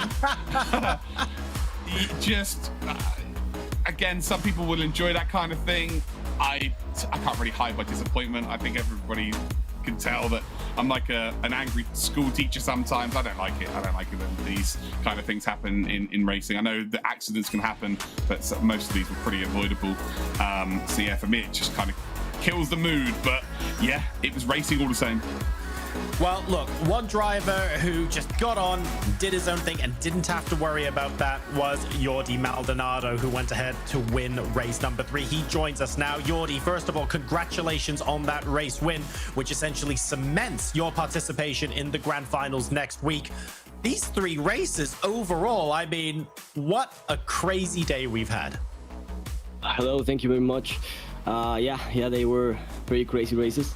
And also I think it could have been much more simple for me if I knew the game much better, because I always lost the pole position in the first corner, so I need to catch the point on the rolling starts. But yeah, they were full of action and I enjoyed them. So, well, kind of answers my question then, Jordi. First of all, congratulations. I've not spoken to you for a while, actually. So, yeah, good to see you back in and around the top end of the sim racing world. But is it now just a case of 7 days, pure practice, get your race starts going, figuring out qualifying and all of that good stuff? Yeah, it was a very short time, I usually do iRacing. I didn't actually know this game, but I just had these few weeks to get used to it, to the physics, that they are very different to any other simulator out there. I think that was the toughest challenge. And yeah, I have been taking part of Logitech G challenge for about 5 years in a row now. So I'm very excited to race in the finals. Brilliant. Well, congratulations once again, Jordi. Well done. You managed to keep out of trouble in race number 3, and that was a fantastic victory for you. We will be seeing you in the grand finals. Jordi Maldonado, everybody, he will be moving ahead pretty much regardless of what happens. Let's now go ahead and take a look at what is going on, because we've been through 3 regions today of the Sports Car Challenge. And these are our preliminary standings for Latin America. This can and likely will still change. Jordi Maldonado then is through on 58 points. We're fairly confident about that one. Danny Oliveira and Vinny Oliveira then are the next 2 drivers on 56 and 41 respectively. But again, that's provisional. If that ends up changing though, Tomas Ortiz does finish 2 points ahead of Jose Torres, 39 and 37 respectively. So they will be the first beneficiaries if there are any penalties applied, for example, after the end of the race. We'll have to check in with the stewards. Behind them, we've got Jonathan Garcia, Vinicius Moraes, Alvaro Triana, and the rest. But what an incredible 3 races we've had here. I think, Luke, we honestly just couldn't predict them throughout. And Jordi maybe did the best job of just staying consistent. Yeah, well, front three, especially in race number 3, it's just kind of, yeah, they're all screaming in the car, go faster, get out of the way of what's going on behind us. It's like a car park behind. Right. But yeah, this was brilliant, by the way, between Ortiz and Torres. It didn't ultimately end perfectly, but it was a really nice initial overtake. Torres trying to retake the position later on. We're about to see it now, aren't we? But it just runs out wide there, a little bit of contact, unfortunately. And that was kind of the beginning of the end for Torres, really. It's not an ideal rejoin as well.